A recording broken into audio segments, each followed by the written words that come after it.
the night has to say, if you are in the guest request, make sure you're voting for Trump. If you want to skip the line and come straight up into this stream, drop a MAGA 2024 down below in the chat, but only type that in the chat if you want to come up and debate.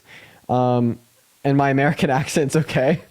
Okay, well, let me know if you want that clip. What's up, Viper? Sorry, I was tapping the screen. I didn't mean to send a request. Nah, dude, you're good. Thank you for the double tapping, bro. Absolutely, no worries. I appreciate you for double tapping. We're gonna go to get our first guest of the night up in here, guys. Make sure if you are in the chat that you are voting for Trump. Everyone, do just give us a minute here, guys. If you want to come up, drop a MAGA 2024 in the chat. That's how you can skip the line and just come straight up here. But yo, Christian with the $25 on PayPal. I really appreciate you for the love, man. First dono of the day. W Christian's in the chat once again, coming from Norway. I hope that you're having a good one, man. What's going on? Are you voting for Trump? Oh, yeah. Okay, you are voting for Trump. Now, why in the hell would you ever want to make such a shitty, terrible, poor decision? And he left. Okay. For the first 1,000 people hanging out with us in here today, if you are a Trump supporter, if you are voting for Trump, hop in those guest requests. Let me know in the chat. We're going to go to get our next guest up in here, guys. So everyone, just do give us a minute. But continue to show Christian some love. He deserves it. Phenomenal fella. He's hanging out in here every single day. We love you. But let's go and get our first guest of the night up, guys. We're still looking for that first debate, guys. So everyone just hold on. We don't really have that many guest requests, but we do have 1.2 thousand people in here. A little bit strange. All right, why am I on Parker's account? Because we're banned on all mine. Hey, what's up, Shirley? Are you voting for Trump? What is this shit? What is this, like, dude, like, no decorum. Okay, moving on. Let's go and get Mad Phelps up in the box, guys, for the first 1.3K people hanging out with us in here today. Welcome in, y'all. Make sure to say what's good in that chat. What's up? Are you voting for Trump? Ah, you know what I mean? Like, great start. Like, great start, man. We're honestly, we're just gonna accept everyone up in the queue at this point. We're just gonna load the live. Let's just load the live. May the 4th. Are you voting for Trump? Let's go, baby, Trump. Okay, you are voting for Trump. You're who I need. Why are you voting for Trump? The greatest president of our lifetime. Okay, well, I mean, that's obviously bullshit. So why would you say that he's the greatest president of our lifetime? Yes, he is. Okay, why? No new wars. No new wars? No new wars except the one you're about to make up. No new wars except like the Turkish guys war? do is lie. Like the proxy war with like Russia and Syria. The self-declared war on ISIS. The Yemen genocide. The near 500% peace deals in the Middle East. Oh, when the peace deals achieved what? Peace. That's what peace deals do, buddy. They achieve peace. So what was his peace deal and what exactly did it do? Peace, buddy. What don't you understand? Is there peace in the Middle East right now? No, there's not because of your warmongers. Okay, so how did the Biden and Kamala, the warmongers. So how did Biden and Harris cause there to be like war in the Middle East? Because they're weak. They don't really take a side. They just sit back and let anything happen. They caused war in Ukraine. They caused war in the Middle East. They're just weak leaders. Okay, so we if don't not need taking a weak side, leadership.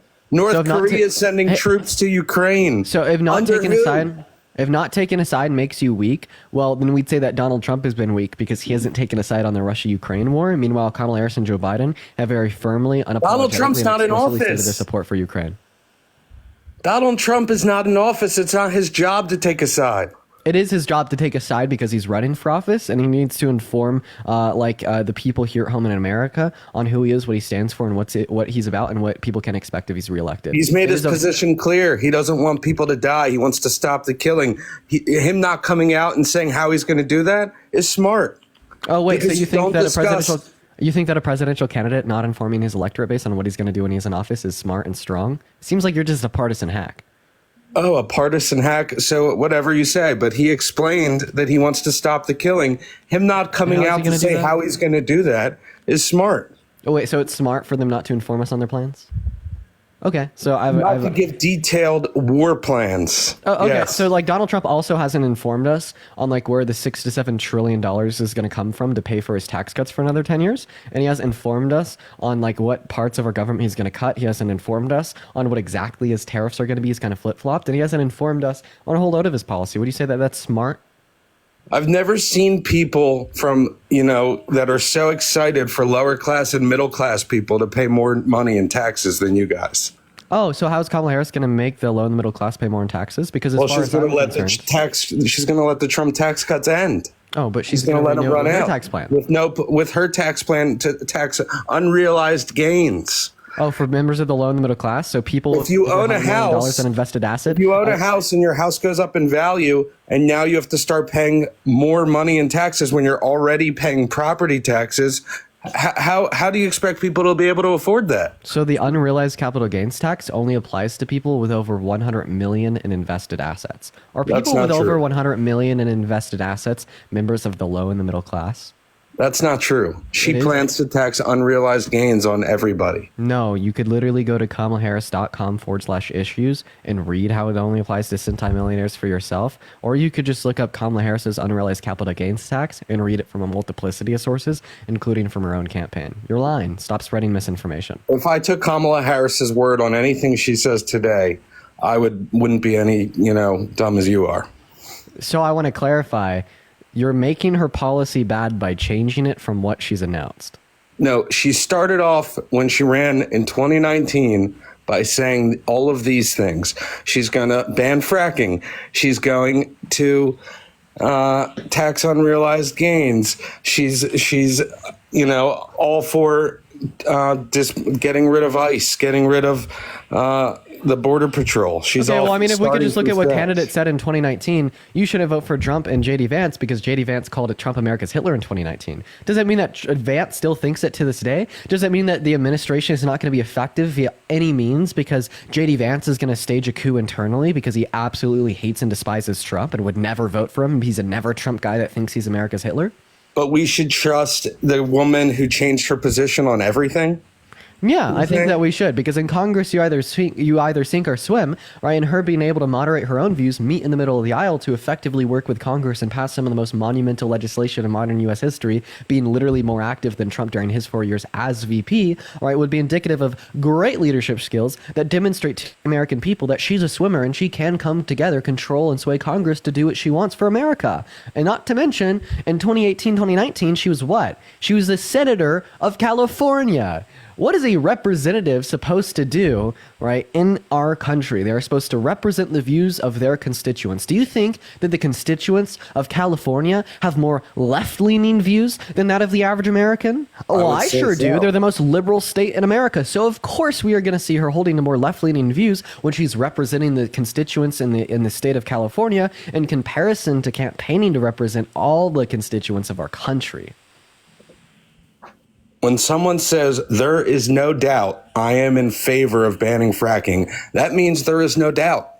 Okay. Well, once again, in that same year, J.D. Vance said that there's no doubt that he thinks Trump is America's Hitler. There's no doubt. I don't think he did say there is no doubt, Yeah, he said that Trump is America's Hitler. but he didn't say there is no doubt. Oh, okay. So if she didn't say there's no doubt, you wouldn't mind? We're talking about policy. JD Vance. No, I JD want you to Vance- clarify. I want you to clarify. So if Kamala Harris didn't say there is no doubt, you wouldn't give a shit. But because she said there is no doubt, it's the biggest, most pressing issue in America that wants you to vote for a 34-count felon, rapist, womanizer, sexist, racist that has hit on little kids and tried to coup the country and rig the outcome of an election. Really? You know I what? There's believe no all doubt those that to I'm be cooking. lies. Okay, name the lie. I think E. Jean Carroll is a liar. I said I believe. I think it's my opinion. Okay. E. Jean Carroll, liar. Okay, why do you All think the she's a stories liar? from the 26 people that you guys talk about. So why do you think she's a liar? Because I don't think her story is believable. Okay, why not? Because I don't. It's my opinion. I don't think her story is believable. Yeah, but remember, facts over I feelings. don't think buddy? she was assaulted in a public place, by a very famous man. Yeah, I'm asking you why. What? Yeah, I'm asking you why. I'm telling you, I don't think she was assaulted in a public place. I don't think it's possible that you don't know, if somebody used their fingers or their member. I Okay, don't why? think, Wait, why? because I think it's impossible. I'm asking you why you think that's impossible, sir. By a totally sober woman in the middle of the day to not remember key details, I think it's impossible. Yeah, and I'm asking you why. Because, once again, right, not only can trauma serve as a memory repressant, but it was testified to the fact that he had his PP out, and either his PP or his fingers went inside her vagina. And let's not forget how Stormy Daniels testified in the criminal case that he had a very small PP. So, yeah, I mean, I think that you're going to have a really hard time instantiating that that's impossible. Have you ever been raped yourself? It's a story I don't believe. So I don't. Have you been raped? I have not been raped. No. So from what perspective can you say that there's this arbitrary level of validity that only you can determine from a grape victim based upon what they do or don't remember about this traumatic experience that happened 23 years ago? Well, I can say it as a man who's experienced with women that it would kind of be hard to get over a woman's head, whether you were using your finger or your member. So you've graped a woman? No, I said who has experience with women. Do you think that maybe consensual intercourse functions differently than grape? I would think so. I would All right. think so. So would you say like So- one of those functions would be the fact that when you're engaging in consensual intercourse, the woman is totally fine, calm, and expecting intercourse, and is consenting to the process and familiar with what is / will be occurring because consent is informed and enthusiastically ongoing. But when you are getting graped, it is not informed and not enthusiastically ongoing, and there's a multiplicity of other factors that wouldn't be present in consensual intercourse that could lead to not only just a traumatic response of repression of memory, but also just not knowing what's happening to you in the heat of the moment when you're getting choke slammed against a wall and forcefully penetrated by a man with his pee out against your will? Well, she said she didn't know if it was out, but wouldn't. No, don't she you testified to the fact that it was out. She didn't know Okay, so whether if I someone's needed to pee fingers or are the going finger inside of you, inside. don't you think you would feel their palm? And if someone's member was going inside of you, don't you think that you would feel their sack? Okay, so once again, yeah, you don't have a vagina. You don't know that. I don't know that, but I've used my hands and I've used my member. Okay, And I know, once and I again, know this. I know the sound. And I I'm know so it's a sorry. different Like, feeling. you don't have a vagina. You don't know that. So you know that you know that a woman wouldn't be able to differentiate a hand from a member. I'm saying that 23 years later, with grape serving is like something that can like suppress your experiences, and getting like violently graped when both are out, that it's completely valid, natural, normal, and expected to not be able to differentiate. Yeah, in that situation, absolutely not. Well, I don't believe this. Oh, wait. Have you ever heard like adrenaline responses? Have you ever seen like a video of like a cop getting into like a fucking gunfight with like a bad guy, and then like after the gunfight, he like tears off all of like his body, his vest, his shirt, and then he even has like another cop or two inspect the entirety of his body for any bullet holes. Right? So he didn't know that he got shot because of the adrenaline that would be occurring in the situation, as well as the trauma that would be expected given the situation. In fact, it is common practices of plenty of police departments that you necessarily have to be checked over by another cop or two and be completely stripped, right, and searched by someone for literal fucking bullet wounds because you don't know if you got shot or not. So if a cop that is getting in a gunfight doesn't know if they got shot or not, why is it weird for us to say that a woman that is getting graped doesn't know if she was penetrated by a finger or a pee-pee? I think it's concerning. So then explain to me the difference between a woman not being able to differentiate between getting graped by a finger or a pee-pee and a cop literally not knowing if they got fucking penetrated by a bullet going 1,000 miles an hour. Well, you're talking about two different things. I'm talking about two incredibly high stress scenarios in which you are being absolutely fucking obliterated by someone against your will that is engaging in morally deplorable actions, and the adrenaline that would be pumping through your blood, all the thoughts that would be going through your head, your heartbeat is like 200 beats per minute, you don't know what's going on, and it's an incredibly traumatic experience. You can just say that, oh, they're two different things, but I can't think of the damn relevant difference. At the end of the day, you're a partisan hack, you're a white cishet, you're a white cishet male, and you don't really care about these things. You just want to deny, because MAGA is not about facts. MAGA is not about critical thought. MAGA is not about reasons. MAGA is about delusion and conspiratorial bullshit, sir. And if Well, you in could my prove me mind, wrong, I think I'm all you open guys are ears. liars. I think you guys are liars. I think Because you're that's trying an to make ultimate coping mechanism. Yeah. I think your only way to win is by making a good man look like a bad man. And I think that's what you guys have been doing for 8 years, 10 Then years. explain to me why I could flesh out my position with critical thought, reason, and logic, and you could flesh out your position with like feelings. Well, at this point in your life, you're coming off a fresh education. I'm sure that you have a lot more logic, and detail than I do at this point in my life. So you're just like verbally admitting and agreeing and conceding that I'm more logical than you? I'm saying that I think that right now your education. Paige, thank you so much for the that you're $10 on fresh off PayPal. of. I really appreciate I you for the think you're a love, smart Paige. guy. Let's get some W's in the chat for Paige. I do really appreciate you for the $10. That's so incredibly kind of you. Thank you, I've heard Paige. you talk several times. I think you're an intelligent guy, and I think you're young and you're fresh off of a good education. And I think the way you talk is intelligent. So, I mean, it's a compliment. And I'm saying, right now, at this point in my life, I could do my business a lot better than you could. Right? I mean, maybe there's another question I could ask you here. Can you name one policy that Donald Trump influenced to get passed during his first term that benefited members of the low and the middle class more than rich people? the Tax Cuts and Jobs Act. Well, that's not true because 83% of the cuts in the bill went to the top 1%, and that wasn't reciprocated down to members of the low and middle class through trickle-down economics because we saw no business investment caused by the TCG on the macro scale. It is true. It did help people of all levels. I asked you for a bill that benefited the average American more than rich people. That bill benefited the rich people more than the average American. Rich people pay more taxes than the average American. Their Yeah, tax proportionally percentage is speaking. higher. Yeah, so they like the top 1% pays 45% of all federal taxes. Meanwhile, 83% of the cuts in the bill went to the top 1%. I'm not saying disproportionately total benefiting them by money. a I'm factor saying the of 2. percentage is actually higher. Yeah, but it benefited them by a factor of 2. But if you make Proportionally if you make speaking to the under- percentage of taxes that they pay, it still benefited them more. I think 400,000. I think it's 37%, right? If you make $30,000 a year, what are you paying? I don't know what they pay. I think they pay 15% Do you or hear what I'm 12%. saying? Do you hear what I'm saying? It benefited people that make over $500,000 a year proportionately more than it benefited people in the low and the middle class, proportionate to their income. I mean, probably because it was more money for people who make more money. Okay. Well, I've already explained to you twice that that's not the case. Well, I know that it helped me, and I know that it helped people that work for me. Okay, but I asked you to name a bill that helped you, the average American, more than rich people. The Tax Cuts and Jobs Act, Okay, once again, that's not true. which also brought manufacturing back to America. Actually, no. We had more jobs overseas under Trump's term than Biden and Harris's term. Trump actually had a large amount of manufacturing job growth So how did the TCJ cause jobs to be brought back to America? before the pandemic.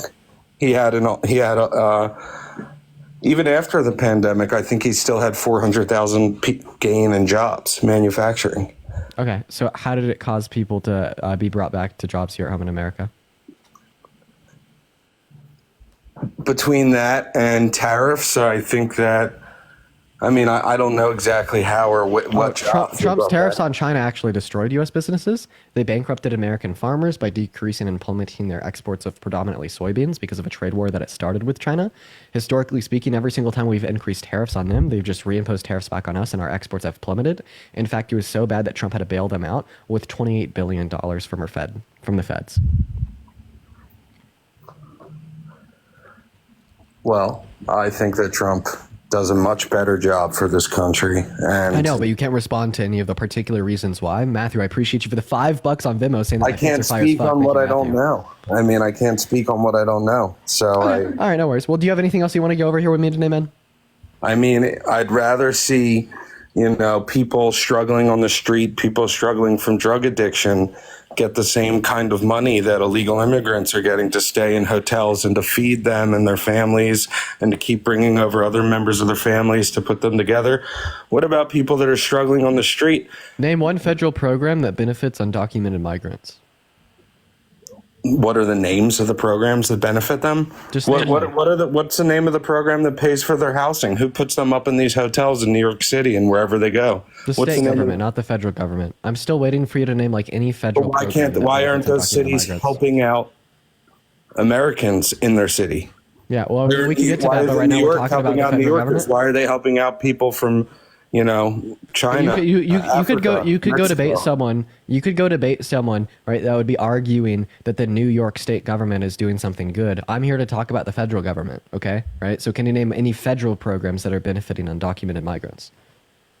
I don't think every single one of those programs is a state program. So then name one federal one. I'm asking you. You would know. They don't exist. There isn't any.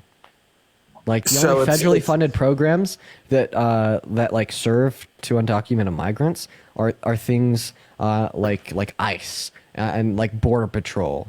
What about when the Department of Homeland Security is flying them in? That's not state funding. Okay, well then they're not undocumented migrants and they're coming into our country through legal means. A legal mean. They are undocumented. Okay. No. So do you think that there's undocumented people going on like U.S. owned airplanes? Could you give me any evidence of that? Could you give me a source? The Border Patrol, when they were still No, I want an actual source. Sure, the Washington Examiner, Okay. So that's the name of a publication. What's the title of the article? Department of Homeland Security flies in 300,000 immigrants. So did you just make that up on the get-go? Because the claim about No, I saw it yesterday. the claim about the 300,000 immigrants, right, is about the 300,000 immigrant children that were This was in lost. 23, by That the has way. nothing to do with that. There is a I mean, program so you're where they're just flying making them it up. over. Yeah, what is it called? No, you're just denying it. What's the name of the program, man? I don't know the name of the program, but I know that it exists. So then your sources trust me, bro. Are you calling the Border Patrol a liar? I'm Are calling saying you a they're liar. liars? I'm telling you to give me a source. So if I'm telling you that the Border Patrol said that, When the and only where? reason Give the me any numbers are evidence. down is because they're flying them in. Give me any evidence. Give me any evidence that there's I'm a telling you, federally the funded Border program Patrol that flies said in it. undocumented You're migrants. saying that I'm a liar, which means you're saying they're lying. I'm asking you for a source that the Border Patrol says that our federal government is flying undocumented migrants into our country. Well, how come you have no evidence? Do you just not critically think? Well, I guess Donald Trump is going to save these states a lot of money when he That's a deports pivot. all of these illegal immigrants. That's a pivot. I want you to give me a source that I our said federal I don't know government. the name. Oh, But I okay. know you So know your about sources it, and you're trust just me, bro. denying something you know is true. So our sources trust me, bro. So now you're gonna gaslight me into thinking that I know it's true just because you What's can't provide John evidence. Kelly's source? Trust me, bro.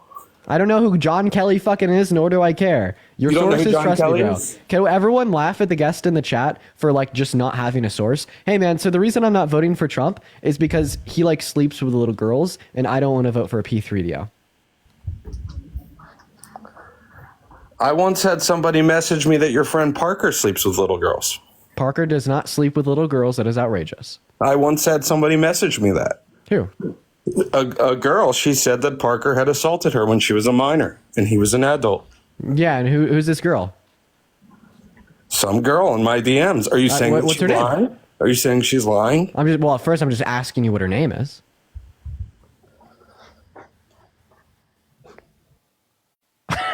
So don't worry, guys. He's lying about Parker. I could go through my DMs if you Yeah. want. So give me her name. Anything about her? Like say her name, bro. Is there a way for me to go DMs? Sure.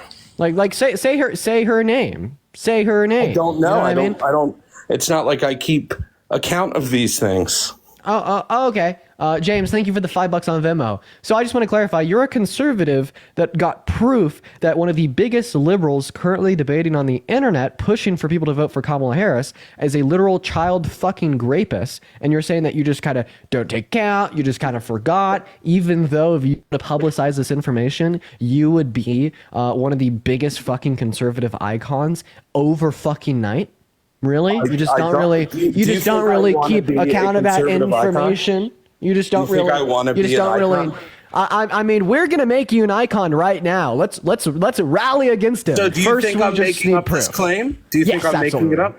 Sophie, thank you so much for the So you $20 think on I'm- you PayPal. think I'm Let's get some making up W the claim? selfies in the chat. I really appreciate you for the love. W selfies down below right now. I really appreciate that, Sophie. W selfies down below. I really do appreciate that. Thank you so much for the $20, Sophie. Then once again, guys, how come it's always the fucking men who are making up the false grape allegations?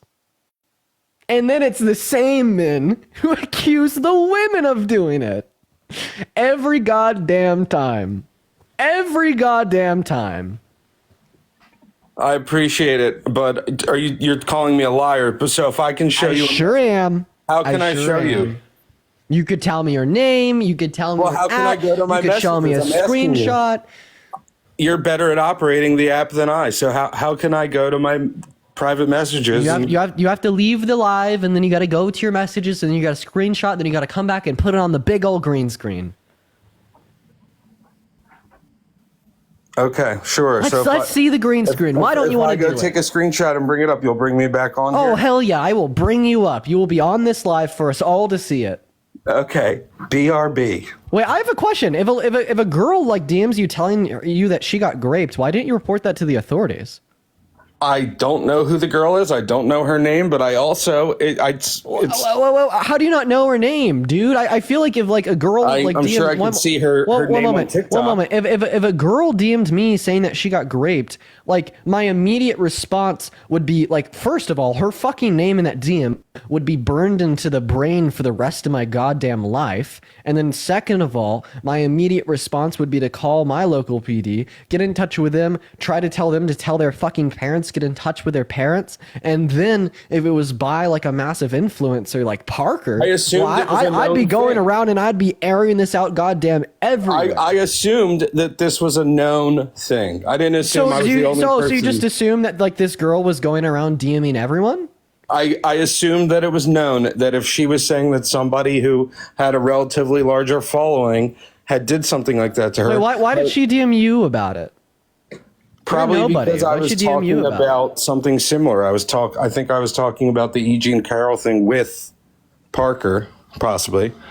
Oh, With Parker. wait. So now your claim is that a random account that you don't It's not remember a anything claim, about, it's the and truth. So your claim is that a random account that you don't know anything about, that you can't even name, that you did nothing about when she was in your when she had DM'd you, was a random account that DM'd you when you were up here saying that this other woman didn't get raped. So I just have a question. Why would a woman or a girl, right, that is nothing more than an accusation, DM you and be open, honest, and transparent with you about getting raped after you sat on a live with Parker and denied a woman's experiences that prove them in a goddamn court of law? I don't think this happened. And I'm telling you, I can show you, and I'll go get it right now. So do it. All right, I'll be right back. Phenomenal. While he's doing that, we're going to move on to our next guest here, chat. For the 4.8 thousand people hanging out with us in here today, guys, make sure to hop in the queue if you are voting for Trump. We're going to go ahead and move on to our next guest right now. What's up, Angela? Are you voting for Trump? I just want to start off by saying really quickly that, early voting has started in most states, so I encourage everyone to get out and vote. Oh, yeah. Are you voting for Trump? I actually voted for Kamala this morning. Let's go, baby! Oh, yeah. I appreciate you for the love, man. W's in the chat. Also, Diana, thank you for the $50 on PayPal for the number of the pivots that the guest has made. Let's get some W Dianas down below in the chat. That is DIANA. Thank you so much for the $50. That is huge. That is literally so kind of you. Thank you so much. I want to see at least 500 W Dianas down below. I really appreciate you for that. Thank you so much. W Dianas in that chat. And yeah, Parker, for real. Don't worry, I got you covered, man. What's up, Ella? Are you voting for Trump? I'm 18. I voted for Trump. Okay, why?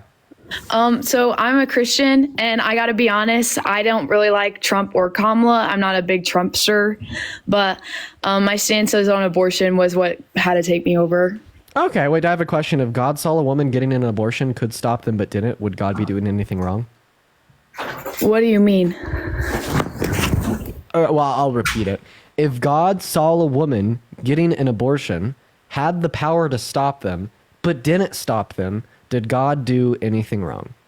So God is all powerful, but abortion doesn't sin doesn't come from God. That's not what I didn't ask you if sin came So from God. that's what I'm I asked you saying if is that God would be abortion doing comes anything from wrong. abortion is sinful. And it comes from sin. I didn't and murder ask you comes of from abortion. sin. I didn't and ask that you of doesn't come abortion. from God. I didn't ask you if it came from God. So God did nothing wrong. Okay, so if God saw a woman getting an abortion, could stop them, but didn't stop them, God wouldn't be doing anything wrong. So if Kamala Harris saw a woman getting an abortion, could stop them, but didn't stop them, would Kamala Harris be doing anything wrong? Is Kamala Harris God and have the authority of God? Nope. So no. So she also Kamala wouldn't be Harris is doing not the same anything and should not encourage that either. She's not God. So if she saw a woman getting an abortion, could stop them, but didn't, would she be doing anything wrong? Yes. Kamala Harris is not God and under the law like so God. I just want to clarify. We shouldn't do what God would do. We shouldn't do what Jesus would do. So are we all powerful and have the authority of above man? So I just want to clarify the WWJD bracelets. Throw them out the window. So the point is that we will never be God. None of us are all of us are forced into damnation. All of us are sinful. None of us are equal. Bro, None Ellis, of us even literally amount to stop your fucking yapping. If God shouldn't stop a woman from getting an abortion, why should Kamala Harris? I'm saying why does sin exist and why does Bro, I don't give a shit about. I don't give a shit, dude. I don't care about any of Then that. why did you Listen. bring up God if that's your problem? Because I don't care about any of the fucking apologetics, okay? Stop the apologetics. I don't care about them, okay? I've debated like Christianity for like over a year. That's not what I'm here to do today. I'm just asking you a very simple question. If God, the most all divine, all powerful, all knowing, all perfect, loving being with the maximal amount of authority shouldn't stop a woman from getting an abortion, why should Kamala Harris?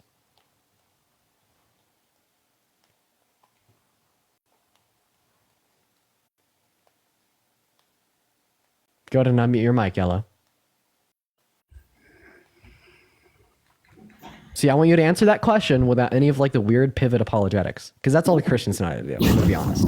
So that's the whole reason you asked me why I voted for Trump. See what I mean? So you're not going to respond to the question. That's what right, I'm saying. You totally asked me why I voted for Trump. I'm telling you, and my defense is apologetics. My defense is Christ, and now you're getting offended.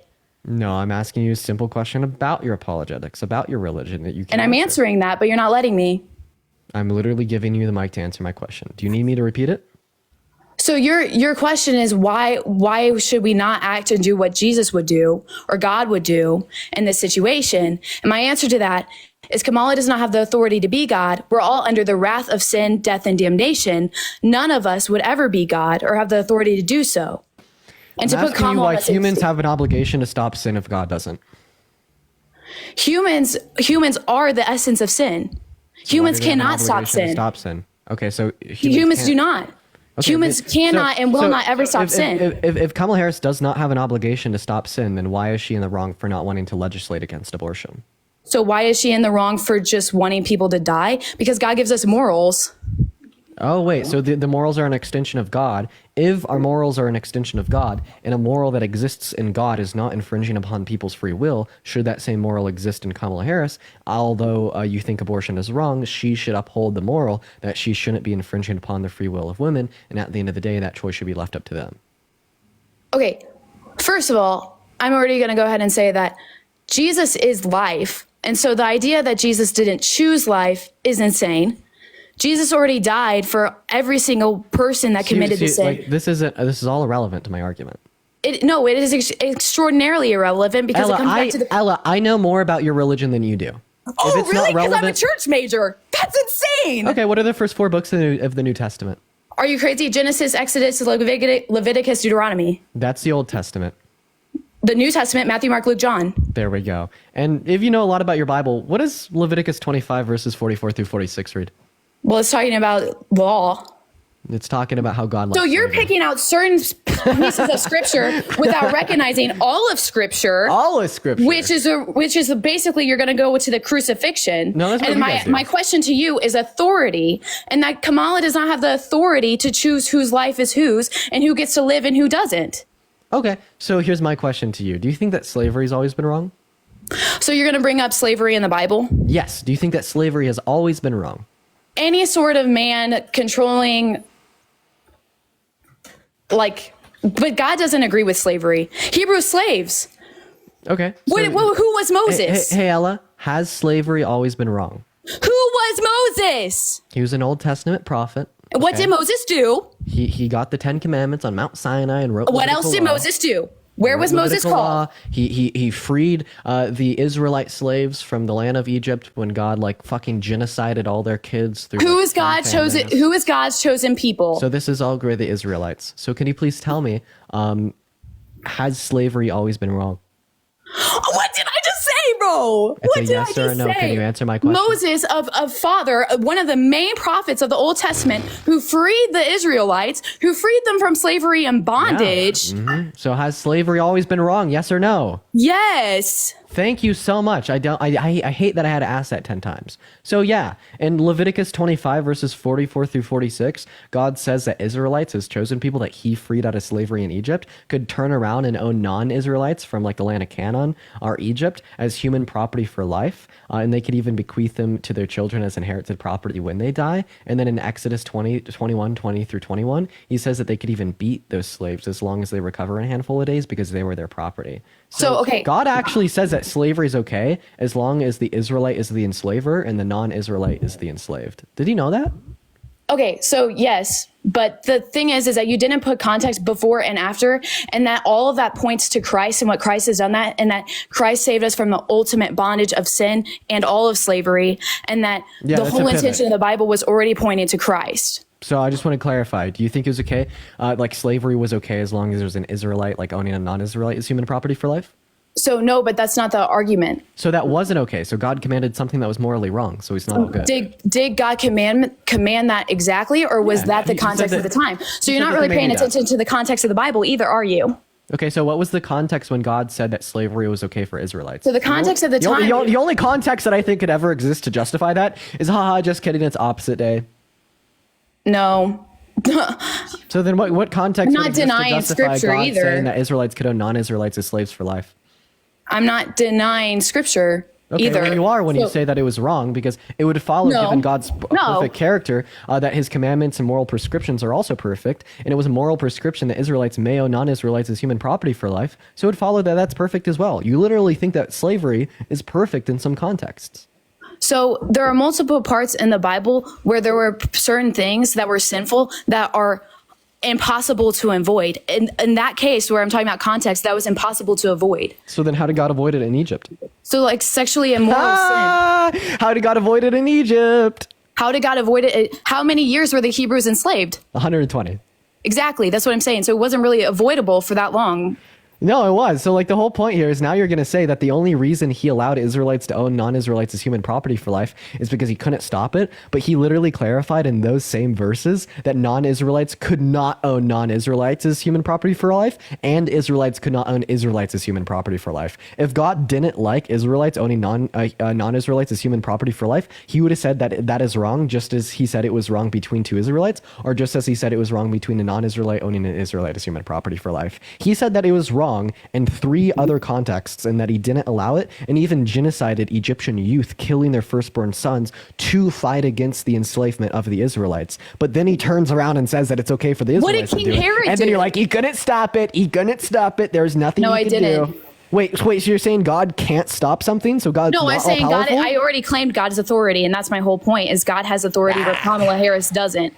Okay, so once again, you don't think that slavery has always been wrong, and you think it was perfect that Israelites could own slaves. I didn't say Yes or that no? either. So was it wrong when Israelites would own non-Israelites as human property for life in the context of the Old Testament? Yes or no? That's exactly what I'm saying. I'm giving you the context of the Old Testament. And Yo, that people are IFE, Sean, thank you so much for the $75 on PayPal. I really appreciate you for the love. Let's get some W's for IFEs in the chat. I really appreciate you for the $75. Massive W's for IFE in the chat. Thank you so much. Let's get at least 1,000 W IFEs. That is IFE right now. I really appreciate you for the donation. That is huge. That is literally so kind of you. So I'm gonna go and make the point one last time. If you can't respond it like many Christians can't, I'll go ahead and move on, and we'll conceptually wrap this in another way. So, do you think it was wrong when Israelites would enslave non-Israelites as human property for life and beat them as long as they recovered under Old Testament law?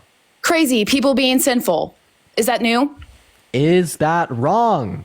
Yes, sin is wrong. Okay. People being sinful. So it was wrong when Israelites would own non-Israelites as slaves. So then why did God say it was okay? Did God command something that was morally wrong? What are the 10 Commandments? What the fuck does that have to do with my point? So You when I'm said that going it's into wrong. it, strict commandments. You said that it's wrong for Israelites to be slave owners. God in the Bible said that Israelites could be slave owners. Does this mean that God in the Bible was doing something wrong? It's so easy. It's so easy. You're almost there. But don't worry. I remember how the Christian apologetics go. You just got to press really hard. You got to repeat yourself like 5 times, and you got to keep them on track. Because for some reason, whatever the fucking reason is, maybe it's just because of how long organized religion has existed, you're just like so fine with being like logically inconsistent. Like, I don't know. But like only in the context of religion. And for some reason, like our society looks at these logical inconsistencies in religion that like proactively kill people. And they're like, nah. You know what I mean? But by the way, Ellie, you're muted. You have to click on your profile picture and you got to click the icon on the mic. There you go. So respond to my point. If God said that you may murder your neighbor, would God be saying and commanding something that's wrong? Our neighbors. You're right. He doesn't. But if he did, would he be doing something wrong? So God does call for war in certain contexts. So at certain times. Okay, Ella, remember what I asked you? I asked you to answer my questions. Let's see if you could do it. If God told you to ruthlessly and unjustifiably murder your neighbor, would God be doing something wrong? If he said that's something you may do. So that's what I was just giving you an example of when God does say that. If God said that you may ruthlessly, unapologetically, and unjustifiably kill a baby, would God be saying something wrong? Does God tell us to do that? Okay, see what I mean? No, he doesn't. Why are you arguing the hypothetical of God that God doesn't it's do? conceptually relevant to a point that I want to make as soon as you're going to answer my question. For the record, God does not say this. If God did say this, would he be doing something wrong? God isn't wrong. God has all authority. Okay, so he wouldn't be doing. So if God told you to kill and grape a baby, would you do it? God would not tell us to do that. Because it's wrong. So thereby, God wouldn't tell you to like fucking murder a baby either, right? Well, who gives you that moral? Holy shit. Dude, Ella.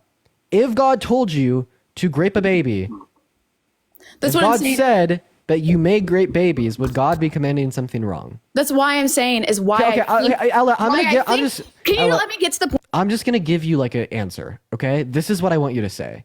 Yes, if God told me to grape a baby, God would be doing something wrong, but God would never command that because God is all good. Do you? I'm like at this point, I'm trying to. What I want answer you the to question. say Do you is agree with that makes answer? so much sense. I love that point. That is such a great debater. I want you to say this to make this point. Do you agree with? Well, you haven't given me any answer. Do you agree with that answer? I tried to like 8 times.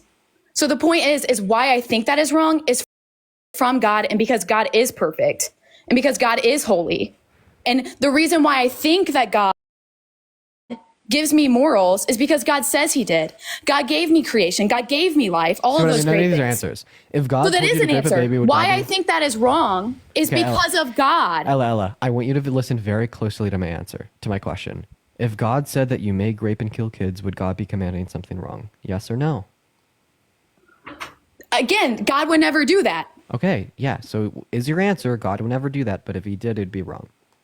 So if God truly needed all of us in this hypothetical where you're trying to get me to agree with this awful thing that God would never do to make your point, Dude, and get me to say and forcing me to say this and putting me in a corner. Genius, I'm literally giving you like a really easy fucking answer. The answer that you should give That's what I'm me- saying, because you're forcing me to say something to make your No, point. because I think that this Yes. is what you should say because you haven't answered it yet.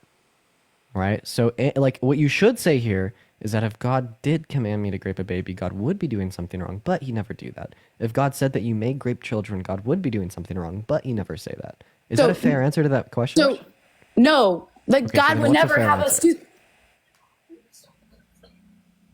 There was a time. So, like when Abraham brought Isaac up onto the mountain to sacrifice Isaac. What the fuck is up with Christians just being so insufferable? Okay. Anyway, so this is a good point actually, because he's called to sacrifice his own son. We weren't talking about Abraham or anything. So no, this is what I'm saying is that there's multiple occurrences in the Bible where people are called to kill their own kids. Okay, if God called you to if God called you to kill your own kid, would you do it? God killed his own. And so the thing is that Abraham if God, couldn't do if it. God called you to unalive your kid, would you do it? No, and Abraham couldn't either, Okay, because it's so- a so tragic, you- so you terrible wanna do thing it. that God was only capable of doing with his own son, Jesus Christ. And that's why it's so powerful. We can't. Okay. So I'm just going to go and give you the argument because you're not answering questions. So, right, the point of me asking if God said that you may grape children, would God be doing something wrong? You're supposed to say, like, yeah, he would be doing something wrong, but he never do that. And then the analogy here is that God said that you may own slaves. So let's try to reduce this down to Ella's level here. When God said that Israelites may own slaves in Leviticus 25:44 through 46, should we interpret that thereby, in this time period, in this context, slavery was not morally wrong? It was like very straight up. It was very simple. It was very clear. Do you agree? Wait, my mic cut out. Just a second. Sorry, what? So when God said that Israelites may own slaves for life in the context of Leviticus 25, should we interpret that in this time period, under the given context of Levitical law, that slavery was not morally wrong? So at the time, slavery was not morally wrong. Is that the interpretation that we should make? So I think the point that I was making prior to this was sin. and all types of sin are wrong, including slavery, at all times of the earth when the fall of man happened. But something is a sin if God states it as such. But God did not state slavery as such. In fact, he said that it was morally permissible. Well, what is the definition of sin? Something that goes against the will of God. So anything that rejects God. So does God really like give us sin? No. Okay, so something is a sin if it rejects God. But slavery, in the context of the Old Testament, didn't reject God because God said it was okay. Well, his people were slaves. I know, and he freed them, and then he told them that they could turn around and enslave other people that weren't his people. That's what I'm getting at here. Leviticus 25 says that Israelites could own non-Israelites as slaves for life. Leviticus 25:23. Leviticus Redemption 25, of property. No, Leviticus 25 verses 44 through 46. You seemingly have your Bible open. Would you like to read it out loud? I can in a second. Oh, why don't you read it out loud for us all right now? Wait, Leviticus what?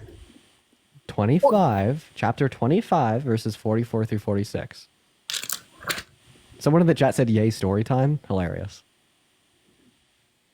I'm just going to, kindness of poor brothers. I'm going to give all the context. If your brother becomes poor and cannot maintain himself with you, you shall support him as though he were a stranger and a sojourner, and he shall live with you. Take no interest from him or profit, but fear your God, that your brother may live beside you. You shall not lend him your money at interest, nor give him your food for profit.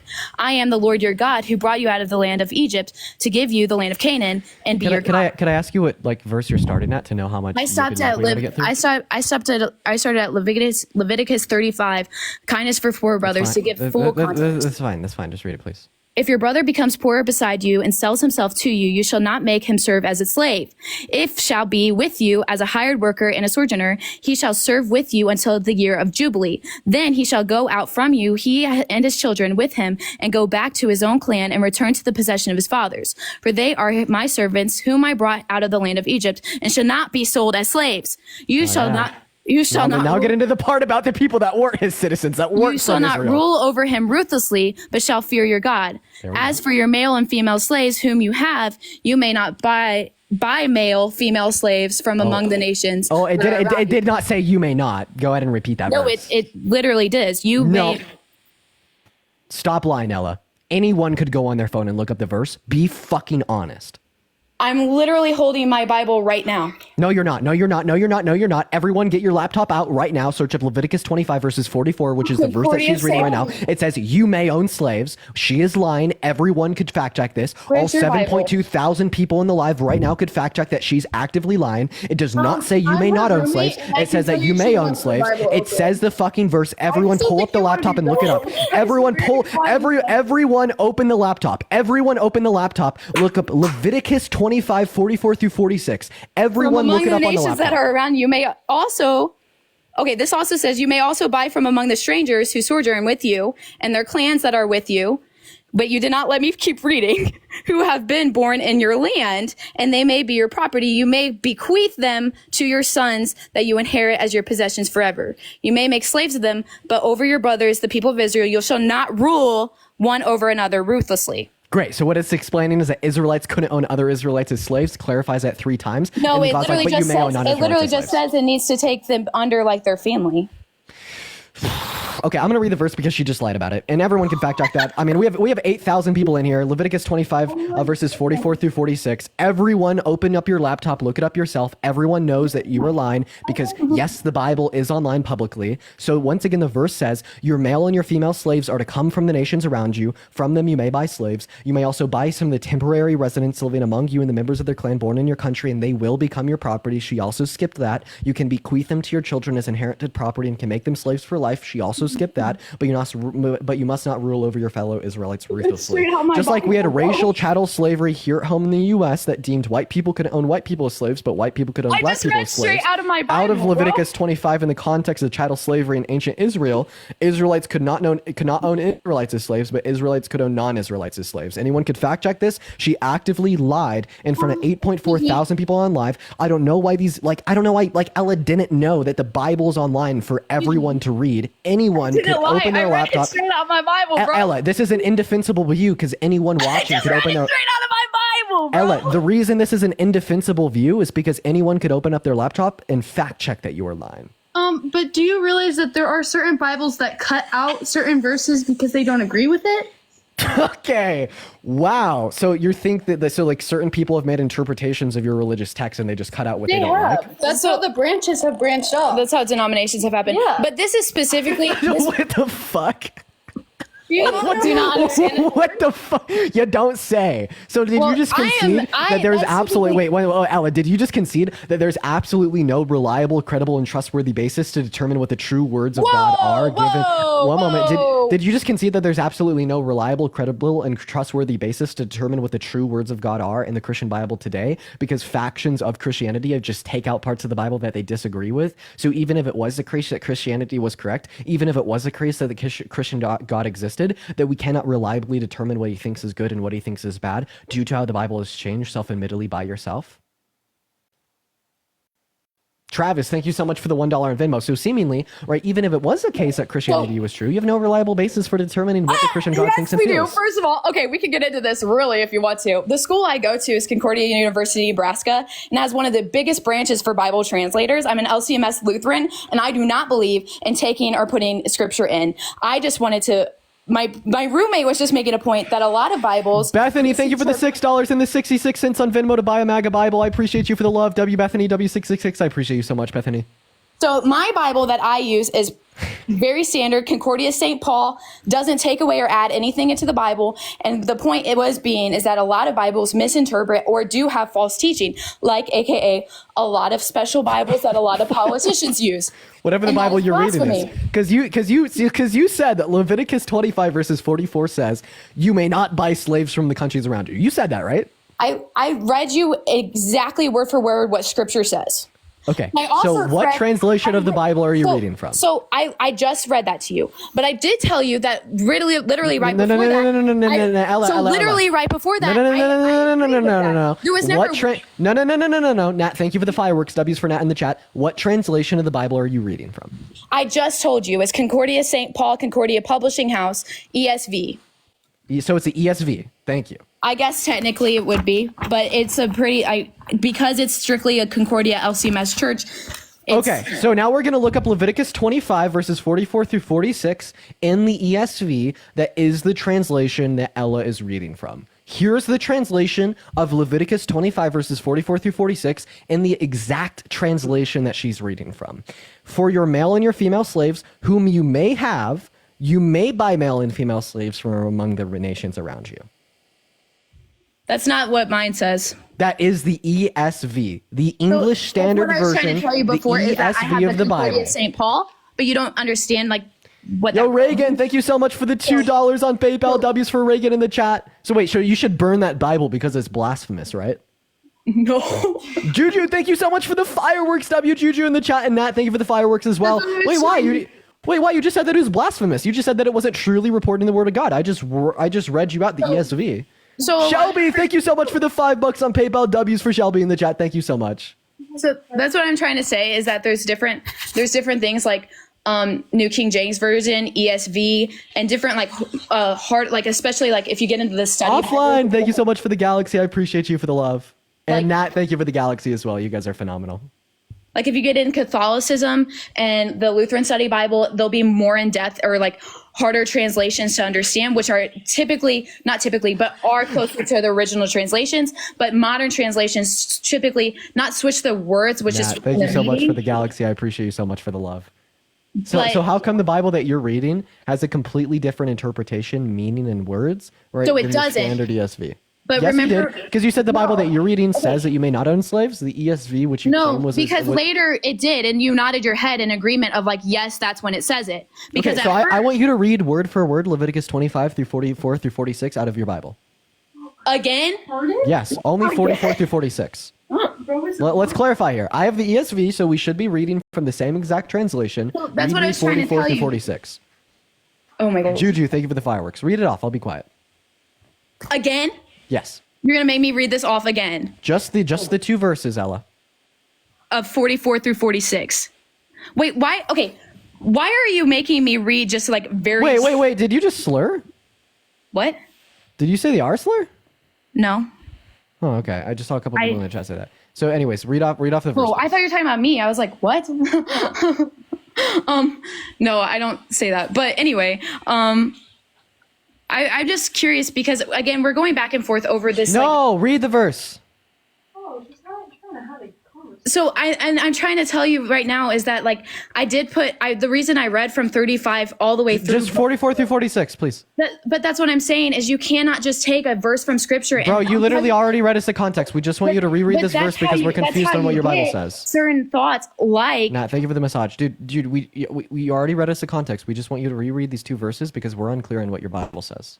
okay, are you? Yeah, just read 44 through 46, please. As for your male and female slaves whom you may have, you may buy male and female slaves among the nations that are around you. You may also buy them among the strangers who sojourn from you and their clans that are with you, that you have been born in your land, and they may be your property. You may bequeath them from your sons after you to inherit possessions forever. You may make slaves of them, but over the brothers, the people of Israel, you shall not rule over one another ruthlessly. Natalie, thank you for the galaxy. So word for word, bar for bar, that is exactly in alignment with the translation given the ESV that I'm reading online. Last time you read it off, you literally said the exact opposite. I'm glad that you No, I confirmed. didn't. Now, how do you feel about No, I this? didn't. Okay, I well, literally had two people in here coming back and forth. it's fine. It's fine. There's 9,000 people that know you did. So why did you? So like, how do you feel about the fact that God says that slavery is okay? So also, I just wanted to mention that like prior to this, like Abraham, when people get circumcised, all of their family, including their slaves, are saved. Never once did God tell people to treat their slaves ruthlessly. That's not true. So to think that slaves are treated ruthlessly. Oh no. Okay, go to Exodus 21 verses 20 through 21. I didn't know it was Bible. Oh no. Oh boy. Exodus 21 verses 20 through 21. Laws about slaves. Read it. Milton, thank you so much for the $10 on Venmo for educating MAGA. W Milton's in the chat. Thank you for the $10. But I also would love to point out You can point out whatever the fuck after you read we these could verses. read about instead of you just literally coming around and forcing me to read what you want to manipulate. No, today. dude, I'm literally disproving your claims with your religious text. I'm having fun. Exodus 21 verses 20 through 21. Read it out. I offer you to read Romans chapter 6 verse 15. Yeah, we'll So get there. for my- Hey! Exodus 21 verses 20 through 21. Romans chapter 7. None Okay, of these, okay, this isn't fucking chess. You made the claim that they didn't treat their slaves it is ruthlessly. chess. It's a debate. What do you think debates are? You said that they didn't gosh. treat their slaves ruthlessly. Read Exodus 21 verses 20 through 21. If you And I don't, I ask will. you, go ahead, but I get to Okay, read. so I just want to clarify. So you will not read these verses. You do not want to share the word of God with us.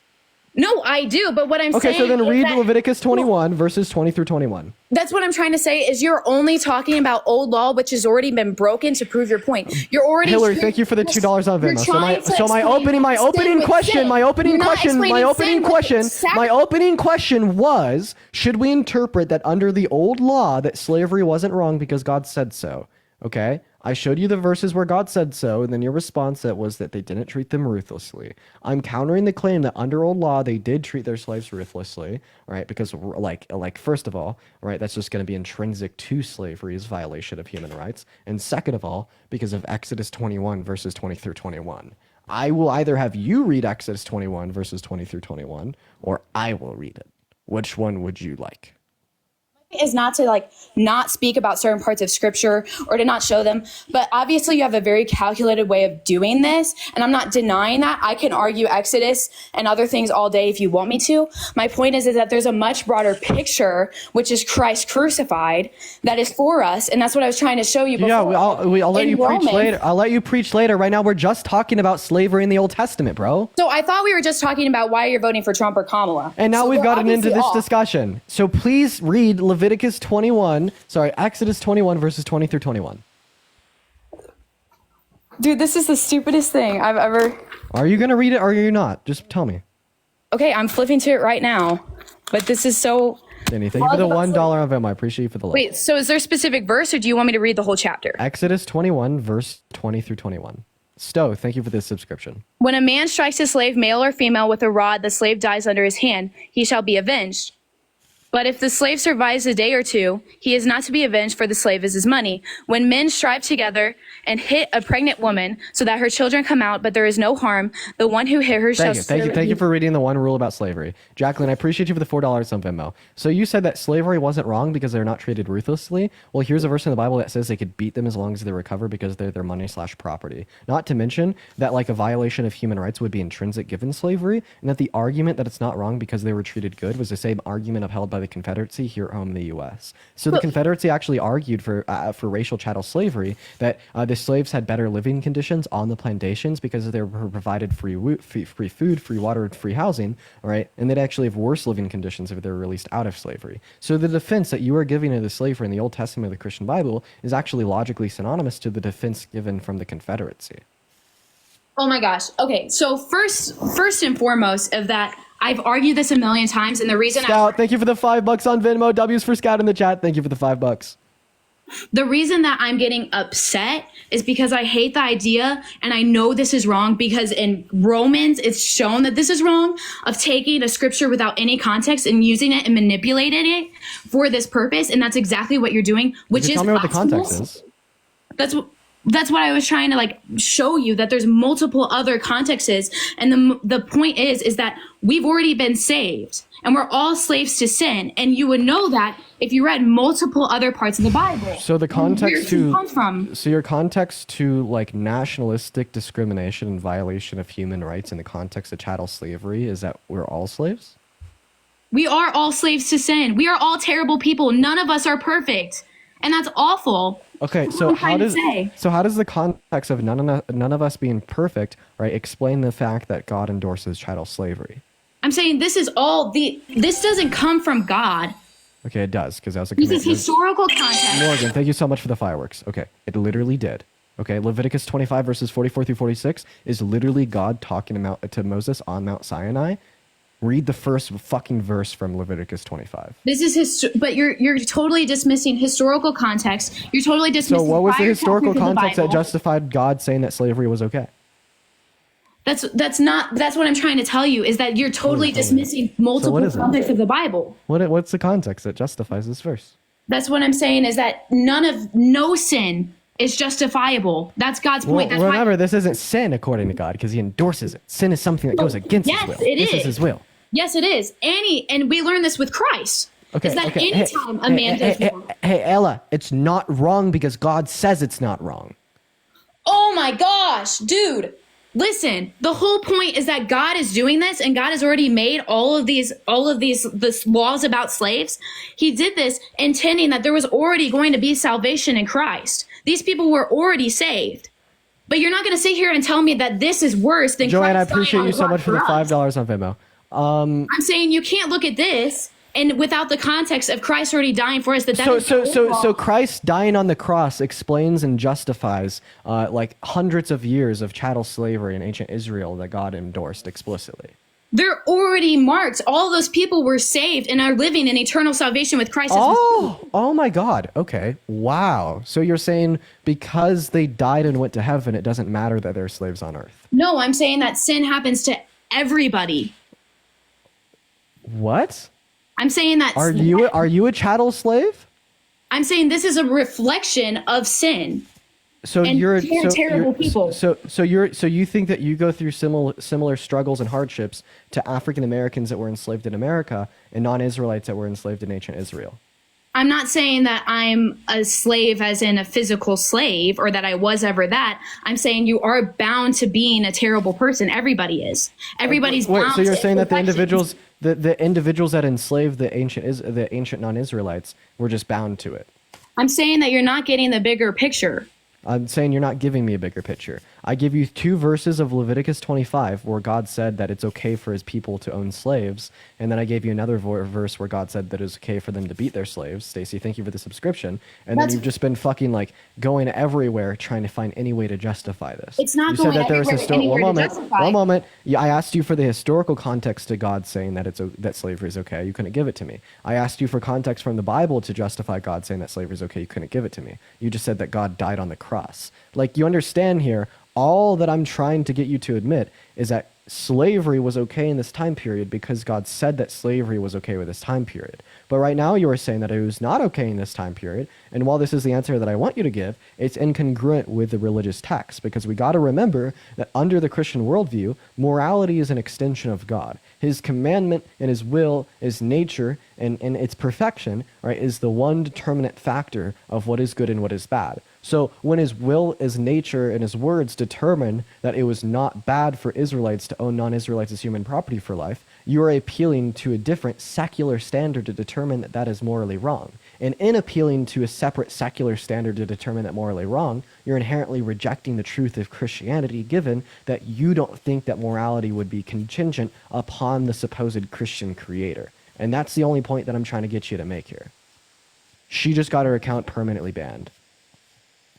Ella, you just got your account permanently banned. Yeah. Holy fuck.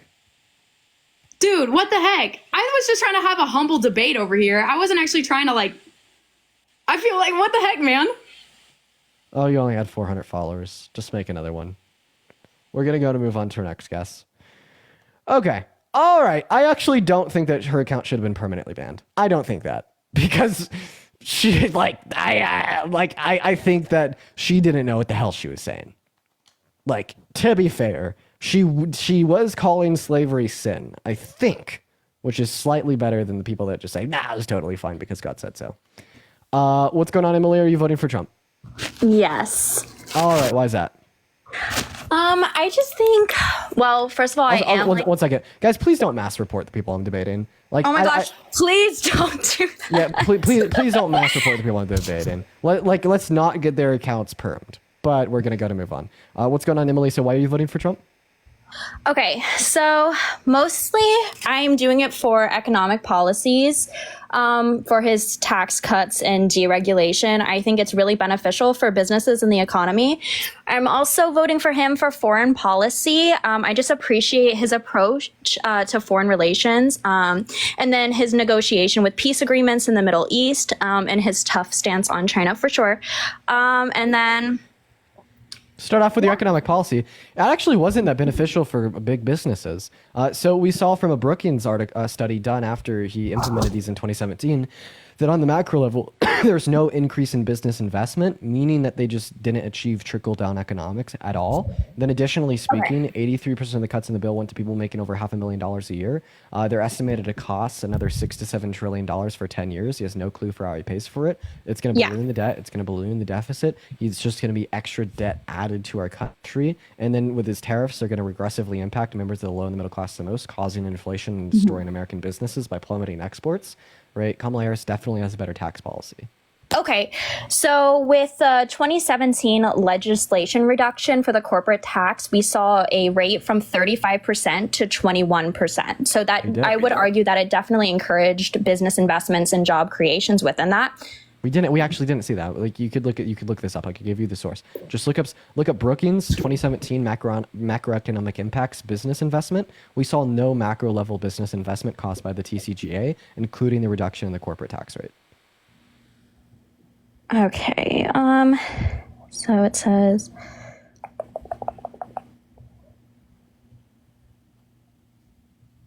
okay, sorry, I'm just looking up what you said. I'm like trying to look at everything while doing it at the same time. Okay, so I see that TCJA was signed into law by President Donald Trump on December 22nd, 2017. The bill significantly reformed the tax code, including the reduction of the corporate tax rate, U.S. Congress, Public Law, Tax Cuts and Jobs Act. U.S. corporate tax rate was reduced from 35% to 21% effective January 1st, 2018. Right. So did you find the Brookings study that would demonstrate that it didn't increase business investment? You could also look up the macroeconomic impacts of the 2017 tax reform by two Harvard economic professors, one right-leaning, one left-leaning. They'd say that it only led to a 0.02% increase in our GDP per year. And given the fact that it cost $1.9 trillion and only added $10 billion to our GDP per year, right? Not only did it not increase business investment, but it was a bad investment because of its incredibly low ROI of $10 billion a year. Okay, and then also looking at his GDP growth, his rate was pretty strong. His annual growth rates were reaching about 3% in 2018, which was higher than the average growth rates during the preceding years. The BEA is the source for that. But it wasn't caused by him. Because once again, the 2017, the macro, if you look up on Google right now, macroeconomic impacts of 2017 tax reform, you will find it on Harvard's website, written by 2 of their economic professors. The TCGA, is economic policy, only led to a 0.02% increase in our GDP. Okay. And then again, like, I don't want to be looking up everything at the same time while wasting your time. I can definitely do that after the live and look things up. But I'm also, just based off what I know from BLS, his unemployment rate fell to 3.5% by the end of 2019. That was the lowest level in 50 years. And that included significant decreases in unemployment among minority groups. At that time. So first of all, about the general level of unemployment, the lowest reached under Trump was 5.4%. The lowest reached under Biden and Harris was 5.3%. And then you also specifically reference minority groups there. Let's talk about Black Americans. The lowest level of unemployment reached for Black Americans was 5.6%. Under Trump, the lowest level of unemployment reached for Black Americans under Biden and Harris was 5.3%. Okay.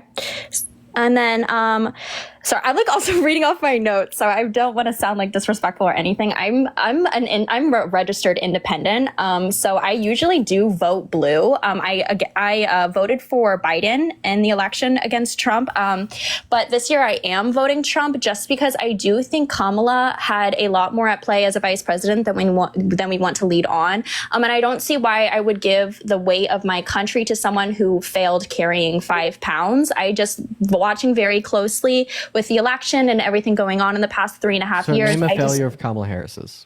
She was border azar. As much as we want to deny that she wasn't, I mean, what happened at the border was an utter mess. I don't understand why we are the only country that want to argue having a border when literally every country does. Every country does except for America. I don't understand why it's as big as a debate as it is. We should have a border. We should have control over said border, and we shouldn't just allow an influx of illegal migrants into our country whenever we want. I feel like that's almost common sense in a way.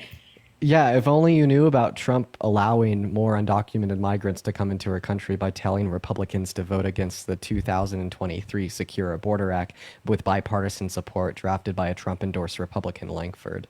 Like, so the reason why the crisis started under Biden and Harris was because of the expiration of Title 42 and COVID, right? There was a much larger incentive for people to migrate from Southern Latin American countries because of the inflation in their own country. And then when they got to our border under COVID, they couldn't come in because of Title 42. So when that expired, we just had a massive increase in the amount of people coming into our country. Right. So that was natural, normal, and expected. We should be evaluating the current administration's response to that increase to determine their responsibility. And they responded to this crisis. They responded to this increase by pushing for bipartisan border legislation in the House and the Senate. They achieved that. It got the bipartisan support it needed. Then Donald Trump torpedoed it. Donald Trump admitted to this at a rally in Nevada, saying to blame it on him if it fails. Yeah. Lankford, the Trump-endorsed Republican, who was one of the 11 senators that contested the results of the 2020 election, super far right, blamed it on Trump. Same thing with Mitch McConnell and Ted Cruz. So after Trump thwarted their plans to resolve the crisis at the southern border and torpedoed some of the most effective bipartisan legislation we've had on it in the last 15 years, Biden and Harris then passed an executive order that decreased crossings to lower levels than what we had at the end of Trump's term. I'd say that they did as much as they could. I'd say that Trump did something wrong by torpedoing that bill. And I'd say that I don't really see any wrongdoing on behalf of the current administration there. Okay. And then when I do have a lot of, and maybe I can talk to you about this, but I do have a lot of conversations with people who are voting Kamala. They do like to question Project 2025. And then I'm like, well, I feel like watching him on the debate, he said he really has nothing to do with it. And then people are just telling me he's a liar. He's a liar. He's endorsing it. He's endorsing it. And I don't know why people who don't even have a conversations with him are telling me it's a lie. And then he himself is telling me he has nothing to do with it. I know. He said he has nothing to do with it, but you know, then John McKenty, his former advisor, said that they were drafting his plans for coming back into the White House. He said that he has nothing to do with it, but then in 2019, he says that they're 62% done with his plans for his next administration. He says that he knows nothing about it, but he's read it all, even though he hasn't read it at all and agrees and disagrees with certain parts of it. But, you know, not like the super main contention of the live. I thought that we were talking about economics and border policy. Yeah, I mean, there's a lot of I mean, I'm not really into economics. I'm not going to act like I'm well versed in something I'm not, because that would be a disservice to myself. I'm not really, arguments like within the economics, I'm not that great at. But I do just think personally, like when I do have a conversation, and again, I am an independent voter. I'm a registered independent. I don't know why people are saying I'm a liar. I'm not lying. Anytime I do have a conversation with a Kamala supporter, I'm asked them simple questions like, can you walk me through her policies? Can you walk me why they make more sense to you? And I never get that. It's never a conversation. It's always, I have no answers because I know nothing about her policies. Yep.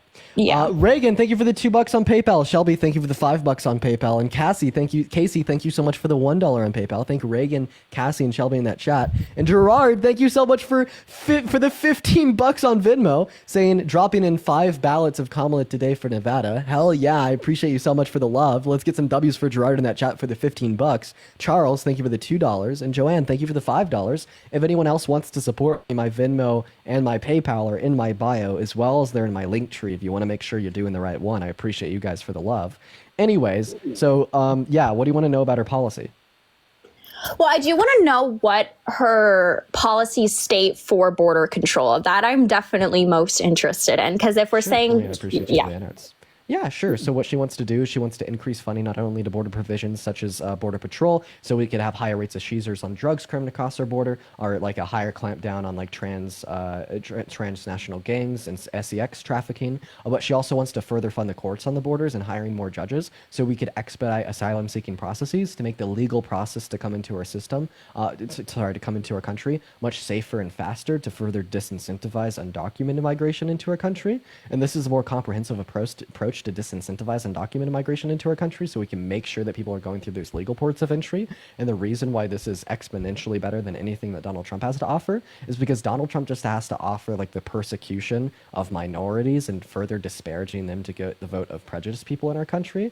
Like, for instance, he's like, deport all the undocumented migrants, and he even says that he wants to deport the legal migrants in Springfield. But meanwhile, this is what Republicans have been saying for the last 35 years. No one has got it done. Bush said this, never did it. Trump said this during his first term, never did it. It's because they can't do it. It's practically impossible. What we should be doing is we should be deporting the violent undocumented migrants, then offering the other ones pathways to residency or citizenship. And this isn't just good for their well-being and for the well-being of their family, but it's also great for America because they exponentially add to our economy.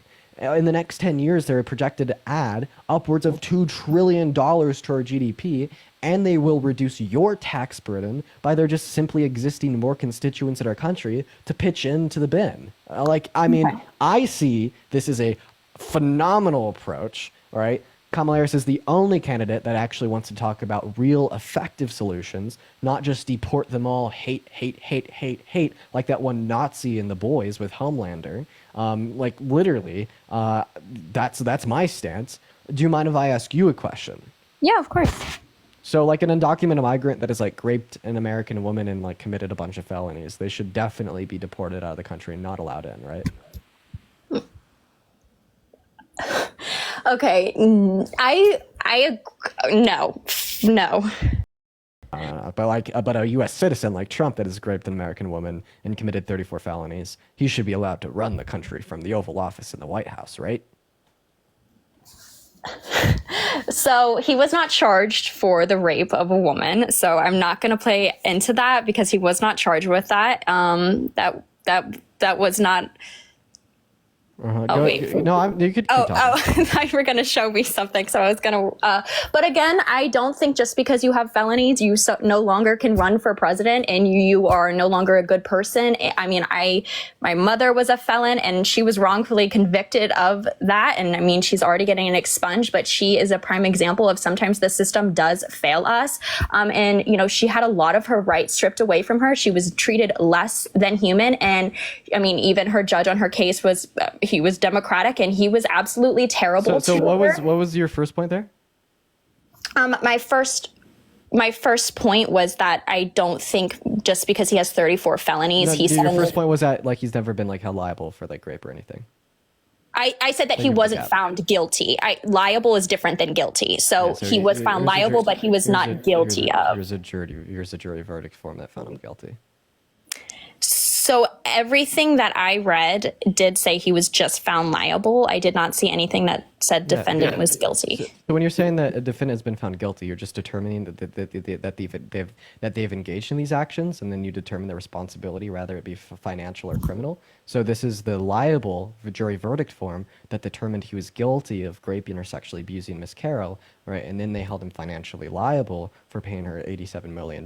Guilt applies in both criminal and civil proceedings. No, so And Hannah, thank you for the $10 on PayPal. I really appreciate you for the love, Hannah. Let's get some W Hannahs in the chat for the $10. I really appreciate you for that. Thank you so much. So I'm a first-year law student. What I know about liable is it is typically used in civil law, and it just refers to the party being responsible for a wrongdoing that causes harm or loss to Catherine, another thank you party. so much for the $5 Guilty on is PayPal. used Thank you so much for the love. is always used in criminal law, and it indicates that a person has been found to commit, like that they've committed a crime.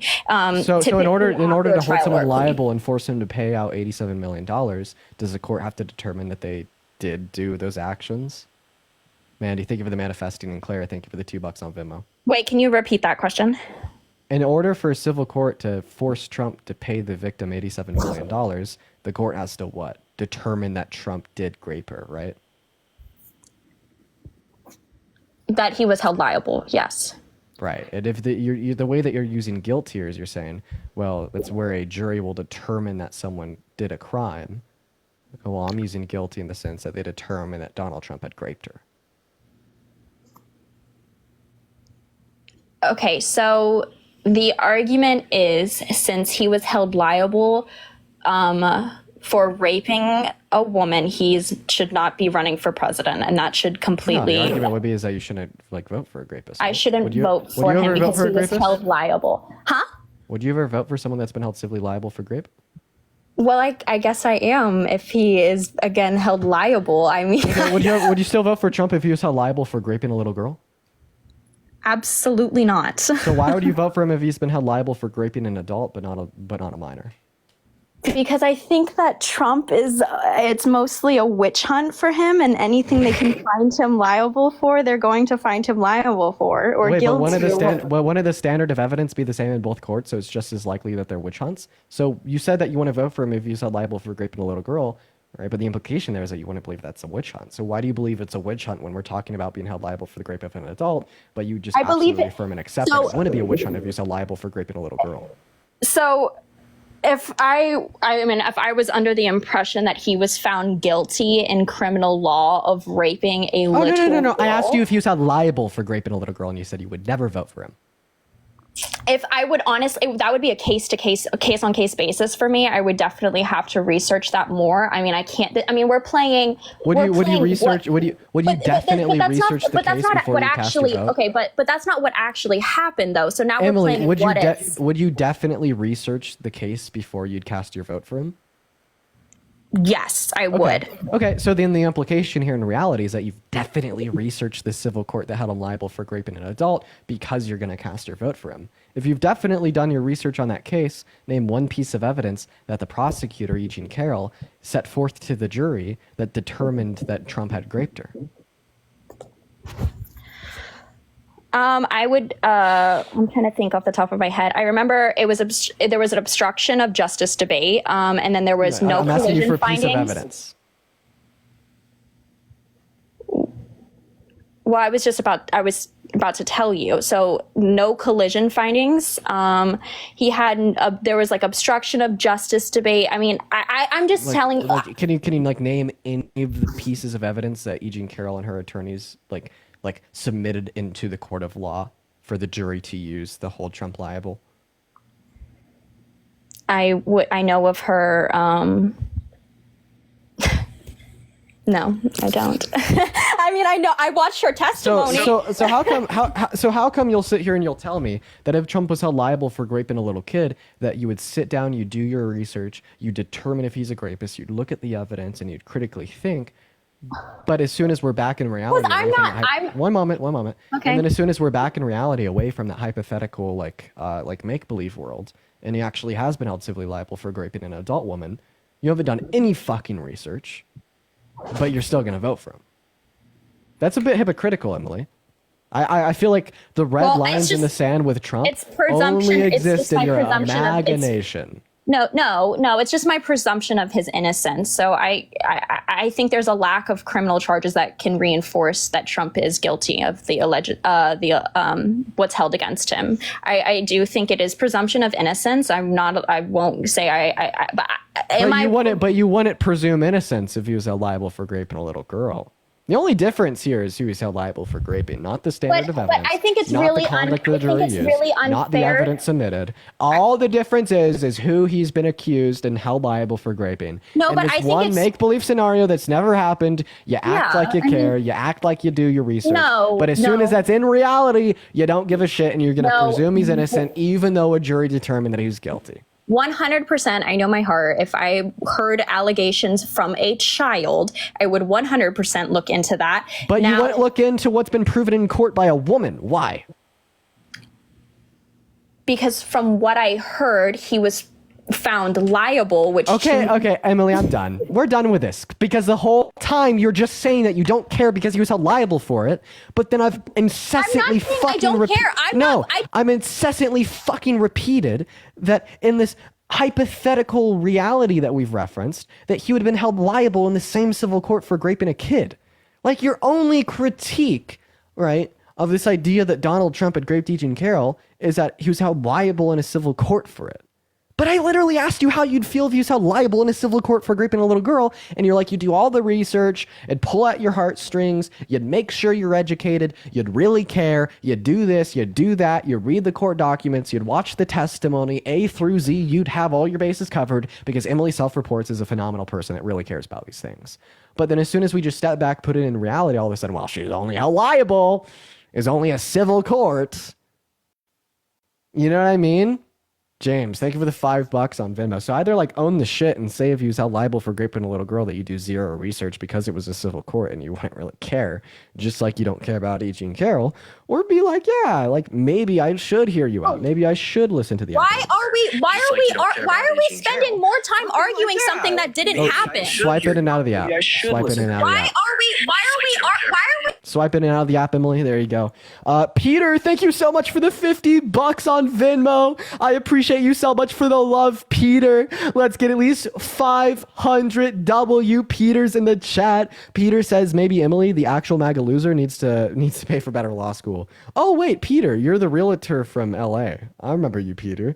James, thank you for the $5 on Venmo. Turning Point USA is coming to my campus. Gonna debate him and win. James, please ask him why he's running away from me. And Tyrell, thank you for the $10 on Venmo. I appreciate you so much for the love, saying that you're the man. Let's get some W's for him in the comment section. Thank you so much, Tyrell. Emily actually just left. I outlawyered the lawyer. I outlawyered the lawyer. I have to go pee. Quite bad. I need to go pee. I need to try to get someone in here to cover me. Julia, thank you for the $5 on Venmo for dealing with a law student who doesn't understand anything. Should I text Parker, see if he's free for like 30 seconds? I'm gonna check.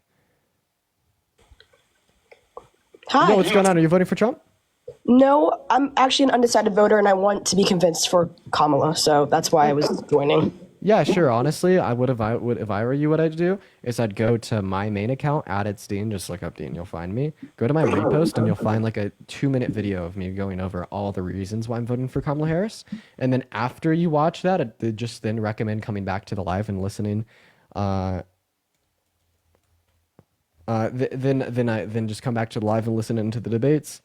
You could also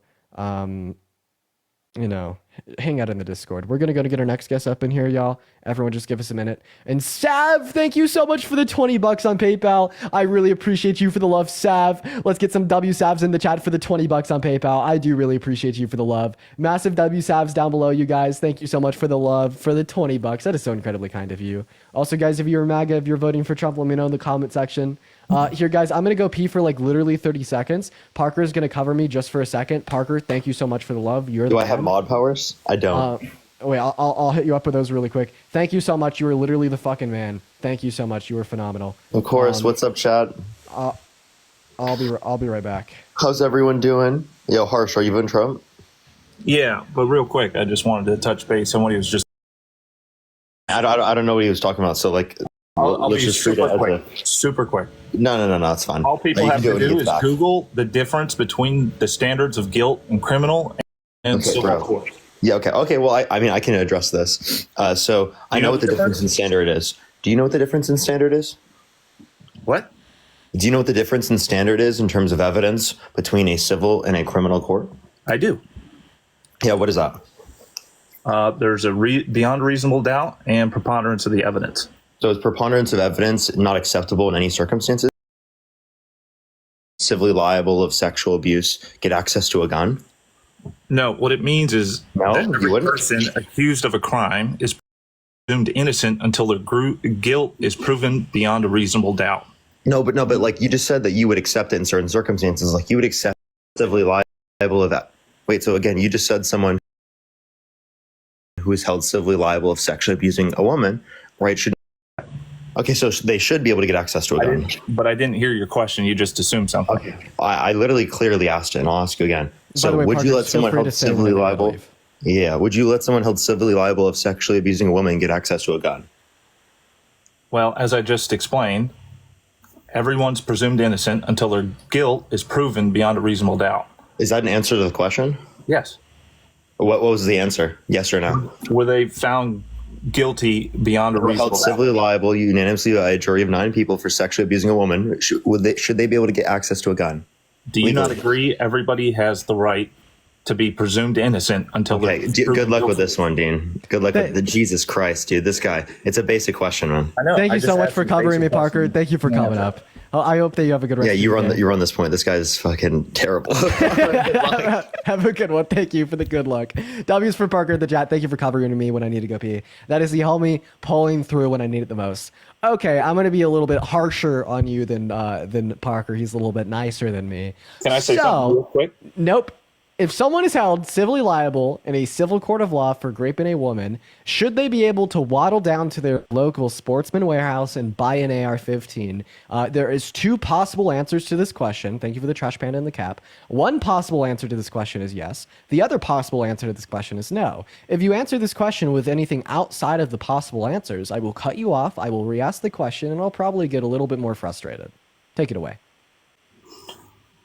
The question is, if somebody's found civilly liable, can they get a gun? Now, once again, I'll repeat my question. Under your worldview, do you think that if someone is held civilly liable for raping a woman, that they should be able to waddle down to their local Sportsman Warehouse and buy an AR-15? I don't know. You don't know. All right. Well, we're just going to move on to our next guest. I do appreciate you for coming up in here. Let's go ahead and see what Had has to say, y'all. So everyone, just give us a minute. For the 8,000 people in here, make sure that we're double tapping on that phone screen. My Venmo and my PayPal are in my bio if you guys do want to support me. I appreciate you guys for the love here today, y'all. What's up, Had? Are you voting for Trump? And Had automatically left. All right, guys, go back to spamming MAGA down below in the chat if you do want to come up and debate. We're going to go and get our next guest up in here right now. We are just spamming all the people to come up in the live, guys. By the way, make sure to go to the reposts on Parker's account here and go like the recent on my main. What's up, SW? Are you voting for Trump? Okay, SW's in the middle of a hurricane. What's up, Evil Parker? Are you voting for Trump? Evil Parker, hello? Evil Parker? Hello? Evil Parker? Madison, are you voting for Trump? Yes, I am. Okay, how old are you? I am 18 years old. Phenomenal. So why do you support someone that doesn't support you? Donald Trump has an incessant track record and history of ill-willed treatment, sexism, and misogyny, and even sexual violence towards women and girls. So I understand that. And the reason I am voting for Trump is because I've tried to do research on Kamala and not much has come up. So I'm here to ask you that why should I vote for Kamala? Sure, so you should vote for Kamala. That's how you pronounce her name. Kamala, I'm sorry, I apologize. Yeah, you should vote for Kamala for 2 main categorical reasons. The first category is character. The second category is policy. When we're talking about character, she's not a 34-count felon. She also isn't a religious persecutor that tried to ban all new Muslims from coming into our country. She definitely has not been held civilly liable for the violent sexual abuse or rape of a woman. Right? She hasn't sexualized little girls, hit on a 10-year-old saying that she dated her in 10 years. She hasn't hit on her own wife agreeing with an older gentleman, calling her a hot piece of ass. Right? She also hasn't tried to stage stage a coup to overthrow our country to rig the outcome of the 2020 election. It's also the case that she's not a racist that denied housing applications to black people because they're black in the 70s, and she's not an incessant sexist that said the best thing that could ever happen to a woman is pregnancy, or a guy that's told one of his advisors that he wishes that he had people in his cabinet like Hitler's generals, and had his former chief of staff say that he's very fascist and right-leaning. Then apart from character, we could talk about policy. Her policy is better for the average American. We're going to make that average American better off. We're going to make the economy better off. Her policy is better for inflation. Donald Trump's policy is worse because of his tariffs. Her policy is better for the 170 million American women and girls that need it the most, with federal protections for access to abortion. Her policy is better for the border. Her policy is better for minority communities. Her policy is better for income inequities. Google is free, but maybe I could be Google today. Well, I want to know why I should vote for her without mentioning Trump, which you did give me a couple of reasons. I want to ask if she has any plans about the federal education system, because that is a reason why I'm voting for Trump, is because he says he will disband the federal education system, which would give a lot of money back to states individually. Take money away from the states. And that's not what I've researched, but okay. Because when you disband the Federal Board of Education, you're taking the money that they send to the states away from them. In a lot of in a lot of like red states in the South, the federal Board of Education actually provides them more funding than the state does. So you're just taking money out of like kids' education. Well, our education has been lowered, and we are now one of the dumbest countries, in my opinion. And before that federal education system was in place, we were really high ranked. Ife, thank you so much for the $100 on PayPal. I appreciate you with the Ife. I appreciate you, Ife, with the $100. That is like literally insane. Thank you so much for the love, Ife. I really appreciate that. That is IFE, pronounced Ife. I really appreciate that. Thank you so much. Everyone right now, show some love to motherfucking Ife in the chat with a $100. That is absolutely insane. I really appreciate you for the love. Thank you so much. W's for Ife in the chat. Thank you. I mean that seriously. Thank you for the $100. That is unreal. Thank you. W's for Ife. But yeah, do you think that taking more money away from children's schooling is going to make their like conditions in school better off or worse off? Well, okay, worse off, obviously, which is the answer that you want me to say, which is the true answer. Because like I agree with you. I think that there's a lot of problems with our public schooling and institutions within that. But the way to solve it isn't by dismantling the Federal Board of Education. I could also agree with you that Kamala Harris's campaign isn't really doing jack shit for how our public schooling system is broken. But what Trump wants to do will only make it worse. So all things considered, in this aspect, she's still the better candidate. Do you think that there's a better candidate out there than either of them? Yeah, sure. Better than both of them. Okay. So I was going to vote independent, but that doesn't really seem like my vote would count, if you know what I'm saying. But I feel like Kamala is trying to get the race vote and the women vote, and I just can't really support that because I feel like she should be about policy, but I've watched her interviews and her debates, and she doesn't really talk about her policy. And I'd like to hear her policies from her, so I know that she's actually saying what she's... KamalaHarris.com/issues. She has more comprehensive and nuanced policy than Donald Trump. And what do you mean she's trying to get the race vote and the women vote? It's just she always says something about how she's a woman and that women should vote for her, and that's all I'm hearing. Please give me please give me a clip or an article where she said that she's a woman, therefore all women should vote for her. Okay, well, I can't do that, but it's implied through most Kamala supporters. I know. Okay. Well, I mean, I know you're right. Some Kamala Harris supporters do say that they're just going to vote for her because she's a woman. Some Donald Trump supporters say that they're just going to vote for him because he's white and a man. I really think that like the real issue with voting for a candidate because of their gender falls down to voting for Trump because he's a man, and traditionalism indoctrinates people into thinking that women aren't as good as leading as men are. Rain, thank you so much for the $2 on Venmo. I appreciate you for the love. Like we have polls that would suggest something like 35% of American citizens would vote for a man over a woman because a man's a man and a woman's a woman. See, I don't like that either, but I just can't justify voting for Kamala. Sorry, I gotta get that through my head. Just call her Harris. Why? Name one bad policy that she passed with Biden in the last 4 years, or one bad policy that she's campaigning on today. And Sav, thank you for the $40 on PayPal. Oh my God, Sav, thank you so much. I appreciate you guys for the love and generosity today. It means the world to me. Let's show some love to Ife as well as to Sav in that chat. I really appreciate you for the $40. Everyone, show some very serious love to Sav. It means the world. Thank you so much, Sav.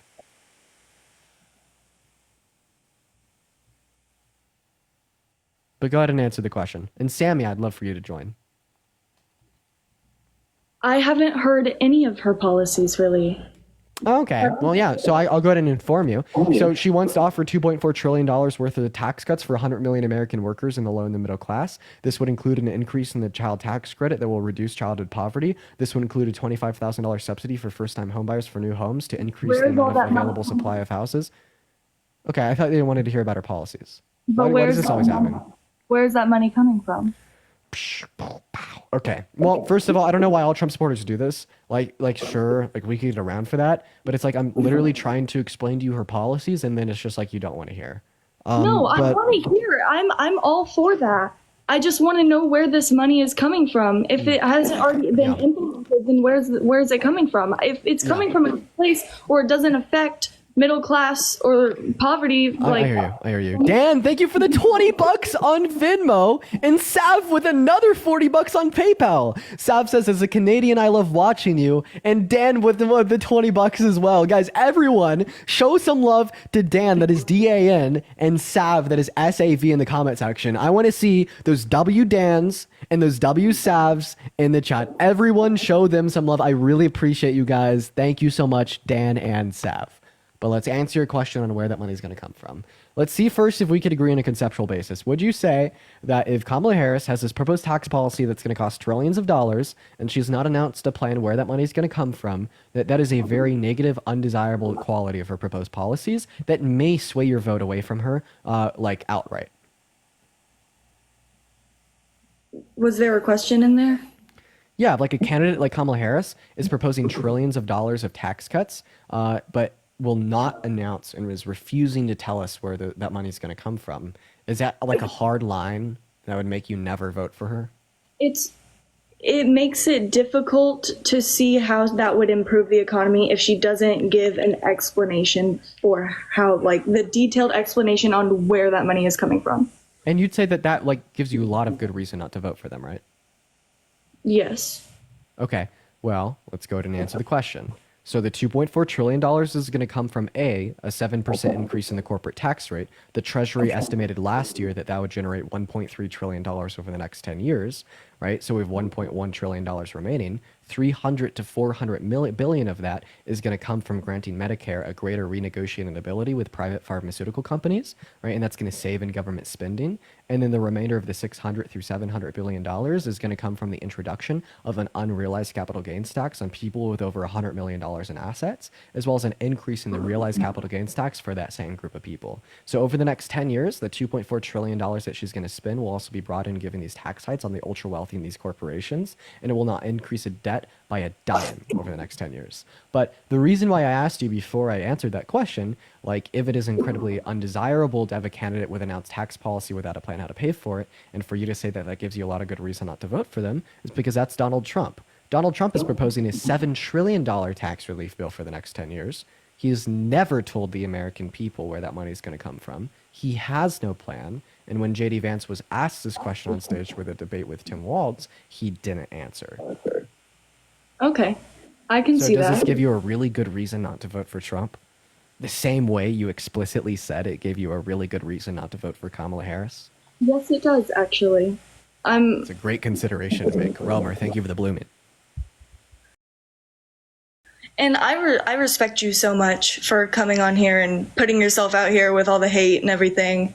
And I'm definitely going to look up that website of Kamala Harris and do more of my own research. And I appreciate your time because I am an independent person, but I was leaning more towards Trump because of the people around me, because I did grow up in Texas and I listen to what they say. And I am more on Fox News than anything else, which isn't a reliable resource. Bro, just spend like the next like hour of your life watching my TikToks and my debates. You could. So this isn't my account. This is my buddy Parker's account. I'm on it for the next 3 days because I'm banned on my main account. You could find my main account by just looking up Dean. I'll be the first to pop up. Go watch my TikToks. I talk about a lot of these policy-related issues. If you go to the reposts on my main TikTok account, I repost a lot of informative, like short clip videos from debates that I'll like have on podcasts or like on different streams, different sources. So you should go watch those too and see if it could potentially sway your vote.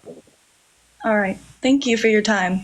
Yeah, have a good one. Yeah, and you you know, if you just want an immediate video where I go over like some of these things, click on the reposts on this account. Before I went live, I made a video on my main and then reposted it on this account. Amanda, thank you so much for the chasing the astronaut auntie. Amanda, thank you so much for the. We're gonna go to get our next guest up. But Amanda, thank you so much for the $10 on Venmo. Saying, could you say everything you just said in the last 2 minutes, but like you're explaining it to a toddler?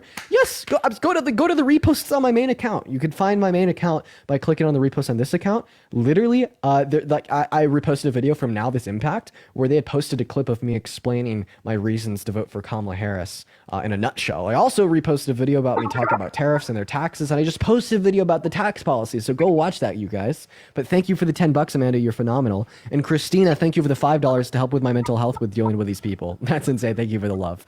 What's up, Bradley? Are you voting for Trump? Yes, sir. Are you driving by chance?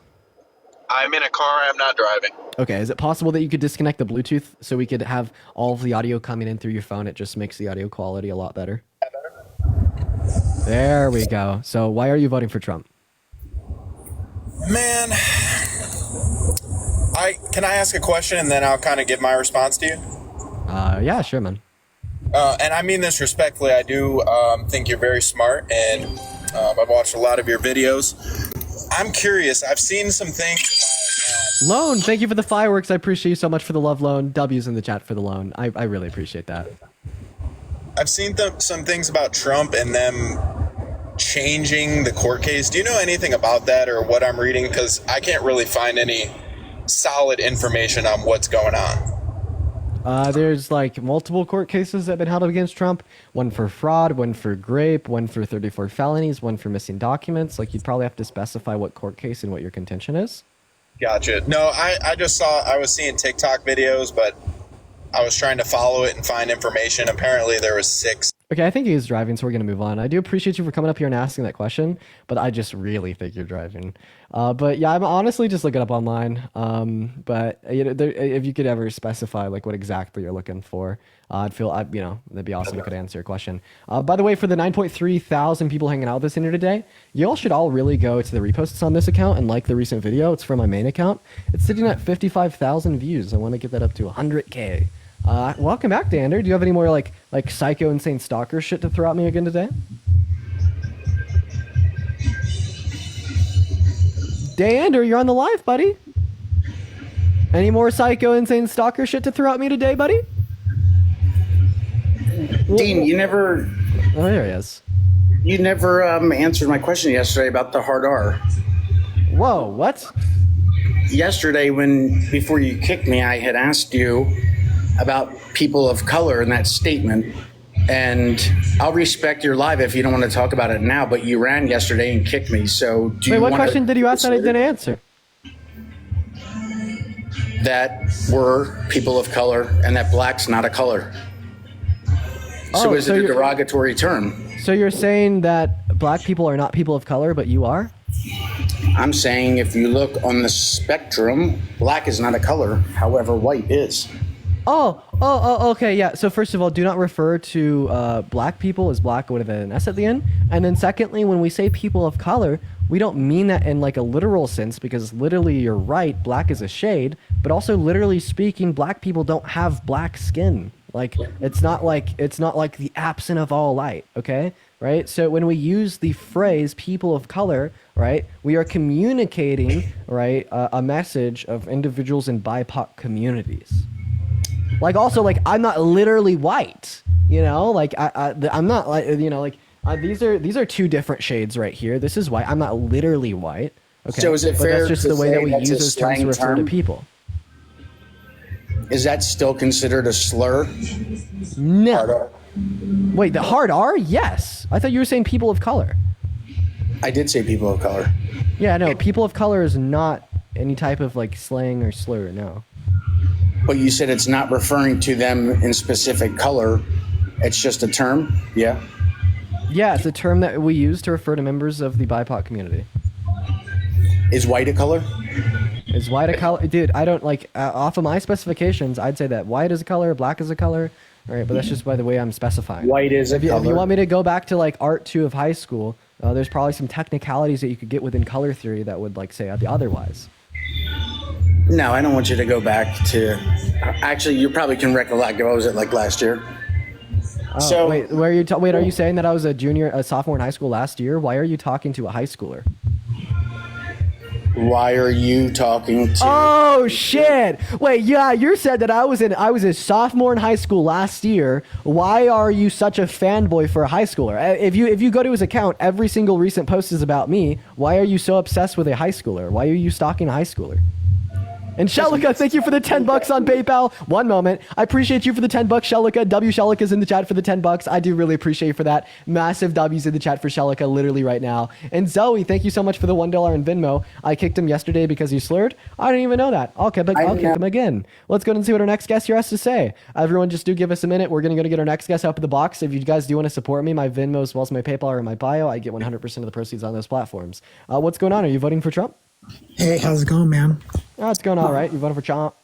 You know, I'm kind of on the fence about it, but would you ever vote for someone that's been held civilly liable for raping a woman? No, if that happened, it'd probably be the first, you know? Wait. Hold on. Hold the phone, ladies and gentlemen. Hold the phone. You said that you're on the fence and that you never vote for someone that's been held civilly liable for violent sexual abuse or rape. So we're going to go ahead and do the thing. Hold the phone. Where is it at? I can't find it. No, I can't. Why can't I find it? Maybe I just have to do it without the picture. Oh, there it is. Donald Trump has been held civilly liable for the violent sexual abuse of a woman, meaning that this would imply that you wouldn't vote for Trump. You know, I don't know. Maybe, you know, it's like it's an interesting setup, man, right now with the but I, you know, you suck, dude. You suck. You're like, I would never do this thing. And you act like you're a normal person with moral virtue and a heart and a brain. But then as soon as you learn that it's about Trump, all of a sudden, you don't give a shit and the sophistry starts. Sorry.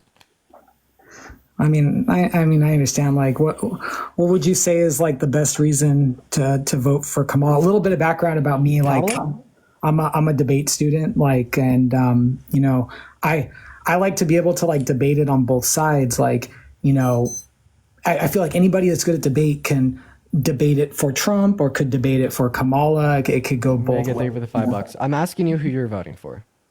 I would say, you know, I really don't want to like dedicate myself to like one person right now, you know, and I say until the vote's done. Okay, I feel like they're being disingenuous. I feel like they are voting for Kamala Harris, but they just want to debate me and like hold like the like devil's advocate view. We're gonna move on to our next guest. What's up, Sarah? Are you voting for Trump?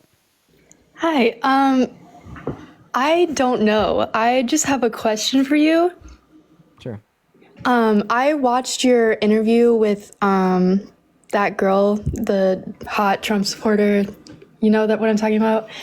I watched that last night, and you obviously won, in my opinion. I was just wondering if you could go into more detail about Kamala's like actual plans for what she wants to do. How about I do this? I recorded a 4-minute video of me talking about her actual plans yesterday. I posted it to TikTok, and they took it down and wouldn't send it out. How about I just post that on Twitter today? Okay. But if you just want to know like her plans straight from her, go to kamalaharris.com/issues. Okay. Thank you. Yeah, thanks for coming up, Sarah. Have a good one. You too. What is going on locally, Devin? Are you voting for Trump? I am. All right. Why the hell would you ever make such a bad decision? Let's hear it. I don't think it's a bad decision. I think just between the two overall, Trump's better overall. Okay, why? Let's see. I think his tax policy. Oh, you muted yourself. You probably got a phone call. A little better. I mean, I think they both have.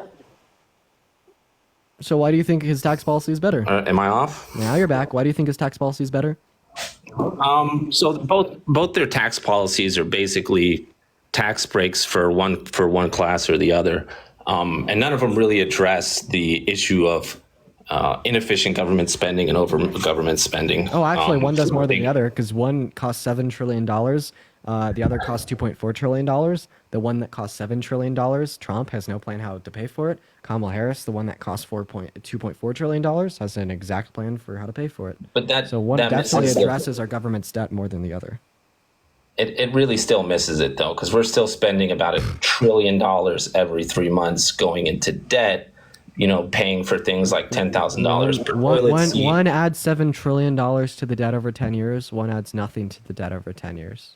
It's always adds nothing to the debt over 10 years, but we always add debt every year. Okay, look, dude. I understand what you're saying. What I am saying is that one adds to the debt significantly, one doesn't.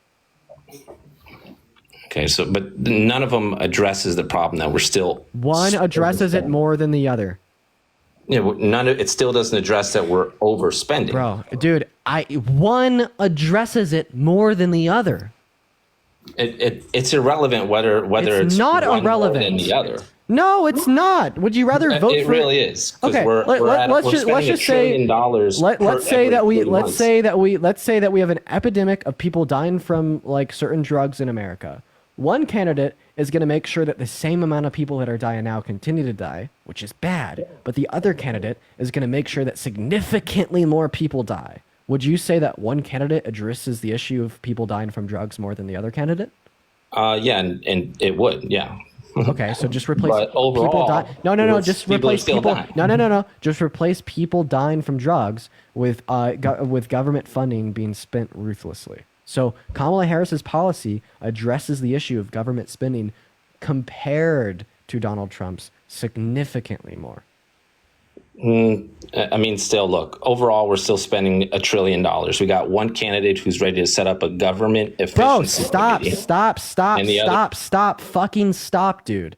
Dude, stop it. Stop it. What is this bullshit? One candidate's policy will increase the debt much more than the other candidate's policy will. And historically speaking, this is true.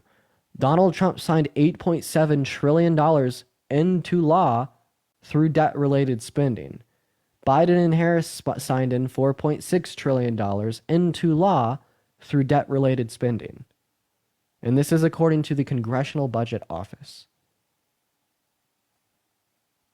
or the Committee for a Responsible Federal Budget. One candidate is better for debt-related spending than the other.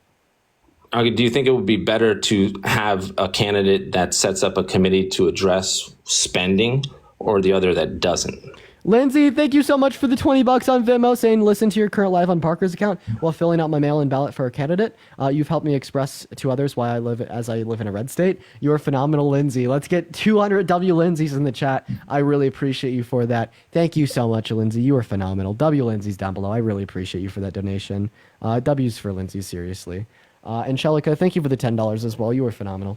Yeah, I'd say that like the DOGE would be good if Trump didn't have a track record of spending significantly more than Kamala Harris, wasn't currently proposing more expensive, more unnecessary policy than Kamala Harris, and actually gave us a fleshed out view of what the DOGE would entail. But given the fact that all those things are true, I don't really care. Okay, but you acknowledge that it's better to have a committee that would address overspending and inefficient spending.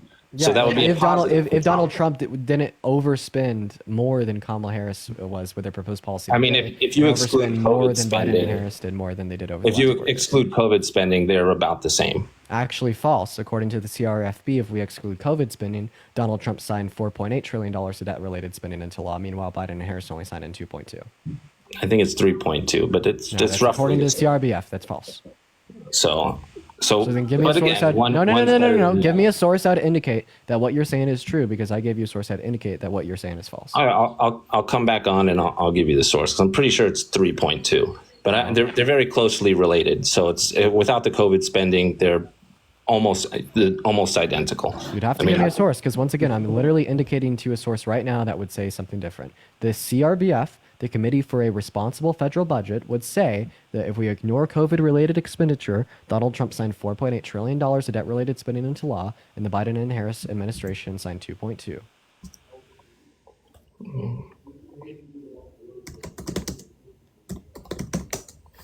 You could view it on your own screen. Just look up CRBF, Trump, Biden, like spending.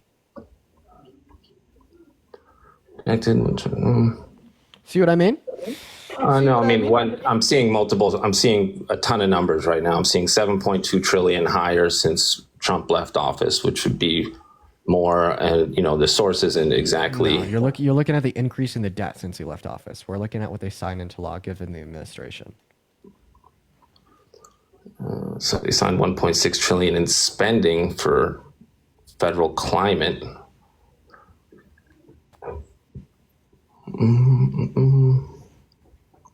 Biden has borrowed 4.3 trillion. Trump added twice as much to the national debt as Biden. Biden borrowed twice. So it says, I got a source here, 4.3 trillion, which is, again, roughly the same. The source that you just read off said twice as much. Thank you. Yeah, it doesn't exclude COVID spending. So but Biden's at 4.3 trillion. So, and I think 1.6 Trump in is at total spending if we 4.8. exclude COVID all related. So, dude, literally look up CRBF, Biden, Trump spending. Donald Trump spent more in non-COVID related expenditure than Biden and Harris spent at all. Okay, so yeah, that source says that, but another source here says 8.4 trillion for Trump, not excluding COVID, and Biden's at 4.3 trillion, which obviously really wouldn't include. That's just about right. That is just about right. Those are just about the right figures. Okay, and we know that Biden signed the $1.9 trillion COVID-related stimulus bill, the American Rescue Plan, into law. So 4.6 minus 1.9 trillion. The big one, what is that? 2.7. Okay, so 2.7. all right. I don't even care. We could go with your source. We could go with the $2.7 trillion of non-COVID related expenditure under Biden and Harris that is less than the $4.8 trillion of non-COVID related expenditure under Trump. Spend. Like, dude, we could use your own source. We could use your own source. We will use your own source. That is fine. That is fine. It works for me. It works for us all. In relief. Kenna, thank you so much for the $2 on Venmo. I appreciate you for the love. And Lindsay, thank you so much for the $17 on Venmo, saying I had $17 left in this account and didn't want to transfer it. Buy Parker lunch on me. That's really kind of you, Lindsay. Thank you for the love. W. Lindsay's in the chat. I really appreciate you. Thank you so much. Thank you, Lindsay. And Isis, thank you so much for the $10 on PayPal. That is ISAIAS. Thank you so much for the love. Isis, show some love to them in the chat. And Ethan with the $20 on PayPal. W Lindsay's, W Ethan's, W Isis, that is ISAIAS, W for all of them in the chat. Thank you guys so much for the love. You guys are phenomenal. You guys are so kind. Thank you for your donations. Hello, Lulu. Are you voting for Trump? Yeah. You are. Why would you want to do that? Yeah, Clark. It's just a better candidate. Okay, so why is the rapist, felon, wannabe dictator, and day one fascist that tried to coup the country and rig an election the better candidate? You could say all that's true, but it's not. Okay, well, I mean, every single thing. He was convicted of felonies. He was held civilly liable for rape. He was People who described get as convicted of felonies normally go to prison. fascist. He never spent a day in prison, so that just sounds incorrect. Fascist? What makes him a fascist? Okay, we need to respond to that. And also that overspending you were saying, Kamala need to, spends hey. $2 million a day more on her ad campaign than Trump. In 2003, when she was running for district attorney general, she signed a thing saying she was going to spend $211,000 and overspent by $400,000. So we need I don't know, Fire. we need to respond to that first point. So Donald Trump has been convicted of 34 felonies. The reason he's not in jail is because sentencing happens in July. When you get convicted, oh my God, this guy never. No, don't leave. Don't run away because you're stupid. It's okay. We've all I'm been not there. fucking running away. I'm just saying, player, you've never been to court or nothing, huh? Actually, I have, but that's a different story. But it is true that you're convicted and then you're sentenced. Sentencings occur on November 26th. So what did he get convicted of? He got convicted of 34 felony counts of falsifications of business records in the second degree, which is a Class C felony in the state. Doesn't every politician do that? He's just the one who got convicted? That sounds ridiculous. He got convicted for this on the second count with an intent to commit a second crime because he falsified business records to pay Stormy Daniel money to not tell the press that he had slept with her prior to the 2016 election. So the reason it's a Class C felony this is is because he falsified the business records Why are you talking with about an rape? intent to sway the outcome of an election. Since when is falsifying records rape? So it wasn't rape. He consentfully slept with Stormy Daniels, and then he didn't want her to tell the media and talk about it. So he paid her money from his like campaign funds. And Alejandro, thank you for the $6. What does that have to do with rape? Oh well, the grape case is separate because remember he's a criminal. He's done a lot of bad things. And on top of this, he was also held liable for raping E. Jean Carroll. So is Kamala. What crime has she been convicted of? She didn't get convicted because Willie Brown saved her, but when she was Don't say the names of any drugs. Don't say the names of any drugs. Don't say the names of any drugs. And then secondly, when she was running for her name is pronounced Kamala. Her name is pronounced Kamala. Just say that she's Harris or when she was. And Abby, thank you for the $10 on Venmo for getting some Advil. You're gonna need it. They're loud and wrong. I know. Right. Thank you for the $10, Abby. W's for Abby in the chat. And Christine, thank you for the $5. And Kenneth, thank you for the $2. You guys are phenomenal. And Grace, thank you for the $5 on Venmo as well. Go ahead. When she was running for district attorney general, you know what I'm saying? She signed a thing that she was only gonna spend $211,000 on her ad campaign, and she went way overspent, spent $600,000, and then instead of going to jail, because that's a crime, Willie Brown, he appointed all the board of directors on that, and he told them not to send her to jail, instead just to let her write a letter to the civilians who she already wrote letters to. And yeah, so that's a crime. Overspending on her ad campaign, which you just said she doesn't overspend. So what's the statute? You guys love saying Kamala helped us what's this? As vice president until this was in the state of California, borders, and then she didn't do nothing, right? So we'll get to the borders next. She had nothing to do with it. You're pivoting. It's a double-edged sword. We'll get to the borders next. Let's stay on topic. So what crime did she commit in the state of California? What is the statute? Did you not just hear to overspend? Did you not just hear? She signed a paper which says that she won't overspend over $211,000 on her ad campaign, and then she spent $600,000. Which, do I need to break it down? So breaking a contractual agreement is not a crime. Actually,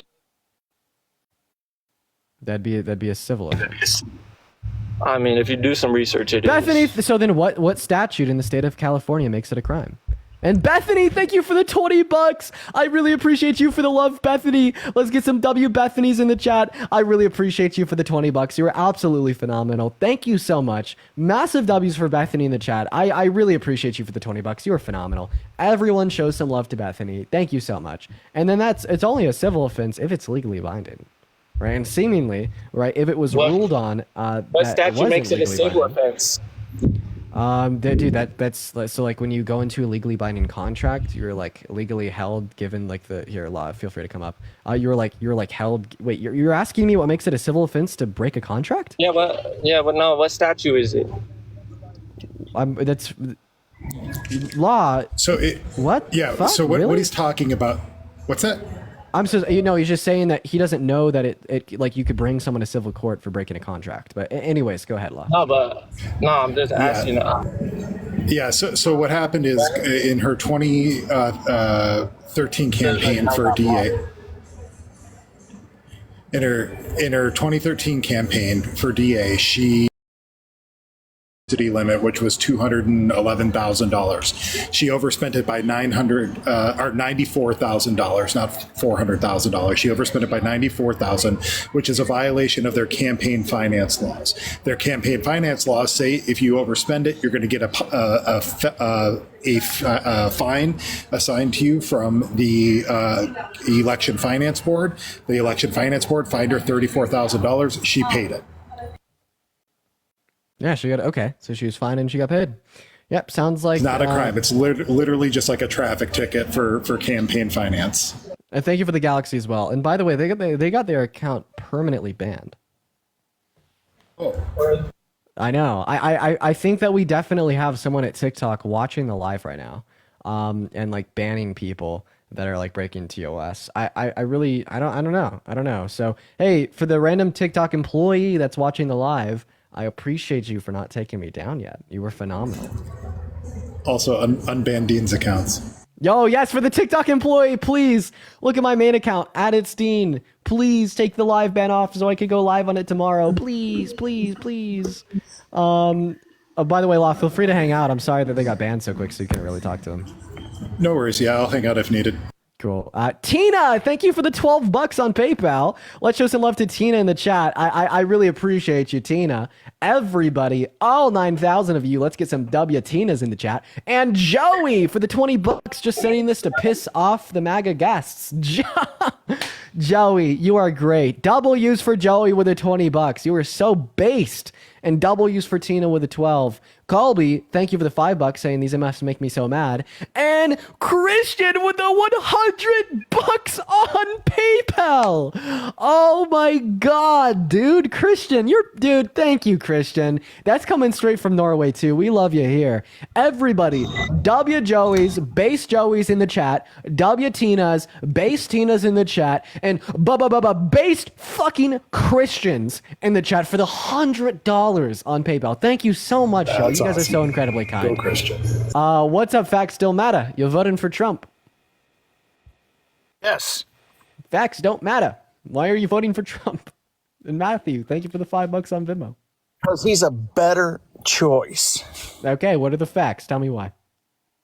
The facts is that he's going to take away some taxes. Okay, and I'm going to get to keep more of my money. What's your annual income, buddy?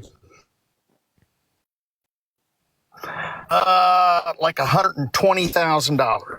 Yeah, you're actually going to save more money with Kamala Harris's proposed tax policies compared to Donald Trump's. His disproportionately benefit people making over $500,000. Oh, I thought facts mattered. Wait, so facts don't matter? Don't matter. Okay, but then you facts. make like look right now. But then you like make baby we noises when I'm giving you the facts. No, we are paying a lower tax rate, but everything costs more. So we're actually spending more on taxes per dollar spent than we were under Trump's plan.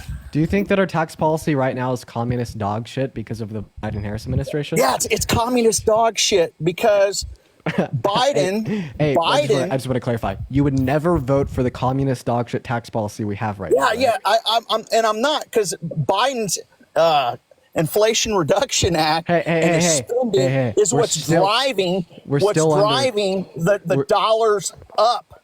Okay, we'll talk about inflation. There's no consumer spending. That's the thing that screwed up Trump's tax plan. That's the thing, because it was great under Trump, but Biden managed to screw it up.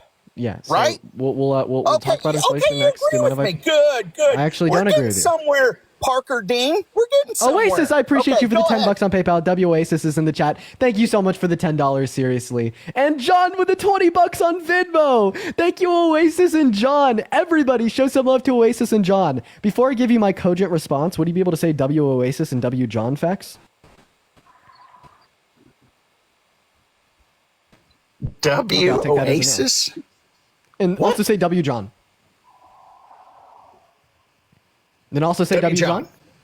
There you go. Thank you. Anyway, so back to what I was saying. So yeah, you said that the federal tax policy we have today is communist dog shit that you never vote for again. So we're actually still under Donald Trump's TCJA, and the Biden-Harris administration hasn't changed it. We are under his tax policy. So in other words, you think that Trump's policy is communist dog shit that you never vote for again. No. I think that in conjunction with Biden's Leave! Thank you for the $30 on PayPal. I appreciate you for the love. Leave. Let's get some W's in the chat for Leave with the 30. Shut up. Thank you for the 30. Shut up. Thank you for the. Shut up. Shut up. Shut up. Thank you for the. Shut up. Thank you for the $30. Shut up. Thank you for the $30 on PayPal. Shut up. Let's get some W's in the chat for Leave with the $30. That is LEIF. Thank you for the $30 on PayPal. W Leafs. Thank you for the love. Go ahead and continue. My apologies.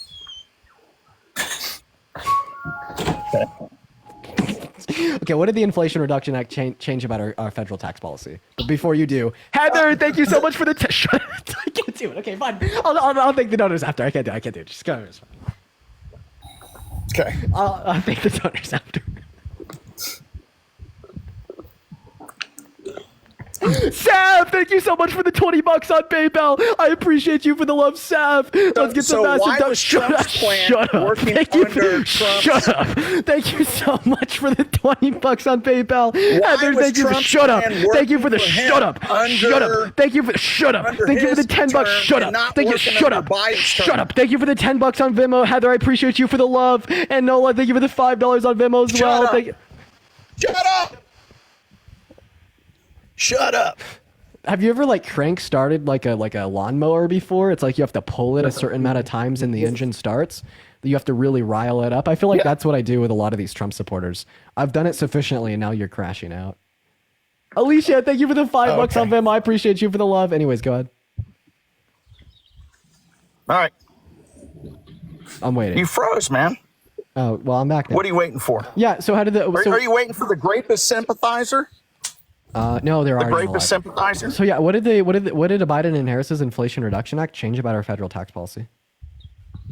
Okay, why did Trump's policies work under his administration but not under Biden's? Amy, thank you for the $5 on Venmo. As many shut-ups as why? you could say. Why? And Sav, thank you for the $20 on PayPal as well. Yeah, I got you. And as a Canadian citizen and with American fiance, thank you. Thank you so much for the $20, Sav. W's for Sav and W's for and W's for Heather. So it actually didn't. So we'd actually have a Brookings study done in 2020 that would indicate that after the TCJA was implemented, we saw no increase in business investment on the macro scale. And then we'd also have a study from 2 Harvard professors that would indicate that there was only a $10 billion increase in our GDP per year caused by the TCJA. So it actually wasn't effective, but you'd just be associating external variables with the economy, and you're just saying that it's caused by the TCJA. But with these 2 studies, we could indicate that that is incorrect. Okay, did they factor in the interest payment? What? If the interest payment exceeds the GDP, then we're still in negative growth under Biden, which is happening. Wait, so yeah, for the GDP caused by the TCJA, yeah. Chandler, thank you for the $60. Kelly, thank you for the fireworks. Why did it work under Trump, but not under Biden? I appreciate you for the $60 on Venmo, Chandler. Let's get at least 600 W Chandlers in the chat right now. Thank you for the shut up. Thank you for the shut up. Thank you for thank you for the love, Chandler. And thank you for the $60. Seriously, so base. W Chandlers in the chat. And Casey, thank you for the $2 again. Amy, thank you for the $5 again. Alicia, thank you for the $1. You guys are phenomenal. But yeah, no. Anyway, so the TCJA didn't work, right? So once again, according to the Brookings study on the macro scale, it cost no new business investment. And then once again, it only led to a very marginal increase in our GDP per year at about $10 billion. And that trend did continue under Biden and Harris's administration. Another claim that you had made there is things such as the Inflation Reduction Act or Biden's spending have caused inflation. Well, first of all, the Inflation Reduction Act was deficit reducing under 10 years. So according to your logic, that actually have disinflationary pressures. And then second of all, if spending causes inflation, this would lead you to the conclusion that Donald Trump caused twice as much of inflation as Biden because he spent twice as much. All right, and this is coming from the Committee for a Responsible Federal Budget. He spent $8.7 trillion. Meanwhile, Biden and Harris only spent $4.6 trillion. Yes, but for some reason, their interest payment is exceeding the GDP. It is. Okay, so interest payment exceeding the GDP. That still puts us in the red, man. Okay, I don't know how that correlates to any of the points that I've made. If you want to respond to any of the points I made and then bring it up and make an argument out of it, feel free. If you're paying more on the debt than you're bringing in, then it's not working. Okay, and you also need consumer Mallory, spending, thank you so much for the which $10 isn't on Venmo. happening I appreciate right now. you so much for the love. We don't have any consumer spending. So, do you think that we need to reduce inflation? No, we need to reduce the taxes collected. So to increase consumer spending. After COVID hit, do we need to reduce inflation? We need to reduce taxes to increase consumer spending. Okay, I'm going to go and give you That's my opinion. I'm going to go and give you one last chance to answer before I kick you. After COVID hit and we had like a 9% rate of inflation, did we need to address and reduce that? Look, the way we needed to reduce it was All right, bye. Yen, I appreciate you for the $10 on PayPal. I really appreciate you so much for the love. W's for ying in the chat. That is YING. Thank you so much for the $10. But by the way, I'm just going to school him now that he's gone because he wasn't answering their questions. So increasing consumer spending actually causes inflation. This is why the Feds increased interest rates because it reduced consumer spending, which in turn reduced inflation. So tax cuts are inflationary. But anyways, right, that's why the Feds did that, unrelated to the presidency, and Donald Trump says that he likes the head of the Feds and he's actually going to keep him. That would be Jerome Powell. But he just wasn't responding to the question, so we're going to go ahead and move on to the next guest. What's going on, B. Spencer? Are you voting for Trump? Oh, yeah, I'm voting for Trump. All right, what's that? I like his policies and... Like what? Like money in my pocket, so... Yeah, so like which one of his policies do you like? I like the policy where he said, which I don't know if it's going to happen, but I mean, if it did, it would be amazing, where he would cut taxes on overtime to little or none on it, which that would be amazing.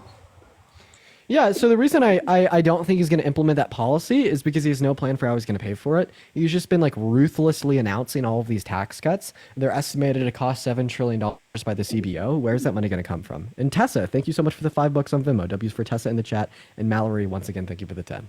Okay, so most of the money that he could get back from is from all the countries that we've given money to that put us in a lot of debt. They could start paying that back. Like what? Ukraine, we sent a lot of money over there. Yeah, so we actually spent 120 billion, and most of that was in weapons, and that was because of the Budapest Memorandum, and that was over 4 years as well. That's less than $30 billion a year, right? Predominantly in weapons. How is them paying us back $30 billion a year, predominantly in weapons, going to pay for $7 trillion over 10? I'm not saying they pay it back all in 1 year, but they pay however much they can after they fix whatever's left of their cities after them going into war with Russia, and they pay us back however much they can each year until the debt is fully paid off.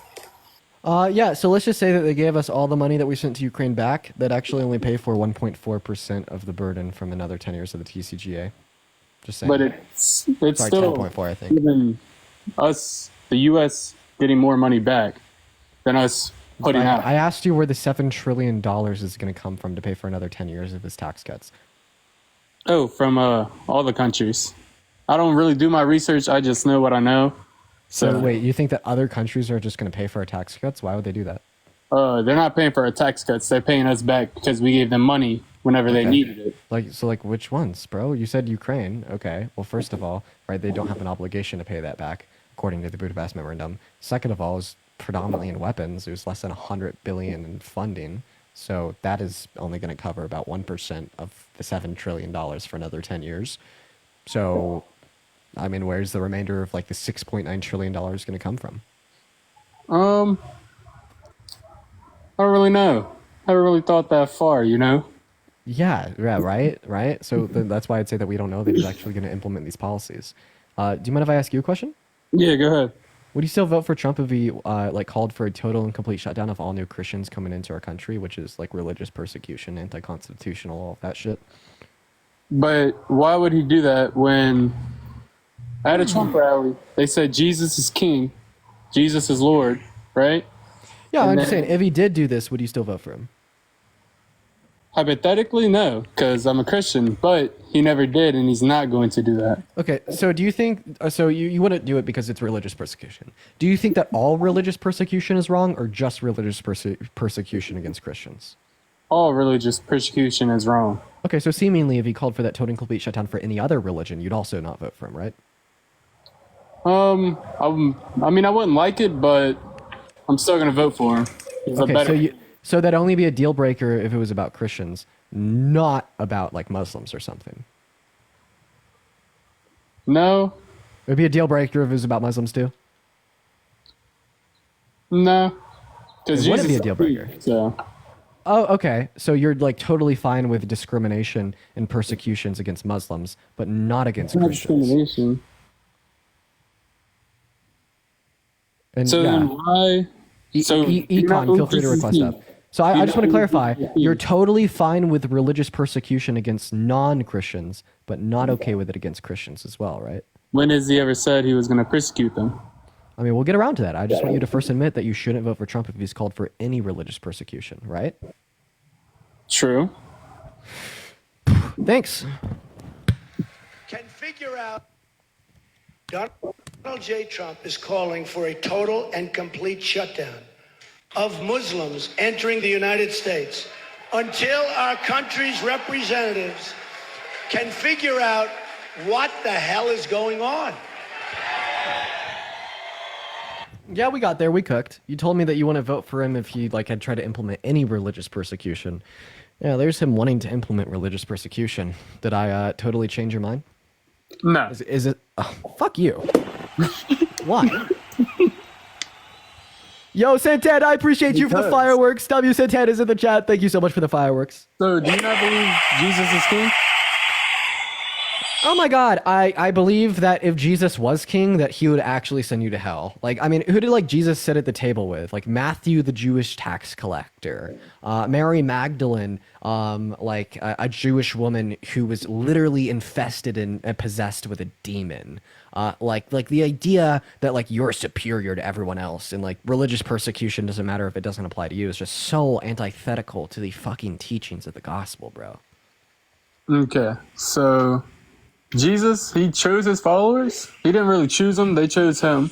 No, he chose Matthew, the Jewish tax collector. He had to ask Matthew, the Jewish tax collector, 3 times to sit down and eat dinner with him before he finally had gotten Matthew, the tax collector, to follow him and quit his job and no longer being a tax collector. He was trying to help him change his views and his religion. Right, but do you think that Jesus would ever persecute Matthew, the Jewish tax collector, because he didn't believe that he was the Messiah? No. Okay, so it's not okay for Trump to persecute all new Muslims from coming into the country, even though they don't believe that Jesus is the Messiah. Never said that, but I'm pretty sure the Middle East, they don't have background checks, you know? So anybody coming into our country through legal means does undergo stringent checks in accordance with their current law. Really? Then how did they let all the rapists, gangs, cartel, drugs, and everything across the border? 85% of drugs that are trafficked across the southern border are trafficked by U.S. citizens. And then the rapists, drugs, and gangs, no, that's all just Hitler rhetoric from Trump. I would applaud you if you could give me any evidence of widespread gangs and rapist criminals coming into our country. I would applaud you. I would applaud you. I would literally applaud you. If you've ever watched The Boys, you know exactly what I'm talking about. We all know Frederick Vought's wife, right? And how she wanted to be Hitler 2.0. So she got up on that mic and she was talking about all the criminal supervillains, right? That's what Trump does. Sorry, I wasn't paying attention. I was looking outside. You were looking outside? Yeah, I was watching my chickens. My bad. Okay, Spence. All right, buddy. I'm gonna move on to the next day. Go take care of those damn chickens. I appreciate you for coming up, man. Have a good one. Go take care of those chickens. All right. Let's go ahead and move on. Let's see what we got. Let's go and get our next guest up in here. Go take care of the chickens. Someone in the chat said y'all some storm fronts, bro. So real, dude. So real. Someone in the chat just called me condescending. I was so nice, bro. Come on. What are we doing? By the way, if you want to support me, my Venmo, as well as my PayPal, are in my bio. We're going to go to get our next guest up in the box right now. You're exhausted? I'm not. We've been at this for 2.5 hours. I got another 2 hours in me. We're going to go into what our next guest here has to say. Let's go ahead and get him up in here. Everybody just give us a minute. Let's go ahead and see what Duck has to say. If you are voting for Trump, make sure to let me know in that chat. We're still looking for our next guest here, just looking for more debates for the evening. If you want to skip the line and get pulled right up, just drop a Trump in the chat. Hello, Duck. Are you voting for Trump? No, my brother is voting for Trump, and his wife is in Africa. I appreciate you so much for coming up. I am just looking to debate Trump supporters. You were phenomenal. I understand that I kicked you, and I understand that may hurt. So, chat, please show some love to Duck. You were absolutely based for not voting for Trump. Show some love. Let's go to get our next guest up in here. What's up, Brennan? Are you voting for Trump? I love Jesus. Okay, hello, Colin. Are you voting for Trump? Yes. All right, and why is that? Well, I just believe that in general, the direction that the left has gone has gotten pretty radical in a lot of ways. And also traditionally the Conservative Party, at least in a sense, upholds God's law and Christian values. And it's not perfect, and they don't do a great job of it, but they do better than the left. So. No, I don't think that like Christian values should be instituted into legislation. That's a No. I'm not talking about theocracy. I agree with you. I think that theocracy is bad, man. I agree with you. Yeah, but anyways, so like, what is the radicalization that you're referring to within the left that you don't want to vote for? Well, I'm just talking about like, I don't know how to say this. Is it AB? Is that correct term? You could say abortion. Okay, abortion, especially late-term abortions. Of course, I believe that they're all wrong, but late-term especially. Do you think that Kamala Harris is like really radical and evil and demonic because of her like legislational stance on late-term abortions? Do you agree with late-term abortions? Just answer my question, please. Oh, yes. Okay, you just called Trump evil and demonic and radical because Trump and Kamala Harris have the same policy stance on late-term abortions. Both of the two candidates think that late-term abortions should be left up to the state. So if you think that Kamala Harris is radical, evil, and demonic because of her stance, you'd either have to contradict yourself and look like a fool or say that Trump is also radical, evil. Well, hang on. Since when does the left want the rights to be in the states? Since Roe v. Wade. Under Roe v. Wade, they're only federally protected until viability. And then after viability, they're left up to the states. Yes, but the left wants to go back to federal. Yeah, federal protections extended under Roe v. Wade, clarified during the debate, meaning that late-term abortions are left up to the states. What's your point? That her and Trump have the same legislational stance on late-term abortions. You called her radical, evil. No. Trump is not. Show me one time where Trump is for late-term abortions. You're gonna have to back that up. Yeah, because he wants it to be left to the state. No, specifically where he has said that he is in agreement with late-term abortions. Not just that he's for states' rights. Neither of the two candidates have like a push out in their legislation. Okay, but Tim Walz. Both of the you want to talk about Tim Walz's bill? Both of the two candidates, right, think that late-term abortion should be left to the states. We are not going to be pivoting to Tim Walz because I asked you very clearly if you thought that Kamala Harris was evil, demonic, and radical for her legislational stance on late-term abortions. Do you remember that? Yeah, and it's not just that. It's a number of things, like gender ideology. Okay, but you did say that she was evil and demonic because of that specifically.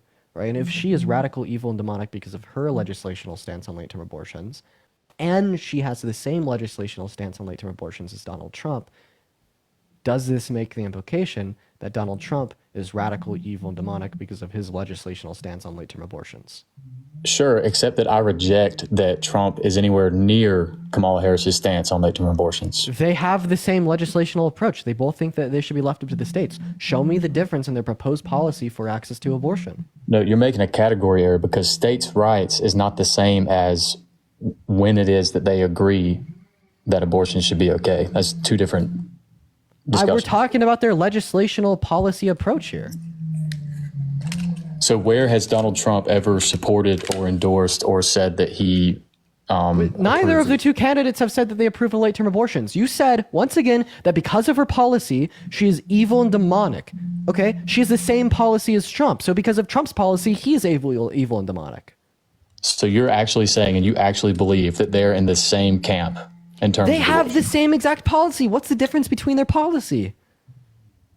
Okay, first of all, the fact that the left wants abortions to be legal across the board federally, Trump is the one who got it to the states. And because of that, a lot of states have now adopted very pro-life legislation, which would not have happened if he hadn't done that. So he's obviously which is more bad. pro-life I candidate. think that they should be federally protected until about 20 weeks, but we're talking about late-term abortions. What is the difference between their stance on late-term abortions? There's a billion differences that you could point out in their stances prior to viability, prior through 20 through 24 weeks. There's a trillion fucking differences. You specified late-term abortions. When you brought that into it because you're trying to trap me into this thing where Trump and Kamala are the same. You brought that into it. You particularly said that she's evil demonic because of her stance on late-term abortions. You asked me the question, and I said yes. Okay, right? So if you think that her stance on late-term abortions is bad and evil and demonic, then you think that Trump's stance on late-term abortions is bad and evil and demonic. And by the way, you did bring it in.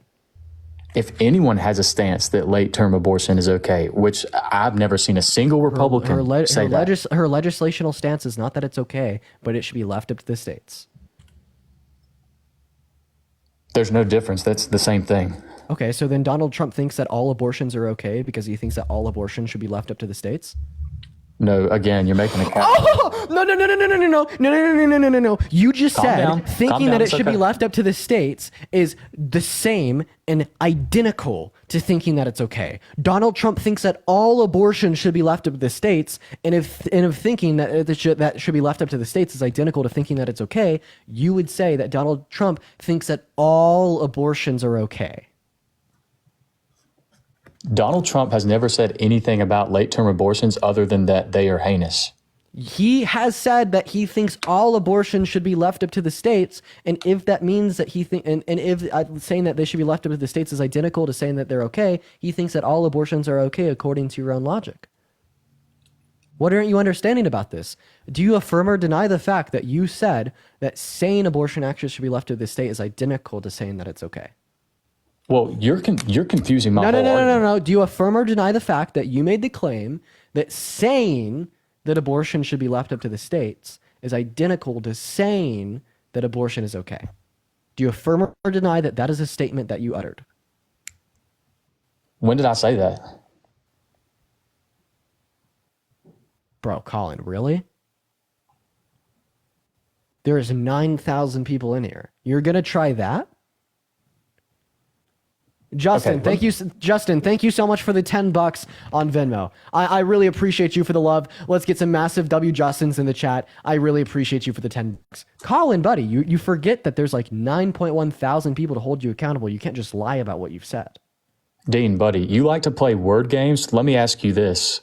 What is your stance on abortion? Yeah, sure. I think that abortion is completely, totally, morally fine up until about 20 through 24 weeks when the fetus gains the ability to deploy first-person subjective experiences. I think that it should be federally protected until that point for all women for no reason. And this also has like pragmatic implications because in pro-life areas, we see lower qualities of life, higher levels of unemployment, higher levels of like jobless claims, lower levels of education, and lower levels of income. And then we've also seen since Roe v. Wade was overturned, 65,000 women that have gotten pregnant as a result of rape have been denied abortion, and 1 out of every 3 women in America today do not have elective access to abortion. Clea, that is CLEA. Thank you so much for these $16 and the 60 and the 15 cents. Let's get some W's for Clea in the chat. I really appreciate you for the love. Massive W's for Clea. Thank you so much. Right, and it's also devastational to the family unit because what we should be focused on is a very strong family unit where we have 2 adults that consent to having kids, that desire to start a family, that want to be with one another. But when we advocate for pro-life legislation and we restrict women's access to abortion, all right, what you're implicating here is that you want to force 18, 19, 20-year-old boys and girls into becoming parents because the state is denying the woman access to health care. But overwhelmingly, that would be my stance on abortion. Okay, so essentially, if a kid is going to be born and it might be less than an ideal situation, we should just off them. No, actually, a mother can off a kid in her womb prior to 20 weeks with any reason or no reason at all. It could be an ideal situation. I don't give a shit. There could be like a married couple, like worth like $10 fucking quadrillion that would be able to raise this kid in like the best life possible, providing them with the best education, providing them with the best food, with the best upbringing. If it's before 20 weeks, that mother can fucking off it with any reason or no reason at all. Wow. Yeah, that's right, because it has no moral consideration. We do not attribute moral consideration to life that doesn't have the ability to deploy sentience, and that's a fact. And your response is, wow, that's sick. Let me ask you a question. Do you think that women with IUDs are murderers? Okay, you're going to conflate that with abortion? It is actually not a conflation, unless you don't think that human life is valuable and starts at the moment of conception. It's only a conflation if you don't think that the soul is ingrained in the unicellular zygote. It's only a conflation if human life doesn't start when the sperm meets the egg. It's only a conflation if the fetus and the unicellular zygote in the mother's womb isn't as valuable as a newborn baby. It's a conflation under those circumstances. Yeah, sure. But under your circumstances, absolutely not. No. Okay. So basically you get to decide when or when not it's okay to off a baby. Well, I mean, you're a Christian. You think men that lived 6,000 years ago do, so I wouldn't be pulling that card. But you never answered my question. No. Do you think that women with does. IUDs are murderers? Sir. Yeah, God's not real. That doesn't matter. We'll get into that later. Do you think women with IUDs are murderers? No, that's not the same thing. Okay, so when does human life start? At conception, And because God is it- says so. And it's murder to kill it after that, right? What would you consider ending a human life? We'll get to that next. Answer my question. It's murder to kill it after conception, right? Yes, because you're ending a human life. So IUDs can and do kill unicellular zygotes after conception occurs by not allowing them to implant into the uterine lining. That's not an abortion. Okay, so then you don't think that it's murder to kill a baby after the moment of conception. So if you're so confident about your stance, why do you have to do these mental gymnastics for yourself? These aren't mental gymnastics. Please show me where. Point out the mental gymnastics. Tell me where my logic fails. You're talking about IUDs. You're talking about things that have nothing to do with abortion. I mean, yeah, you say it's abortion because it's morally valuable at the moment of conception. An IUD kills, right, a unicellular zygote after conception occurs, just like an abortion kills a fetus. What's the difference between an abortion killing a fetus and an IUD killing a zygote? It's the intention. Oh, it's the intention that matters. So if I drink 3 beers, get in my truck and drive to the gas station with the intention of getting a pizza, but I wipe out a family of 5, I'm not a murderer? Way to do some mental gymnastics again. Listen, if you're so confident with your that stance, logically demonstrates that intention isn't required for murder to be sufficiently deemed. Since when, buddy? I just gave you an example. If I drink 3 beers, have the intention of going to the gas station to get a Pepsi, and I wipe out a family of 5, am I a murderer? Colin? What do you think? I think, hey, yes. Hell yes. What do you think? So those lives would be valuable. So Colin, tell me, am I a murderer? Are we playing the hypothetical game, or you want to talk about real life? It's called an analogy to prove a point. Answer my question. Am I a murderer, Colin? If you take a human life. And you play the hypothetical game every single time you go to church on Sunday. But Patricia, thank you so much for the $50 on PayPal. Let's get some W's for Patricia in the chat. I really appreciate you for the $50. W Patricia down below. Everyone show some love. I really appreciate you for that. You are absolutely phenomenal. Thank you so much. Massive W's for Patricia. Can I ask you? Mag, one moment. Mag, thank you so much for the $25 on Venmo as well, saying give them hell. W Mags down below in the chat. I really appreciate you, Mag. W's for Patricia and Mag. And then also Malia, thank you for the $10 on Venmo, saying thanks for trying to make the world a better place. I really appreciate you for that. And Lucas, thank you for the $4 and the 20 cents. And Justin, thank you so much for the $10 as well. If anyone else watching the stream wants to donate to me, wants to support, my Venmo and my PayPal are in my bio, and you can actually be linked straight to them through my link tree. Anyways, getting back to the debate, you said that the reason a woman with an IUD is not a murderer, and that's not murder, is because she didn't have the intention of killing, all right? And I'm disputing your point. I would suggest that intention is not necessary to classify what is and isn't murder, and my evidence for my point would be the fact that when a drunk driver wipes out a family of 5, they do not require or possess the intention of killing that family of 5, yet we would still call them murderers. You call this a silly, unrealistic hypothetical that doesn't matter at all, but it matters insofar as it conceptually proves the point that intention is not required for murder to be defined, disputing your point that the reason women with IUDs are not murderers is because they don't possess that intention. Have I detailed this out to you good? I think I have. Yeah, you're wasting time. So in your opinion, where do you even get your morality? Like, why do you even care if something's murder or not? Okay, so once again, we could talk about that next. I don't appreciate the pivots. Where do you get your morality? Okay, I'm not going to pivot, Colin. You don't have an answer. My answer is I'm a threshold deontologist. I particularly hold to Rossian pluralism. It's a school of thought that has existed since the mid-20th century, and when we would reference down to meta-ethics, I held to moral realism for 3 years. After consideration, I am now a moral subjectivist. I could explain to you how I think that that's driven given intuitions and evolution, but I do have an answer to your question. I guess the only reason I'm answering your question is just because I wanted to embarrass you, but let's go ahead and set that aside once again. No, your Let's get word back to the salad main means topic. nothing to me, man. Okay, so what's the ontology? You didn't even answer the question. You say a bunch of words. Yeah, but just because you didn't understand them doesn't mean that they know not that they mean. Okay, you know a What's the vocabulary ontology? word that I don't. What is it? So deontology, right, in like a Kantian sense, is defined as like these absolute moral principles and which are always true and which you hold to, right? But threshold deontology is a little bit differently. It's basically instantiating the idea that we have certain moral principles that we have to hold to, but that yet they could be weighed based upon the consequences of the action. Like for instance, right, we may hold to the principle that lying is bad, but sometimes lying is okay because you could lie to produce a better outcome, such as like the people that were keeping Anne Frank safe during the Holocaust could lie to the Nazis that had come to the door saying Anne Frank isn't there, but that's going to be my deontological perspective, right? But then when we want to reference like that's going to be my normative ethical position, but when we want to reference like meta ethics, which I think is what you're referencing when you ask me where my morals come from, I just think that they're driven given my intuitions, and I'm a moral subjectivist. But now I would really like to get back to the topic that we were discussing. You said that women with IUDs are not murderers because they don't possess the intention to murder, and I gave you... Well, actually, I looked up your claim, and it's actually just a lie. So your whole premise is garbage. The IUDs kill embryos. Yeah, so they kill conceived zygotes. They do. I'm looking at a screen right now that says that they don't, which I figured was the case. So what does it say? It's pretty simple. This isn't going to be a essay. It's just going to be a simple answer. You ready? IUDs do not kill embryos. Okay.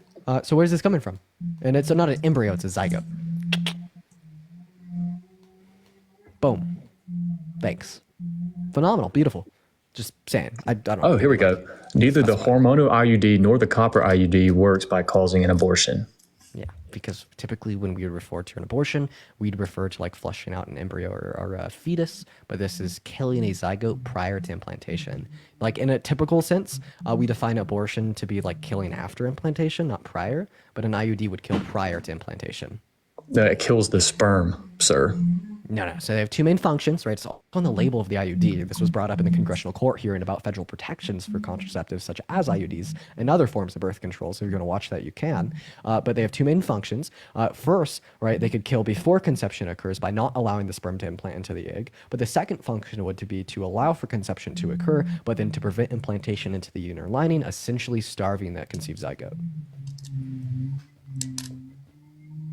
Well, then I would disagree with that morally because I'm consistent. Okay, so you do think that women with IUDs are murderers, correct?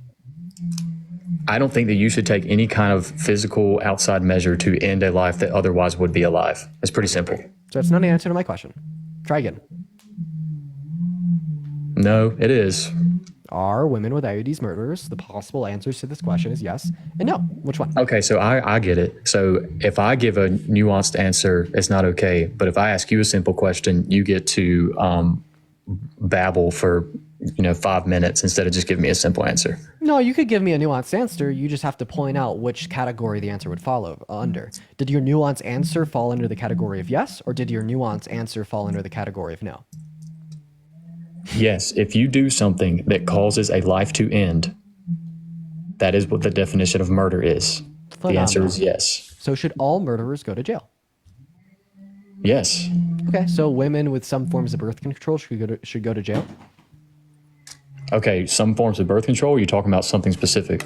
Sarah, thank you for the $3 on Venmo. IUDs. So women that have IUDs that kill those zygotes should go to jail? If it can actually be proven that there was a life and that it was ended, that's murder. So they should go to jail, right? Because you said all murderers should go to jail? Yeah, it's pretty simple. Okay. How many women in the chat are going to jail? Let's put some hands up. Let's put some hands up or some ones in the chat if you're going to jail if Colin was the supreme dictator. See, here's the issue. You think that's So, what Colin, actually determines what's right and wrong. I just wanna don't clarify. think a TikTok chat determines what's right or wrong. Reagan, I appreciate you for the $10 on PayPal. W's for Reagan in the chat after they spam the me's. I want to use this conceptually for a second. Thank you for the $10 on PayPal. Oh, I didn't ask the chat to determine if something's right or wrong. I asked the chat to point out all the women that are going to jail. So I want to clarify, Colin. Every single woman that you see spamming hands, that you see spamming ones, that you see spamming me, you think that they should all go to jail? If you end a life, that's murder. You should be charged for it. No, all the women in the chat, point out their names. Trevor, Amy, Elise, Leslie, Miss Reyes, Milky. If like you think all these people should go to jail, right? Yep. Okay, so go ahead and tell them that.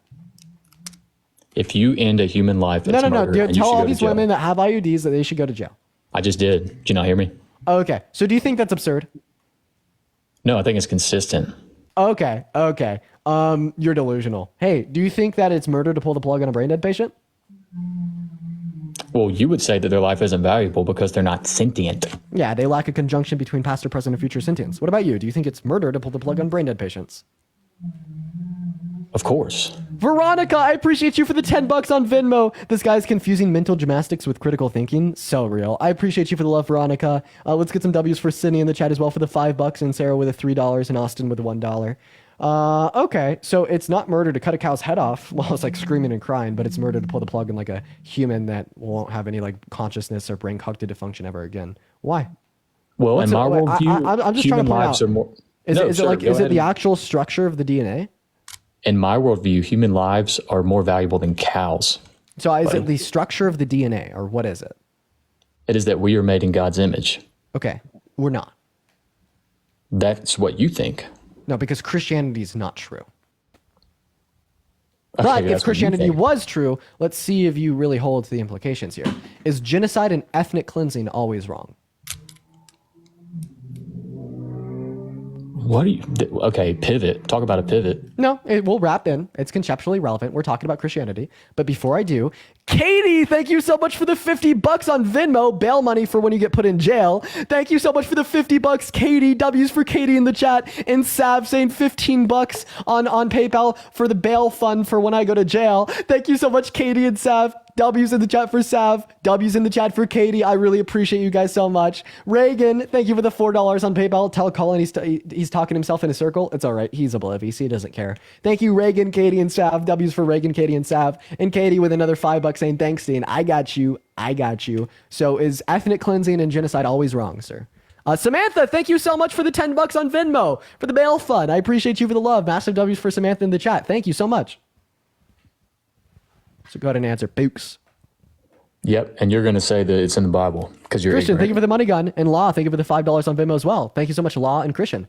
Okay, so yes, it is in the Bible. 1 Samuel 15:3, God asks Saul, to gather his men and go and smite the Amalekites and utterly kill everything they have, but spare them not, both woman, man, child, suckling, ox, sheep, camel, and ass. Right? So that would be the ethnic cleansing of the Amalekites, the total eradication and killing of them all. So, because you said that ethnic cleansing was always wrong, did God do something wrong when he commanded Saul and his men to ethnically cleanse the Amalekites? Do you even know the definition of ethnic cleansing? I sure do. It's either the termination of their life or like forcefully removing a group of people from one area to another. Okay, and you think that what Madeline, thank you so much for the $50 on Venmo. I appreciate you for the love, Madeline. Let's get at least 1,000 W Madelines in the chat. I really appreciate you for the love. Massive W Madelines down below. Thank you so much, Madeline. Go ahead. Thank you so much. Go ahead. Continue. So you think that what you just described is ethnic cleansing? Yeah, because they killed all the Amalekites, man, woman, and child. That just shows that you don't understand the Old Testament or the Bible, which I wouldn't expect you to. It's okay. What are the first 4 books in the New Testament? What are you talking about? What are the Matthew, first Mark, 4 Luke, and John. Okay, what are the first 4 books in the Old Testament? Genesis, Exodus, Leviticus, Numbers, Deuteronomy. You seem quite educated. Go ahead and tell me how I don't understand 1 Samuel 15:3. Do you understand the context of the Old Testament in general or the nation of Israel? No, I'm just asking you to explain to me how 1 Samuel 15:3 isn't God calling for ethnic cleansing. I'll wait. Well, you have to understand the context. So what's a context that explains how it's not ethnic cleansing? Just hit skip. Tell me the context that explains how it's not ethnic cleansing. And Do you understand? Veronica, thank you so much for the $15 on PayPal. W Veronica's in the chat. Thank you for the $15. You were absolutely phenomenal. Thank you so much, Veronica. It means the world to me. Thank you so much. So what's the context that explains how that's not ethnic cleansing? And like you have this like moral superiority where you're smart and I'm done? Or are you just a walking Dunning-Kruger effect and I know more about your religion than you do? Do you actually want me to answer? Yeah, I do. Okay. So there was a conquest of the Canaanites, okay, Leslie, which ended with Joshua. Then you had Saul's battle with the Amalekites, okay. So I'm waiting for you to explain to me how it's not ethnic cleansing. It was a battle for peace. Okay. Because they thought that they could achieve peace through ethnic cleansing. It wasn't ethnic cleansing. Appreciate you for the money gun. Okay, do you understand the framework of the Old Testament story in general? Just explain to me the relevant framework of the Old Testament that explains how it's not ethnic cleansing. Okay, so these were not just enemies of Israel, they were enemies of God. Oh, okay, so if they're enemies of God, it's not ethnic cleansing. God was fulfilling his promises to Abraham and the Israelites to give them the promised land. Seemingly, you're just like telling me that it's like ethnic cleansing is predicated on it being wrong, but it wasn't wrong to ethnically cleanse these people because they were God's enemies. Okay, here's Isabella, thank you so much for the $5 on Venmo. I appreciate you for the love. And Lapa, thank you for the $5 on PayPal as well. W's for Isabella and Lapa. So you're saying that it was ethnic cleansing, but it wasn't wrong. These people were living in sin and rebellion to God. Yeah, you're just saying that it was ethnic cleansing, but it wasn't wrong, right? Okay, do you understand who God is? I'm just waiting for you to tell me that it was ethnic cleansing, but it wasn't wrong. Okay. Do you know who attacked the Israelites unprovoked after they crossed the Red Sea? Thank you so much for the rose. I appreciate that, Rosie. Who attacked the Israelites unprovoked after they crossed the Red Sea? It was probably the Canaanites. And then explain to me how this means that it wasn't ethnic cleansing. Listen, buddy, I'm just going to make the point clear. I want you to define ethnic cleansing. I agree with your definition. Okay, so repeat it. Are you not enjoying what I'm telling you right now or something? I just want to clarify in your definition of ethnic cleansing. Okay, so I think this is what you're trying to do. You're trying to conflate what God did, which was fulfilling a promise. Define ethnic cleansing. It's taking out a group of people. Okay, so when Saul and his men took out all the Amalekites, that was ethnic cleansing. You don't think there's a difference between God fulfilling his promises and working out his sovereign purposes and Hitler killing Jews? Brian, thank you so much for the $10 on Venmo. I appreciate you for the love, Brian. Thank you for the $10. W's for Brian in the chat. No, so I don't think there's a difference. But you defined ethnic cleansing as taking out one group of people in an area. So you could say that God took this group of people out to fulfill his like divine destiny or plan, but you're just saying that God used ethnic cleansing to fulfill his plan, right? Sure, because he's God. So it was ethnic cleansing, and it was good because it was by God. So earlier, when you said that ethnic cleansing is always wrong, you're lying because you actually think that ethnic cleansing is sometimes okay. Okay, judgment of sin. You understand that? I'm just waiting for you to agree with my conclusion. You do think that ethnic cleansing is sometimes okay, because seemingly we have worked off of the base that it is not ethnic cleansing. You have No, I actually just think that God it is, but you just think that it's okay. So is ethnic cleansing always wrong, or is ethnic cleansing sometimes okay? If God wants to judge a group of people for their sin to fulfill his purposes and his promises, he is God. Okay, so which one is it? Is ethnic cleansing always wrong, or is ethnic cleansing sometimes okay? If you want to try to conflate these two things, that's fine. Britt, you thank you for the $10 God. on Venmo. I appreciate you for the love. No, you said that God ethnically cleansed the Amalekites to fulfill his divine purpose, destiny, or plan. After I define ethnic cleansing, explain to you how that would fall under the definition. It's not a conflation because you don't like it, and my evidence that it's not a conflation is because I got you to concede that it was ethnic cleansing. So answer my question. A question cannot be a conflation. A question is clarifying, and it's not a statement. Actually, you know what? I don't think I agree. Is ethnic cleansing always wrong? Or is ethnic cleansing sometimes okay? Boom. What God did was not ethnic cleansing. So define ethnic cleansing.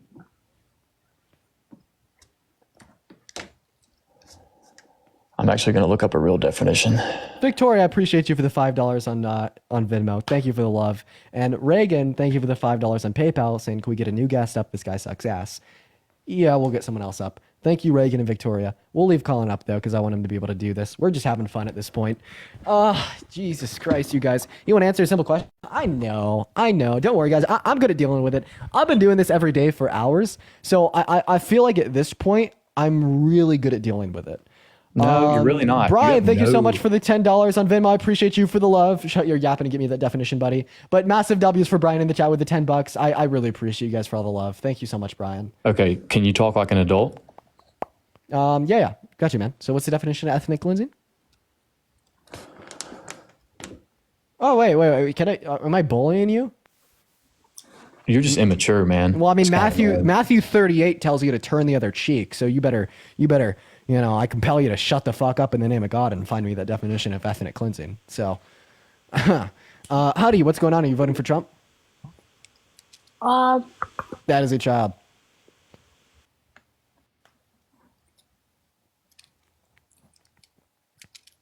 All right. What's going on, McKenna? Are you voting for Trump?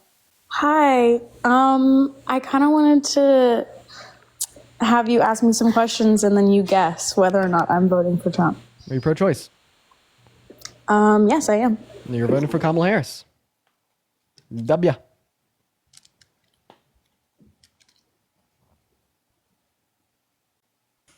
Hey, what's up, Ellie? Are you voting for Trump? I am not voting for Trump. All right, I do appreciate you for coming up in here. Yeah. Guys, make sure if you are in the queue that you are voting for Trump. We were just looking to debate Trump supporters. By the way, Econ, feel free to come up right now, man. It is what it is. You can pop up right now, man. Hop in the queue. We're going to have a little co-host in here for a while. He was cooking last time we had him up, so I thought we'd bring him up again, y'all. Everyone, just give us a minute. And Nola, thank you so much for the $3 on Venmo. I compel you to shut the fuck up. Matthew 38, right? Compels him. Apparently, you listen too. He's instead of peeping a little bit here. We're going to go to get Rockstar up here, you guys. No, yeah, I am. I haven't muted you, Colin. Quit lying. I've been talking, and you've just been talking over me and not responded to anything I've said. You haven't left the app, and I haven't muted you, so I just think that you haven't been talking. But feel free to... wait, do you have the definition of ethnic cleansing now? Systematic forced removal of ethnic, racial, or religious groups from a given area with the intent of making society ethnically homogenous. Yeah, that's what he did. Removal of the Amalekites with the intent to make it ethnically homogenous insofar as giving the land... Oh, okay, so you think that was God's intent? Yep. Remember, you said that you wanted to give the promised land back to the Israelites. Okay, so you don't understand Scripture. Okay, wait, so you're saying that you could so... It's okay, Hitler. I don't expect you to. You're not a Christian, why would you? Okay, so I mean, you could explain to me what I'm not understanding about Scripture here that mean it's not ethnic cleansing. Did you get the intent part? I'm still waiting for you to explain to me how it's not ethnic cleansing, buddy. Well, in order for me to do that, I need to understand if you understood the intent part. I don't think that intention is required for ethnic cleansing. Like, for instance, if That's just your opinion. Okay, there we go. Wait 1 second. So, would you say, right, if I go into Israel right now and kill all of the Jewish people in Israel, just with, the intention of, I don't know, being an insane fucking lunatic that wants to have a fun time, that's not ethnic cleansing? That would just be... murder. But that's not ethnic cleansing. For you? I mean, what are you talking about, dude? Is that ethnic cleansing or is that not ethnic cleansing? If you go somewhere and kill a bunch of people? If I go to Israel and unalive all the Jewish people in the state. Is your intent to make a society that's ethnically homogenous? No, I'm just sadistic as fuck. Think Homelander type shit. Okay, yeah, I don't think that would fall under ethnic cleansing. All right, you've lost the plot. Hello, Rockstar. Are you voting for Trump? I got a question for you, Gene, real quick. I mean, I just want to clarify, are you voting for Trump? Can you just answer this question, please? Very important to me. Can you explain to me why, or the candidate's stance on Social Security and Medicare? Need to know. I don't know. I don't know where she stands on Social Security and Medicare. How about Trump? I know Medicare. I know that she wants to expand the ACA. Okay, how about Trump? Yeah, are you voting for Trump, man? I'm undecided right now, but I'm leaning towards Harris, but I want to know what his policy is on that. Yeah, I'd just recommend Googling it. I don't know if I could give you like the I best did, answer. but I wanted your opinion, but that's fine. That's fine. Well, I appreciate you for coming up, man. I'm sorry All that I right, couldn't thanks, give you a man. sufficient answer. All right, bye. All right, we're gonna move on to our next guest. Let's go to see what our next guest has to say. Let's go to get Christian Scott. Also, you guys, where's Econ at? I thought that we're supposed to have a little bit of a co-host. Hi, are you voting for Trump? I am, yes. All right, what's that? So I'm a single mom. Wait, are you driving? No, I'm not driving. I'm parked right now. I'm picking up my kids from daycare. No worries. So I'm a single mom, and the economy has just been really, really, really awful for me. Like I really can't even afford to pay for groceries, daycare. So really it comes down to it, like financially for me, at this point. So Okay, everything costs more. Got it. So Everything costs more, absolutely. how did the Biden-Harris administration make everything cost more?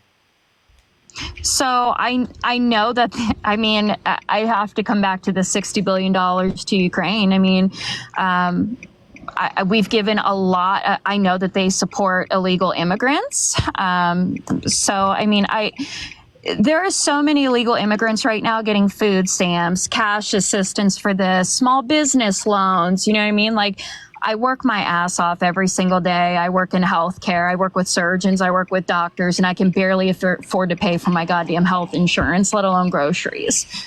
Yeah, so got it. So you're saying that the Biden-Harris administration caused inflation through government spending such as $60 billion to Ukraine. So if $60 billion... I think that there were several factors. Okay, well, I mean, but let's just sum it up. If government spending causes inflation, this would tell us that Donald Trump caused twice as much of inflation compared to Biden and Harris due to the reason that he signed $8.7 trillion of government-related debt spending into law. Meanwhile, they only signed in 4.6. Then if it's about what we're funding to migrants, name one federal program in which benefits undocumented migrants. Okay. Yeah, see what I mean there? So do you think that Trump caused twice as much of inflation because he spent twice as much? I don't. Okay, well, I mean, then you can't say that they caused inflation through spending money. What caused I inflation don't think was the that they pandemic. single-handedly caused it. They didn't cause any of it. They rebounded us from it. The inflation we saw in America was Right on. global. It was onset by the pandemic. It was in every single country around the world. But fun fact, the U.S. did have the quickest rebound from it out of any other country in the G7 because of the strong leadership of our current administration. And Jessica, thank you for the $3 on Venmo. You were phenomenal. I really appreciate you for that. Also, she's not driving, chat. She's pulled over. We clarified that in the beginning, and I believe her. Yeah. Because I don't hear her Yes. car actively driving.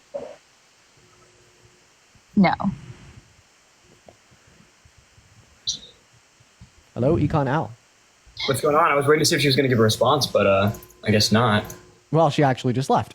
Okay, yeah, I was gonna ask her what she thought, what the Tax Cuts and Jobs Act is. Like, people forget that if you give out a massive a tax deduction, right, or you decrease marginal effective tax rates, and you what you're doing there is that's a fiscal stimulus, right? It's the same thing as giving out money, right? If you're giving out a UBI or you're giving out stimulus during COVID, if you're putting forth a tax credit, right, that's a fiscal stimulus. You're going into debt to have fiscal stimulus in your economy. That's what the entire purpose of the Tax Cuts and Jobs Act was. So if you hate fiscal stimulus, if you think that Biden-Harris administration spending caused inflation, then you by default cannot support Trump's major economic policy that he purports as his number one thing that he should be congratulated on based on his presidency. It's actually ridiculous. Very common W Econ. And Jessica, I appreciate you for the $3 on Venmo.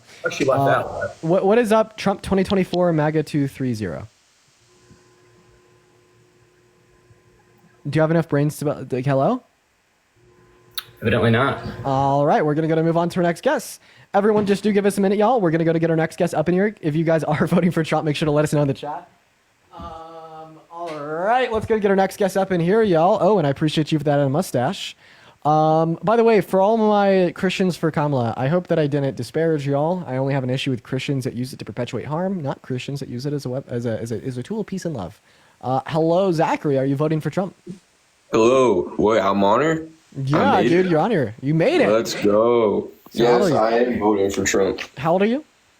I'm 22. Phenomenal. So why are you voting for Trump? And Bootsy, thank you for the ICU. Also, if you guys want to support me, my Venmo as well as my PayPal are in my bio. I get 100% of those proceeds. They go straight to me. You'll even get a notification at the top of my screen where I can thank you, read off your name, and even read out a message that you attach. Zachary, hit us with it. Talk to me, brother. Why are you voting for Trump? Well, I might not know all the facts and details like you, but just like how everyone's against Trump, you know, I would say it's I don't know, it's hard to put it into words. It's like a setup coup, you know, how they just kick Biden out, the crime, inflation. I want you to go back to what that girl was talking about. Zachary disconnected. I think it was his Wi-Fi. Hi, Vlad. Are you voting for Trump? I got a question for you. Are you voting for Trump? Yes, I am. Ask away. So what do you say for all those people who are voting Kamala Harris 2024?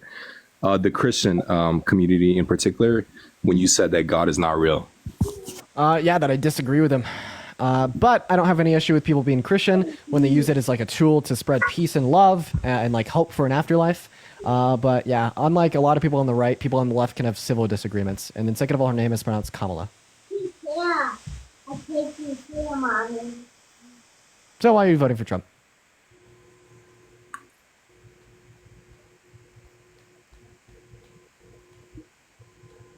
I guess not, dude.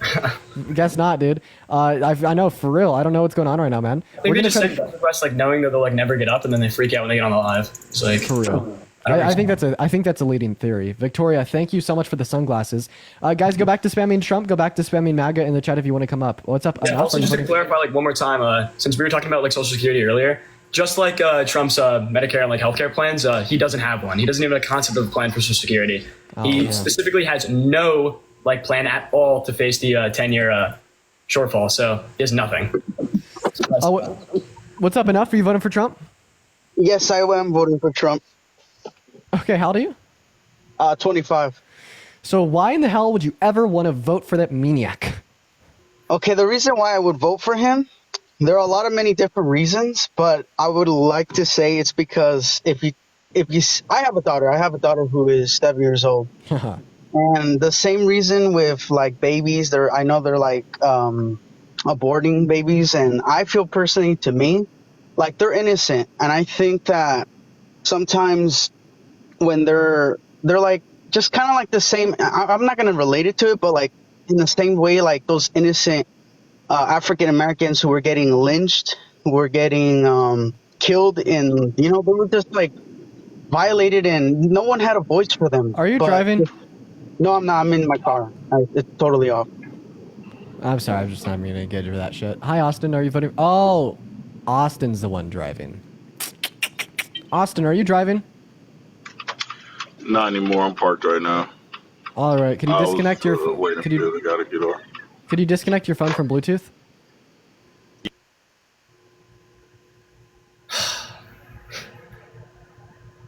Makes it a bit easier. In the meantime, guys, make sure that we're double tapping. Right now, we're at 1.5 million likes. Let's try to get up to 2 million likes here, y'all. So, Austin, why are you voting for Trump? Because I'm an African American, and I feel like he represents me better than Kamala does. Truly, name one thing that Trump did for the African American community that was good during his presidency. Well, he directly addressed the African American community, which is something that the Democrats have never done, including 100%. Obama. So, what policies they have never? They have never. So in my case, what I'm referring to is actually his willingness to say out loud that black people are doing better, worse, or in general, just not ignoring black people as a whole, whereas Democrats tend to say things like minorities and people Kamala Harris of color. Actually has a policy plan released just Can you please let me black finish people. my sentence, sir?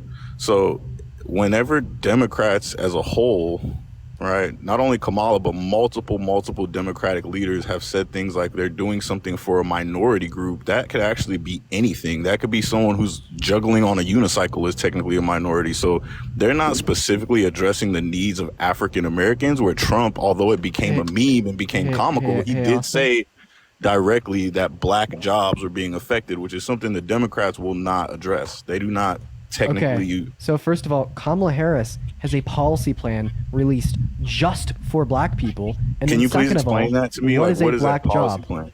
Yeah, after we finish talking about Trump and what you're referencing. Okay, we can a go black over that. job is a position that's occupied by a black person, right? Like, Wait, am I let's say, working a for white instance- job right now? No, but no, you work at your computer, dude, doing whatever this is. But let me explain that. Tammy, I appreciate you for the gold medal. So if a black job is a black person that works a job, Let me explain what why a isn't black this a job white is. job? So let's say I'm a construction worker, right? And I'm an African American man. And over the next 4 years, if Kamala's elected, there's going to be more people coming into this country undocumented and illegally that are going to be filling positions that I could otherwise be filling. So these people who have no necessary right to be doing what they're doing are depriving other people who are economically impoverished and have been economically disenfranchised for hundreds of years due to, white supremacy and systematic injustice and things like redlining and things like not being able to own property for hundreds of years, while, the power structure, which is Caucasian, has been able to own land for pennies on the dollar for generations after generations and build wealth. The Democrat platform doesn't address that, Bill, I doesn't think give a you have damn, $3 whereas on Venmo. Republicans... Whereas I love when you interrupt people who make a good point by shouting out your fake donations. You, Like, first of all, why you- I said it like under my breath. I just said Lily. No, thank but you I for the mean, but when the $3. other guys were and making then second good of all, points, it's you, not like, fake. shout it out, which is crazy to me. It's like, can you not just wait till people finish what they have to say before you shout out your $4?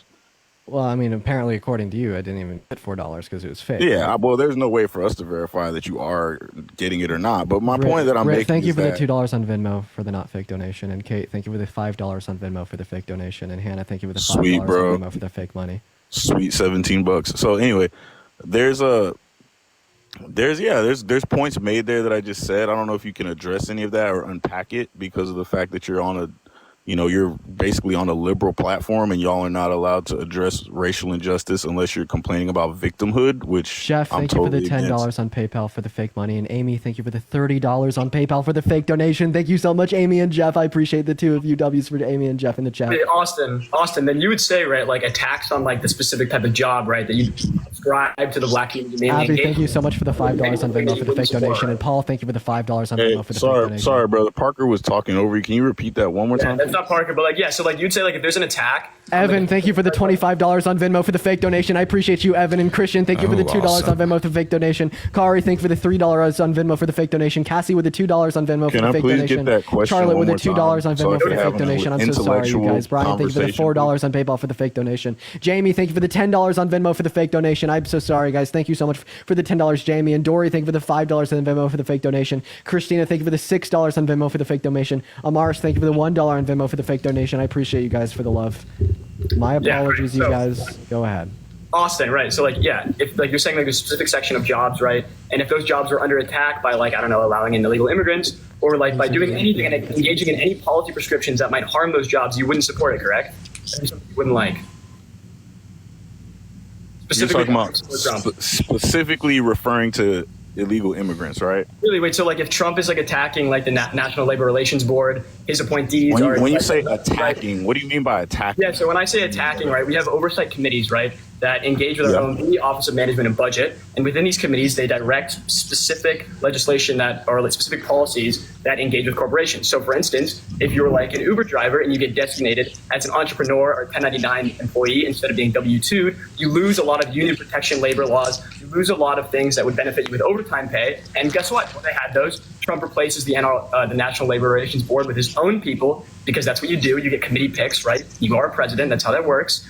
And as a result, right, these jobs that you're ascribing to the black community, well, they're losing out. There were billions of dollars in lost overtime wages in this community. Okay, but billions of dollars. Hold on. That's like 80K tech rule, right, that impacts $700 million, right, in lower income jobs. Trump negatively impacted and in fact removed it, right? We can look through like policy prescription after policy prescription. His Tax Cuts and Jobs Act negatively influenced capital towards higher income earners that stuck it in their pocket and didn't reinvest it. So, right, that would be an inflationary measure, which would hurt lower income individuals, which would hurt, according to you, the black jobs that you're illustrating, right? And these are all Trump direct policies that he puts forth as something that should be championed. And it's like a heroic thing that he did. And it's directly going against the economic prescription of the people that you care to support.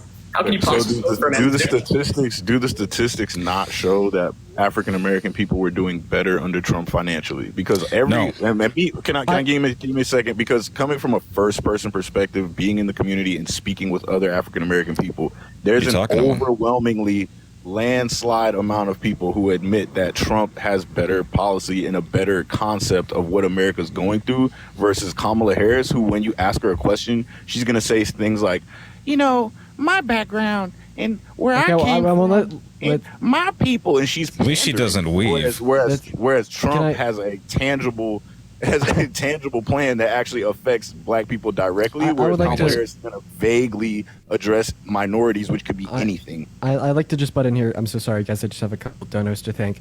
Brandy, thank you so much for the $25 on Venmo for the fake donation. I really appreciate you for that love. W. Brandy's in the chat. Marco with a $5 on Venmo for the fake donation. Elizabeth with a $7 on Venmo for another fake donation. Britt with the $2 on Venmo for the fake donation. Nicholas with a $15 on Venmo for the incredibly fake donation. Thank you, Nicholas. And Jordan with a $25 on Venmo for another fake donation. Thank you so much, Jordan. Emma with a $5 with a fake donation. Emily and Kari with a $5 and the $1 for the fake donation. Christian with a $1 for the fake donation. Amaris with a $1. Christina with a $6. Dory with a $5. Jamie with a $10. Charlotte with a $2. Kasi with a $2. Kari with a $3. Christian with a $2. And Evan, thank you so much for the $25 on Venmo for the fake donation. Cassandra with a $5 on PayPal. Austin with a $1 on PayPal. Katharina with a $5 on PayPal. Eric with a $10 on PayPal. Brian with a $4. And Amy with a $30 on PayPal for the fake donation. Thank you so much, Amy. And Jeff with a $10 on PayPal. Thank you guys so much for the love. I'm so sorry I just had to read off of all of those donos. I appreciate you guys so much for the love. I'm going to go ahead and pass the mic over to Jaden. But something I want to say before I do is that I asked you specifically for Donald Trump's, something that he did, policy oriented for the black community under his presidency. You couldn't name anything. The one thing I could think of is him further disparaging members of the black community by decreasing funding to historically black being in the community, being in the community, that's not something that I have ever experienced whatsoever under Trump. If anything, under Biden, there's been a lot more problematic issues, including not sending, come on, bro, spending hundreds of thousands or hundreds of millions of dollars in other countries to so it's actually billions or fund wars that Trump outwardly said that he would put an end to and has good relationships with the leaders in those countries. He's at least putting the conversation out there to stop the unnecessary spending in these places. Whereas Kamala Harris, Austin, I just want to cut you off here real quick. I would love for Jaden to explicitly address the issues that you brought up relating the candidates in the African American community, right? With these other issues such as funding to war, increasing levels of inflation, economic turmoil, etc. Those are something that we can go over. However, we should go over those after Jaden has an opportunity to address specifically a lot of the issues that you brought up regarding the African American community.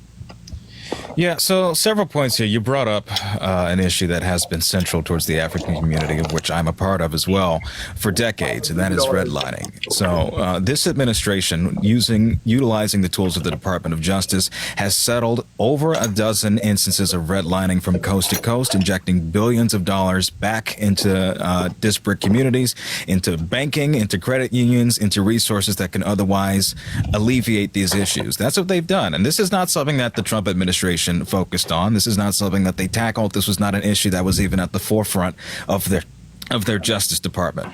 Second point, when we're talking about health, there was the maternal mommy bus, the architect of which was Kamala Harris. That addressed the issues pertaining to women's health, particularly in the black community. Okay, all right. We see outcomes. What was that? A second on that? No, you may not. We're seeing outcomes of maternal health improving among black women. Right now, the issue in revoking a woman's right to choose has led to issues in terms of women's fertility, in terms of women's health, in terms of mortality of infant and women. People are dying at a faster rate in red states because of these policies doing away with that.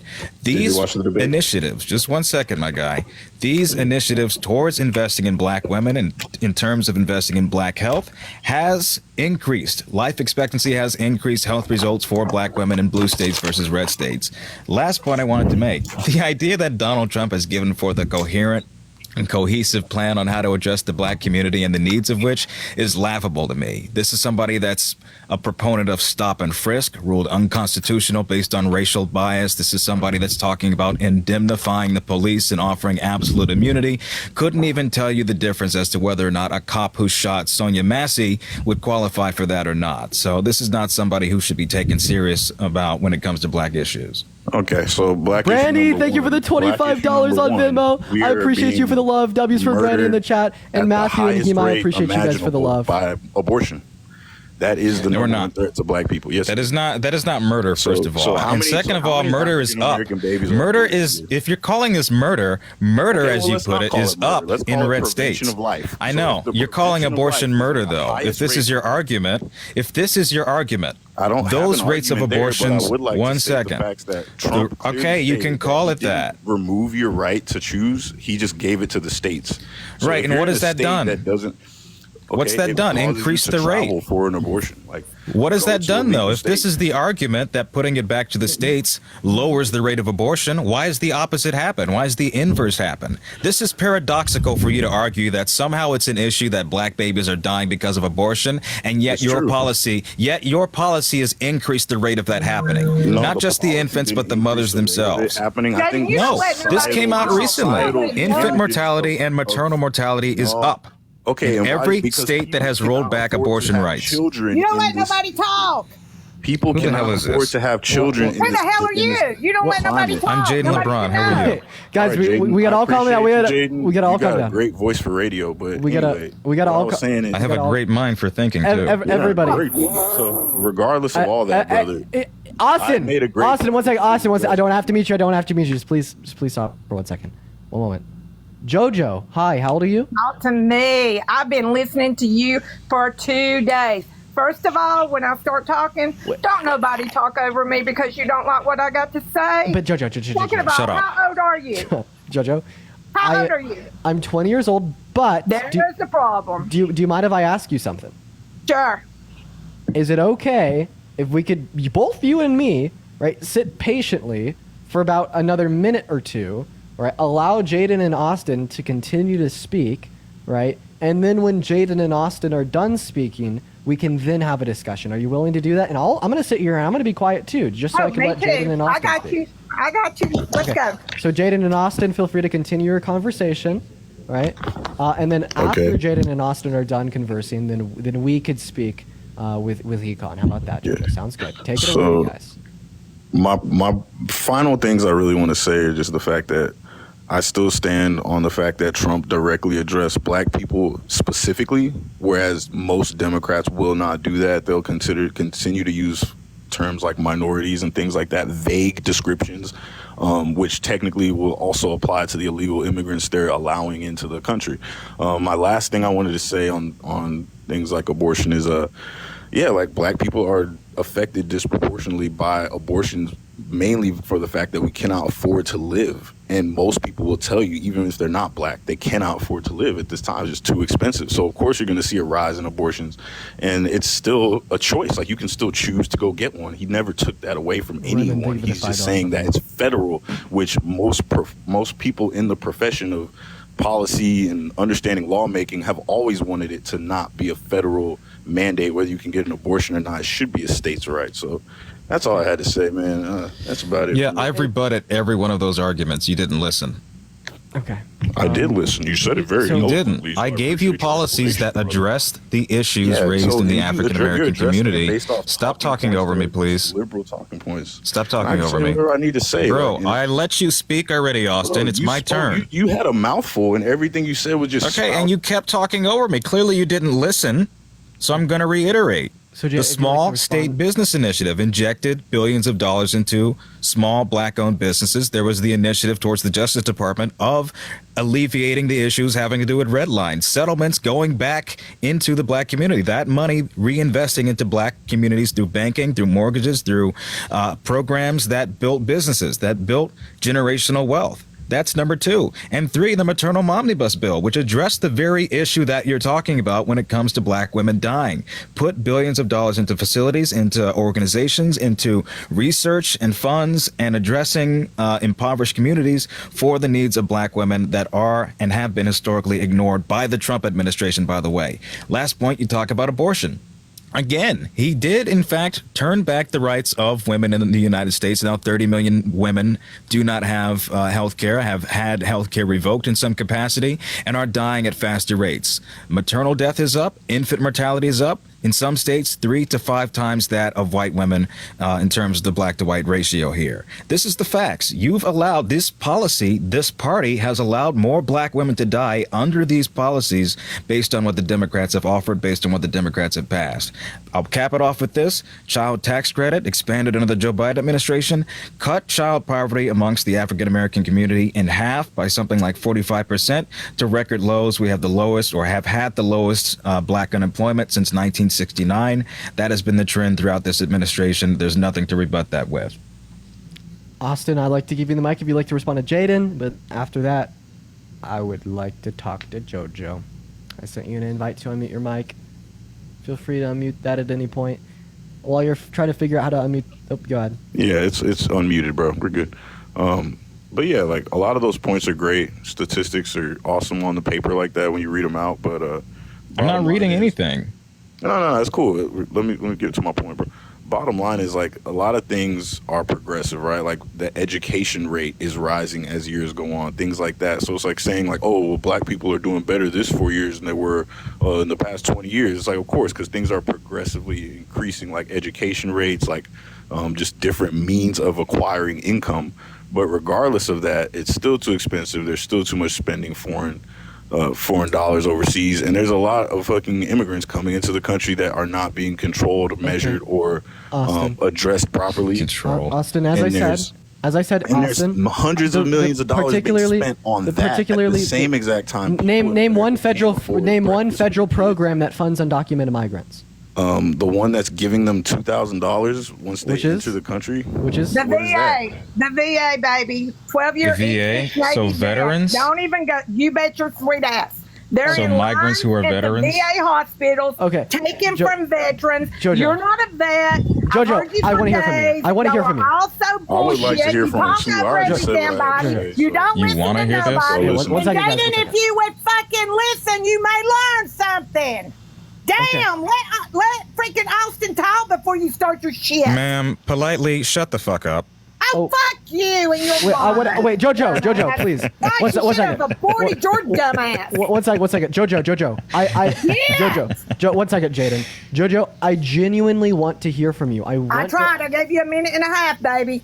So, okay. Land the damn plane so I can get in. Let's do this. Sounds good, JoJo. Sounds good. All right, I'm here. I got we're- you, Austin. Tag. Go in, baby. Go for the kill. So, Austin, if you have any final comments to add on here back to Jaden, then Nope, we that's are. it.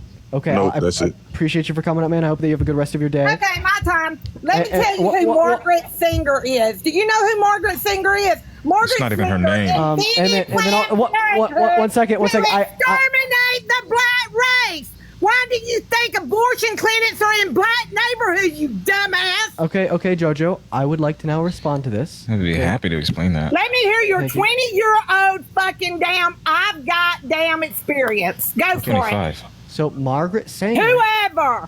That ain't long enough, baby. I'm 60 damn years old. I look damn good and I'm not ignorant, okay? I am considered African American because I'm damn Native American. I'm considered white because I'm damn not black enough. I'm sick of this damn privileged shit. I've listened for y'all for 2 days. Last night, you didn't put me on. Today, you did. Now, both of y'all's ass listen. Daniel, thank you for the $10 on Venmo saying that JoJo's insufferable. Thank you for the $10, Daniel. Fucking kids. They sell body parts. How do you think they make their money in this damn industry? You need to look up Abby Johnson. Look her up. Every damn body before you make a comment. Look up Abby Johnson. Okay. Look up Kara Young. Kara Young was damn Trump's girlfriend, black, before Melania. Y'all don't fucking know the damn VA. You don't go down there and see all the migrants taken from the van. You're throwing damn people out. They're throwing people out to give them damn privileges because they want the damn Dems to win. But you know what? You're going to be mistaken. September the 10th happened one day. And when September the 11th happened, it was a whole different ballgame. You just hang on. We're letting fucking criminals in this damn country, left and right. Okay. Don't listen to CNN. Don't listen to Fox. Mallory, thank you for the $10 on Venmo. And Elizabeth, thank you for the $1. I hear you. What do you do with a drunken sailor early in the morning? Bailey, thank you for the $5 on Venmo as well. My husband's 12-year E6 Navy vet. He gave you that damn right to say that shit, bud. Hey, do you mind if I respond to you, JoJo? What the fuck have you done? Jojo. You've done sat behind your keypad. You're talking over people. You're not letting them talk. You fucking got something to say to every damn body. You just talked to a black man. He told you what problems he was having. Did you listen? You're yelling at a black man. No. Sophie, thank you for the $21 and the 12 cents on PayPal to interrupt the guest. Thank you for the love, Sophie. And she left. Thank you so much, Sophie, though. W's for Sophie in the chat. Damn, I really wish that I could have responded to her. I'm actually really sad about that. And Jessica, thank you for the $1. And Sky, thank you for the $10 on Venmo. And Erica, thank you for the $1 on Venmo as well. Well, Jaden, I apologize that, the conversation with him was cut off by JoJo and then she just left. But I appreciate you for coming up. If anyone else brings up, like race-related issues, especially when it would concern the African-American community, feel free to always hop in those requests. You're welcome up anytime, man. Yeah, certainly. Thank you for having me. Have a good one, Jaden. Take care. And Heidi, thank you for the $4 on PayPal as well. W's for Heidi in the chat. And Elijah, thank you for the $1 on Venmo. Hi, Will. Are you voting for Trump? Hey, Dean. No, I'm not, but if you may, I wanted to give light. I appreciate you for coming up, Will. You are phenomenal. W's for Will in the chat. I do apologize for kicking you. We are just looking to debate Trump supporters. And Ethan, thank you so much for the $10 on Venmo for the busted eardrums that I got from listening to JoJo. W. Ethan's, thank you. What's going on, Cohen? Are you voting for Trump? I am, yeah. All right. Why is that? Well, I'm just interested. Like, I guess my question would be, what is do you genuinely think that in the next 4 years, Kamala will do more for the country than Trump will? I know that, and we could use past behaviors because they're predictive of future ones. Kamala Harris did more for the country in the last 4 years than what Trump did during his term. Let's play a game. Name a policy that Trump influenced to get passed under his administration that benefited the average American. How did Kamala get into politics? That didn't sound like an answer to the question you just asked, did it? Maybe you try that with one. I'm not here to talk about the numbers and the policies and stuff. I'm not either here to argue for either. I'm just curious. To me, the election looks one-sided, and this isn't like. Appreciate you for the $2 on Venmo. I am muting you because you interrupted me when I was asking a question. You said, "How can you believe that Kamala Harris can do more for the country in the next 4 years compared to Trump?" And it's because she's done more for the country in the last 4 years compared to what Trump's done in his goddamn life, including his presidency. Name any piece of legislation that Trump influenced to get passed under his admin that benefited the average American more so than the top 1%. And for every single bill you name, I'll name 5 of Harris's. It's even assuming there's going to be one named. Yeah, for real. Earlier you said about how Kamala has helped the black community more than Trump. Cohen, I do apologize for putting you on mute again. You do have an echo. Swipe in and out of the app like you're checking your texts. Just because there's an echo on my voice, you're hearing me twice right now. That's because of a TikTok glitch. Leave the app as if you're going to go check your text messages and then go back into the TikTok app. And I apologize for interrupting you. Feel free to unmute your mic and continue. Just had to fix the glitch. So now click on your profile picture. There you go. Go ahead. Can you hear me now? Yeah. All right. Perfect. What was the last thing you heard? My bad. Just start it from the beginning. You said the Kamala about African Americans and how you could back up how she's helped, but in the beginning of her political career, she was a representative for the state or not a representative. She was a DA for California, correct? Or DA for San Francisco. States don't. Yeah. And throughout her career, wasn't she notoriously known for don't say the names of any drugs? Keeping black prisoners in prison longer than they were needed for their sentences and ignoring blatant responses and just stuff like that. Like my question, I'll leave it there. So I'd like to Yeah, so first of all, when she was AG and DA of California, the state of California didn't even report race and gender stats on inmates, so it's funny you'd make that claim. But second of all, no. Okay. I see what you I appreciate that. I didn't know that. But do you think that Trump's racist? No, I don't think Trump's racist. No, I think that there's the media, the left media tries to paint that with a lot of out of context clips or maybe. Oh, looks like you got a phone call. I didn't place him on mute there. Yeah, you're good. What was the last thing you heard? I just asked you if Trump was racist and you said no. So, okay, solve this indiscrepancy of mine. How can you say that Trump's not racist in lieu of his historically racist, unapologetic behaviors from the 1970s until now? So in 1973, he denied housing applications to black people because of their race. In 1991, he called all black people lazy and said that he doesn't like them counting his money. And then he affirmed that that was something that he said in 1997. After the Central Park Five were exonerated in the early 2000s, he repeated until as early as 2015 that they were guilty of their crimes. And now the Central Park Five have opened new litigation against him for that same statement made this year. He also said that migrants were poisoning the blood of our country. He left, so I'm just going to go ahead and continue to pop up while I'm getting our next guest off here. He said that migrants were poisoning the blood of our country. He said that Kamala Harris turned black, implying that she wasn't black prior. He said that Obama was born in Kenya, even though he's a birth certificate from Hawaii, and that was all to instantiate the idea that he shouldn't have the opportunity to run for president.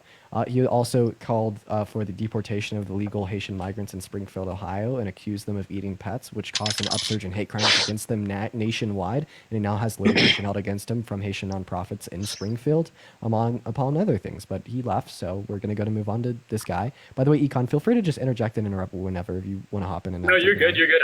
I'm waiting for someone to talk about like foreign policy or like econ or like some specific piece of legislation, but they all want to get up and just like jumble around with like random like talking points. So I'll just let you handle it then. Okay, sounds good. And for the 10,000 people in here, if you guys do want to support me, my Venmo as well as my PayPal are in the bio. I get 100% of the proceeds over those platforms. I could give you a shout out and it greatly supports me. Second of all, I am not Parker. Parker is my friend. I am Dean. And if you'd like to find my account, just go to the reposts on Parker's account here. I posted a TikTok today and it'll be the first thing that pops up. But anyways, what's going on, man? Why are you voting for Trump? Just happier with the country and the state of everything when he's in office, and happier with what he's done, happier with the cost of healthcare and things of that nature. Okay, so yeah, how did Biden and Harris make you less happy? Everything went up in price, and how did they everyone cause likes. inflation? What do you mean? How did they cause inflation? They didn't help it. They stopped completely the pipeline, which made gas prices go sky high. Well, that's not true. Wait. So you would say then, right, like at any point, if an individual stopped that pipeline, we'd be able to see, right, relatively within like, let's say, I don't know, a year or two, an increase in gas prices, if that happened at any point. And as Biden, right, stopped it single-handedly, he went out and did that, we saw an increase in gas prices, correct? Right. Well, Trump stopped it in 2017. Did we see an increase in gas prices then? It was stopped again in 2019 through a federal judge. Did we see an increase in gas prices then? Seems to be the case almost, right? That like a thing like your refining capacity matters a lot more because oil is traded on a global market. If you've got a pipeline running through, that oil isn't getting pipelined straight into the United States, and we hold on to it and then we refine it and we use it. We sell it on a global market. It's globally priced in. A small little pipeline like that, which is, by the way, shut down twice. One specific time, Trump single-handedly stopped it for a year, and we saw no resulting increase in gas prices at all. What does hurt gas prices is if you do something like messing up your refining capacity. And if you look into Trump circa 2018, 2019, he actually led to the closing of 4 of our major refineries within the United States. And then, wow, if you take that trend on, continue to 2020 with this OPEC Plus deal in which he pressured Saudi Arabia and all of OPEC to increase their production, causing us to strip our wells, strip our reserving capacity. What did we see as a result of that? What did we have to rebuild? What did the Biden-Harris administration rebuild after? If we look at the EIA data on that, what do we see? We see that there's been an increase in refining capacity. And what did that result with? Lower gas prices. Who caused that initially? Trump. His direct legislation that he touts and he celebrates and says he championed this policy, OPEC Plus 2020, directly caused gas prices to increase. So like if we're going to go on the basis of gas prices and policy prescriptions we think will support lower gas prices, Trump's probably not your ideal candidate.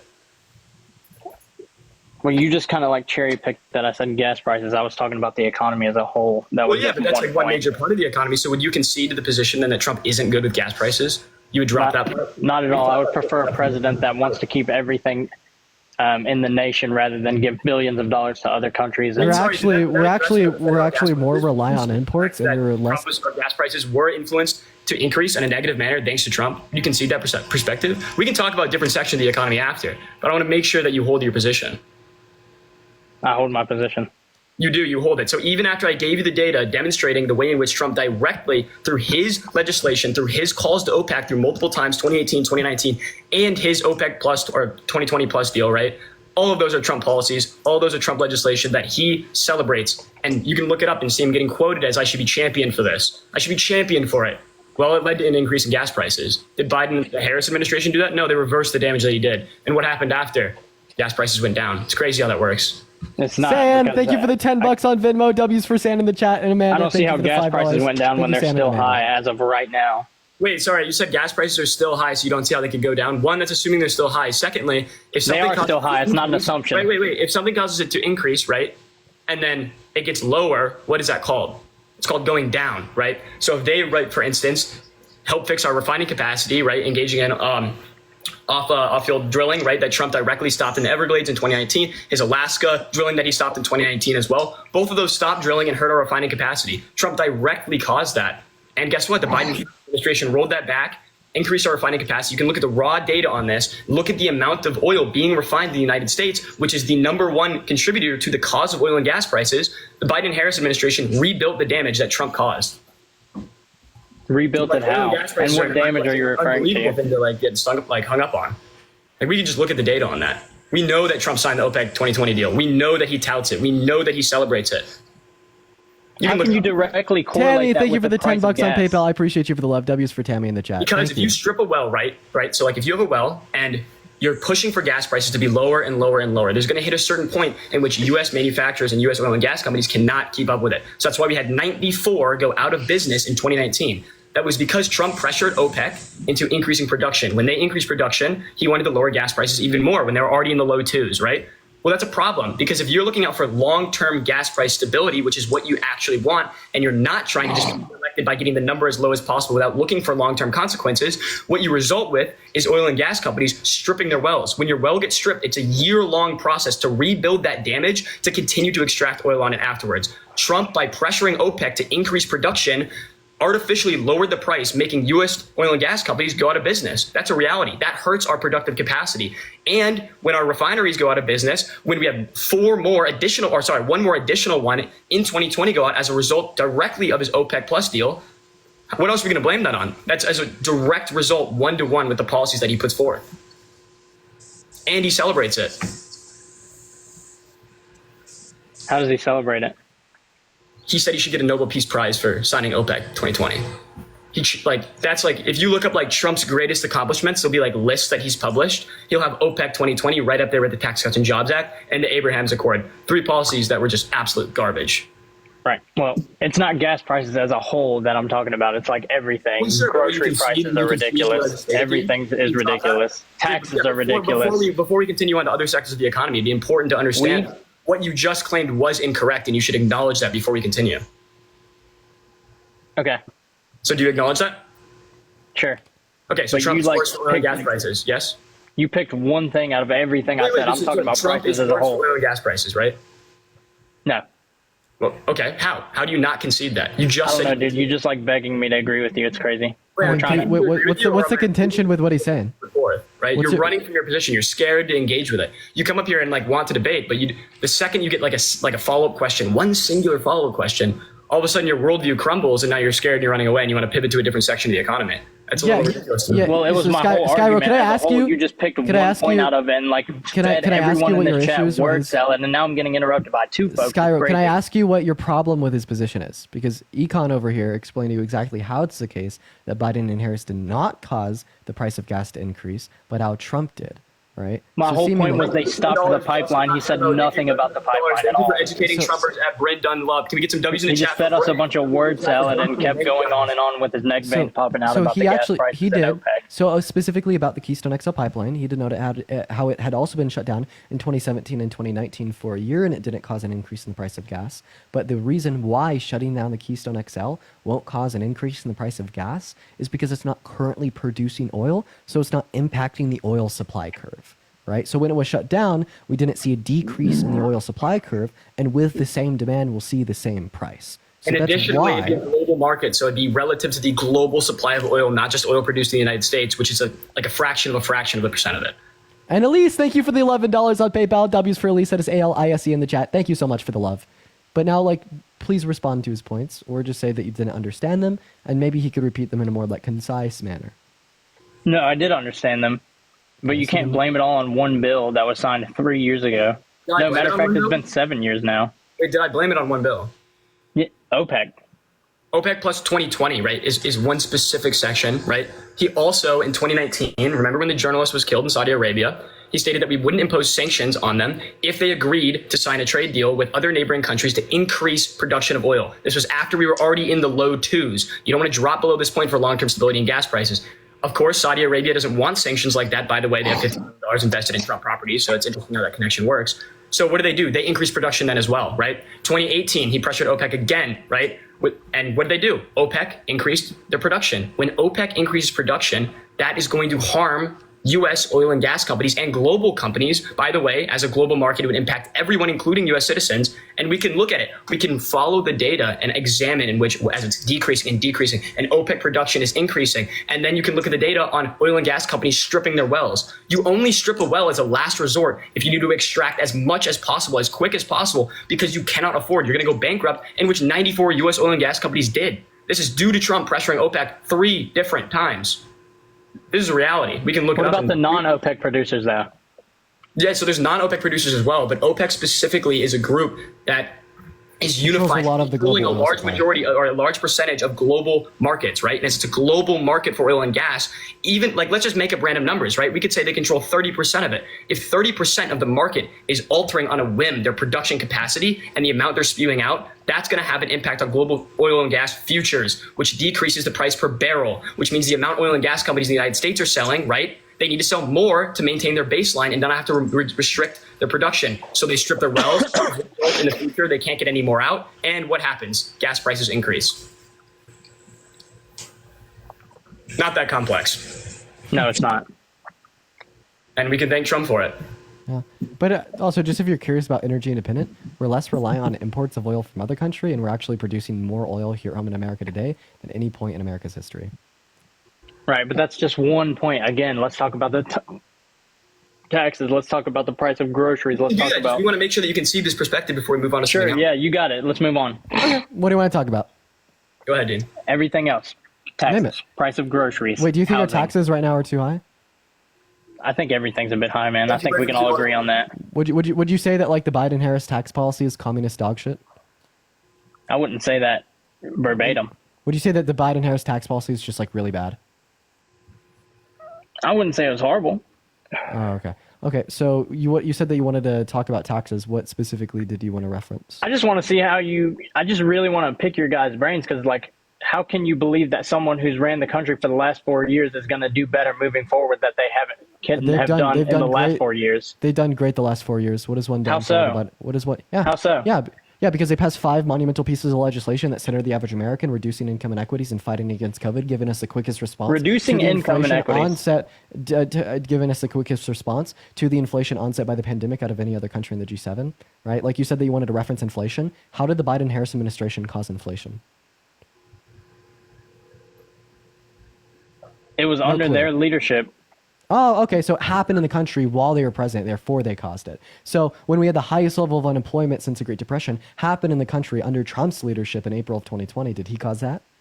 How can you figure that? Unemployment was an all-time low. Are you sure? Are you sure? It reached 3.5%, bro. Are you sure? Under Biden, you're it talking hit about? 3.4%. In April of 2020, our unemployment rate was Wow, it went down a whole 14.8%. 0.1%. So you guys are gonna praise him for that. So Skyrock, I just want him to answer my question. Did Donald Trump cause the highest level of unemployment since the Great Depression at 14.8% in April of 2020 simply because it happened under his term? COVID. Oh, so you're saying that external variables can explain how things can happen in the country without being caused by the president. But let's so think about when I this. bring up, no, shut the fuck up. So when I bring up the global inflation that was present in every I'd single slap the country fuck around out the of you world. if you ever told me to shut the fuck No, up. look at a little white boy getting pissed because he can't control his emotions. Dude, he crying. No, yeah, look at this little white boy on live getting all mad. Nah. This 20-year-old on the internet is like 10. Embarrassing. I can't win in a debate, so I'm gonna get mad now. Oh, yeah, you're gonna catch a charge because some dude on your fucking phone screen is pissing you off. Get the fuck off the app. Touch told some me to grass, shut you the little fuck bro. up. Oh, yeah, and you Bitch, should I'm at take it like a work. man, right? Yeah, you don't need to get so emotional about it, buddy. Yeah, come on, bro. Logic, right? Your Yeah. emotions are kind of kicking in. I You're know, right. for real. Anyways, I'm gonna go back to You what I need was to put a saying. mental health industry now, I guess. I don't know, dude. So anyway, so what you You're just gonna specifically... keep muting me? You're just gonna keep muting me? So I could finish talking because you were interrupting me, big boy. No, Oh, do I'm you want not. to interrupt me so I can't prove my point? I'm not interrupting you. I've literally let you guys talk. I'm the Okay, only so one prove being it. interrupted. So prove it then, right? So you said that the reason Biden and Harris are responsible for the inflation present during their term is because they were the president of the country while it occurred, right? So then I asked you if Donald Trump caused the highest level of unemployment since the Great Depression because it happened under his presidency, and you said, of course not, COVID did. Well, if COVID can cause the highest level of unemployment that we've had in our country in the last 100 years, why can't COVID cause the global inflation that was present in every single country around the world that was also present in America?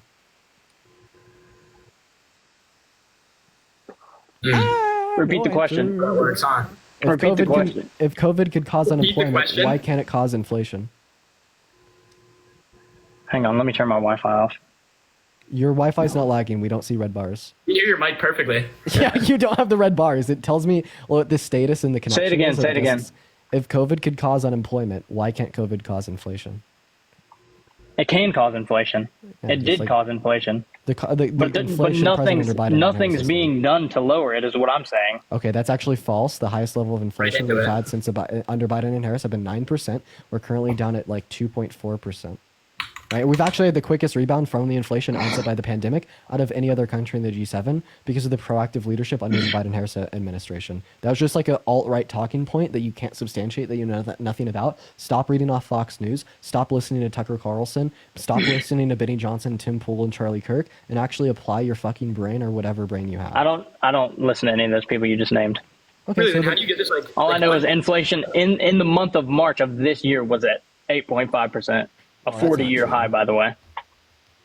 Yeah. What? Wait. Sorry. What figure are you doing that based off? Is that You can like, look it up, bro. You're both behind computer Sorry, screens in the you're debate, over- by the you're way. inflation- No. Sorry. You're when both measuring behind computer inflation, screens. That's the you're funniest measuring thing in a rate of debate. change. It's a rate of change, so it's relative to the date in which you're measuring it by. Like I could choose like two specific Bro keeps dates looking at the that would computer give me screen. like a very large fluctuation in data based on how I'm measuring it. That's why you do something like year over year, which Yeah. I'm assuming you're about to bring up right now. Yeah, so inflation in March of 2024 was 3.5%.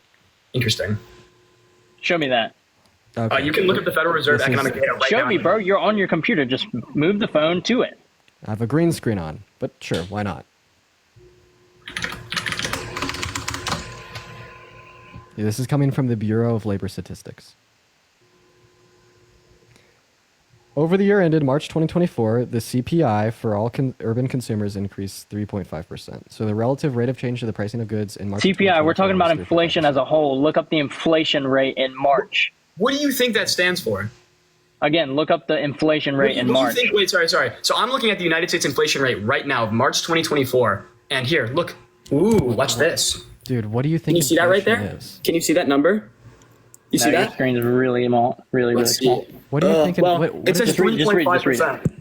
Inflation. The CPI is inflation. Smart guy. Yeah, what do you think that stands for? Here, let's see if you can see it now.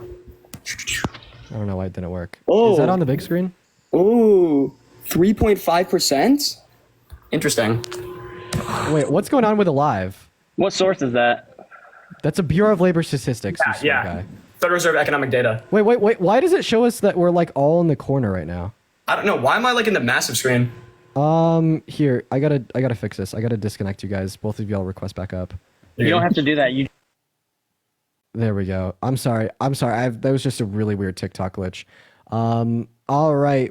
Yo, Econ, hop back in the queue. That was just like a really fucking weird glitch. So I tried to expand Econ's box specifically because like I wanted him to be able to show that source. But then it just did that really weird glitch thing. So Econ, hop back in the queue. Just text me when you're in the queue. We're gonna get our next guest up in here. What's going on? Are you voting for Trump? All right, let's go to get our next guest. Maureen Packer loading up, guys. Everybody just do give us a minute. Make sure that we're double tapping away on that phone screen, guys. That last guest got owned. We're going to go and get our next guest up in here literally right now, guys. Make sure that we're double tapping. Our next guest is loaded in right now. Hop in that queue, Econ. Hop in that queue. Everyone just give us a minute. Yeah, it completely and totally glitched out. I am, Econ. I am. What's going on? Are you voting for Trump? I am. All right. Why are you voting for Trump? Well, I live in Ohio, so I know what's going on in Ohio. I love Trump. I love his first. I voted for Trump last time. I've always been a Democrat. My whole entire family has been Democrat our whole entire life. And Taylor, thank you for the $5. having someone not speak from a teleprompter the whole time and just saying what they want to say, and then people cutting them off, like it would be like me taking what you guys are saying, mash it up, which I've seen that you guys have done that. So why are you voting for Trump? Oh, well, on a lot of reasons. So my main reason is this. Not only because the economy is shit, but because How did the Biden and Harris me being a administration cause the mom, economy me to be being a shit? me being a mom of 3 kids, I've also had an abortion, in which you guys, I know, right? I had an abortion out of so technically I've had 4 pregnancies, and I've seen a lot of stuff that you've went on specifically talking about this, talking about, the first flight, Well, yeah, is the Democratic Party not at all?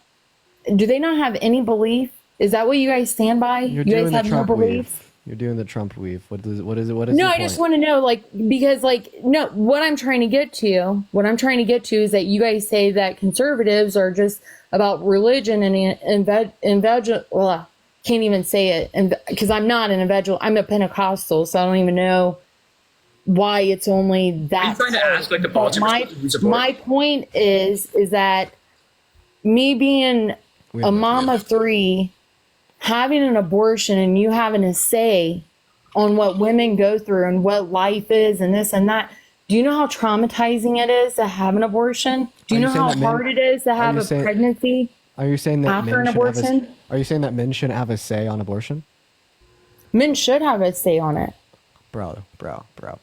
Jessica, thank you for the $5 on Venmo. I appreciate you for the love. W's for Jessica. In the Men chat. should have a say on it. I do believe that. Fuck. Okay, so wait, you're saying that women shouldn't have access to abortions because they're traumatizing? Women should not have access to an abortion. It is a jump scare. Women get because scared. they're Listen, traumatizing. do you know how many people? Okay, You know how many women go are and- car crashes traumatizing? Yeah, a lot. Should of women things have are access to traumatizing. driving cars? Some women shouldn't. Some men shouldn't. No. You think But everyone should have generally access to speaking- cars? Do you think Joe Biden should have a car right Generally now? speaking, you think that adults should have access to driving cars. Do you think Joe Biden should have access to driving a car right now? You're like intentionally just being an asshole, okay? No, So I'm that- not. No, I'm not. I'm asking is. you. So There are general- certain circumstances with me being in healthcare. So generally and people speaking, do you think that having- people in like a good state of mind should have access to drive cars? if they're capable of driving, I Tammy, know a thank you lot for of people $5 in New for PayPal. I York appreciate can't you for the love. drive, but yes, if you Bro, can drive Annie, a car, I believe you should. Sorry, you're just I literally believe being you. insane. I believe if you can drive a car, you should be able to drive a car. There's your answer. There you Okay, go. but- So most women should have access to driving cars, even though car crashes are traumatizing. Yeah. So like in the sense that an abortion can be traumatizing, I'd fucking personally argue, right, that we cannot use one woman's experience to invalidate One the woman? access. Annie, Do you one know moment. what? Do you Have you mind if I done speak your? without interruption? Yeah, sure. Yeah. Mhm. Okay. Yeah. Thank you. You throw me off when you interrupt me. Sorry. I'm not a big fan. So just allow me to You're speak. not a fan of me. I'm a fan of you. I'm sorry. Go ahead. So I'll now go ahead and speak. Thank you. Right. So Mhm. just because some women can have abortions that are traumatizing, right, we can't use one woman's experience to invalidate the experiences of other women. I could just say that some women haven't had traumatic experiences, but we Okay. definitely shouldn't be able to use one woman's experience to determine what access to healthcare another woman does or doesn't. right? And then B, right, we actually see that abortions have relatively low regret rates, especially in comparison to other forms of medical procedures.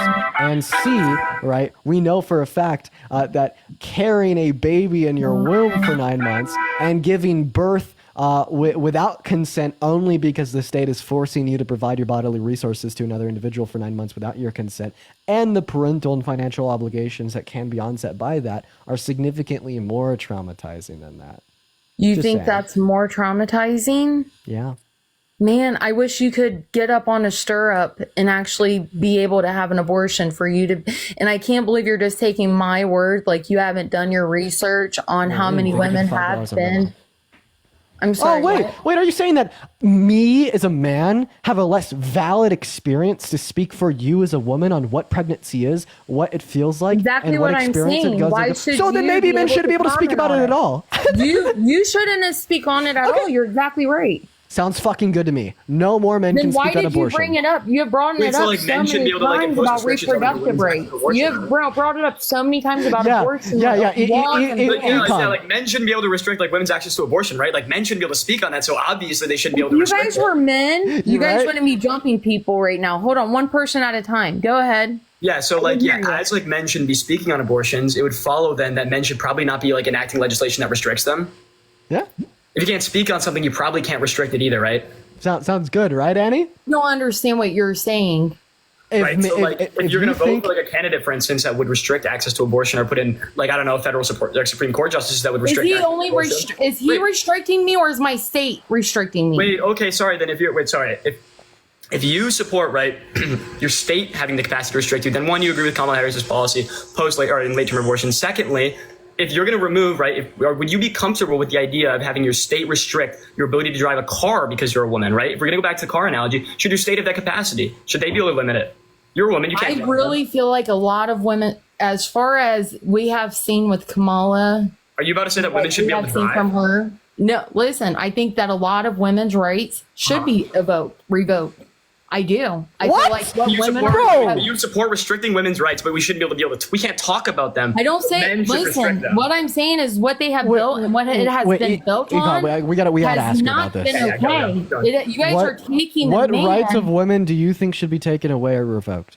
I'm telling you. Go ahead. If List them off. girls should not listen. They should have more time and they should speak to someone. Hold on. I think it was in 2011 whenever I had the abortion. Please just tell me the rights that you think should be revoked. Is it just access to abortion, or are there other ones? No, there's other ones. I think that a man should leave the household. I think women should stay at home. women be able to stay at home vote? mom. I don't think all. Should women be able to I vote? really do, because look at what our schools, what they're teaching our kids, Let me take and the this one, fact that you guys really think that tampons in a boy's bathroom. let me I'm take sorry. this one. Listen, Hey, Annie. a transgender tried to walk into my daughter's bathroom. I called the cops on him, and guess what he had on his record? We're gonna talk about that. We're gonna sex. we'll talk about that next. So Okay. just real quick, answer Econ's question, and then I would like to address a couple of things that you brought up. Should women have One person at a time is all I ask. Don't worry. Yeah, of course. Should women be able to vote? Nicole, thank you for the $5 on video. I would be fine. I would be fine with that. I feel Wait, like so women they're not good enough to like lead a household. They can't make decisions like that. They influence. No, I schools, said putting tampons that in to vote women for it, but they should. can't vote. Women should be running the house, The men should be going to work and paying the bills. I strongly feel like that. I feel like we should be able to teach our kids. Why? Listen, what they have done to my kids, I can't. Listen, there is a okay. And so you guys wanna look I am at gonna something cut you. real I am gonna cut you off here. Okay. I want to ask you a question. Go Why ahead. do you think that men should work, protect, provide, and lead while the women Yeah. stay at home and raise the kids? But Donald, I appreciate you for the Because I $10 on Venmo for any kids for her kids therapy, and Ying, thank you for the $5 on PayPal. W's for Donald and Ying. But please Thank tell me you. why. Yeah, you should actually. My kids are in therapy because of stuff that's happened to them, because of the school system. Why are you Annie? Oh, Why yeah, should let's get men off of that. work, protect, provide, and lead while women stay at home and raise the kids? That's the whole point. The school system. I don't want my kids in the school system being taught. Annie, please I tell want to me. be able to teach my kids. I want to be able to Annie, have stop. home cooked meals. Stop I'm Stop telling talking. you. Stop talking. Why do you think that the man's role is to protect, provide, and generate because resources I can and tell lead. you right now, while the if woman's they're a role is to stay man, at home. if they're a man, they will do that. They will do that. Yeah, but why should they do that? You're saying they should Why be should doing they? Because I would be doing my part as a woman raising their kids. But why is that the woman's part? Wendy, Because thank you I'm for raising $5. kids. You know Thank how you for hard the it is to $5 on raise PayPal. kids? And Nicholas, thank you for the $10 on Venmo. Thank you, Wendy and Nicholas. Can I finish my Why should you sentence? have to do that? Like, why should Can I women be finish my forced into sentence? raising kids and not being able to? I have live like a 3 social life? daughters. Why Let me should women not finish. be able to be like in the private sector? Why should they have Can I to be in the finish? public? Mike, can I just finish what he was saying? Can I $1. finish? I said one person at a time, please. Yeah, if you could just answer this. Just one person at a time. I'll answer whatever. So why then, right? Like, should women be forced to be in the private? You guys are repeating what you're saying. I'm trying to explain it. Okay, Yeah. sure. Go ahead then. Why should You guys women are be trying forced and to restricted make into people only being confused on what they're homosexual? trying to say. Listen, it's not going to confuse me. I'm very strict on this, and my daughter's sitting right here to tell you. The man's role should be going to work. Why is that the man's role?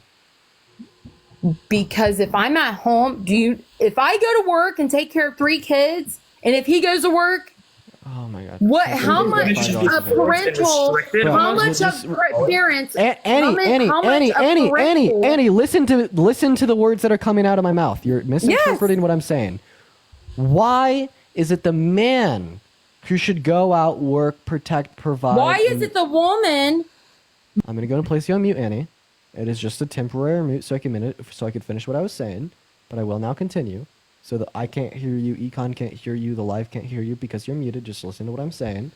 Why is it the man's role to go work, protect, provide, and lead, and the woman's role to stay at home and raise the kids? Because I'm not done. I'm gonna mute you. Okay. Annie, I'm gonna fucking mute you again.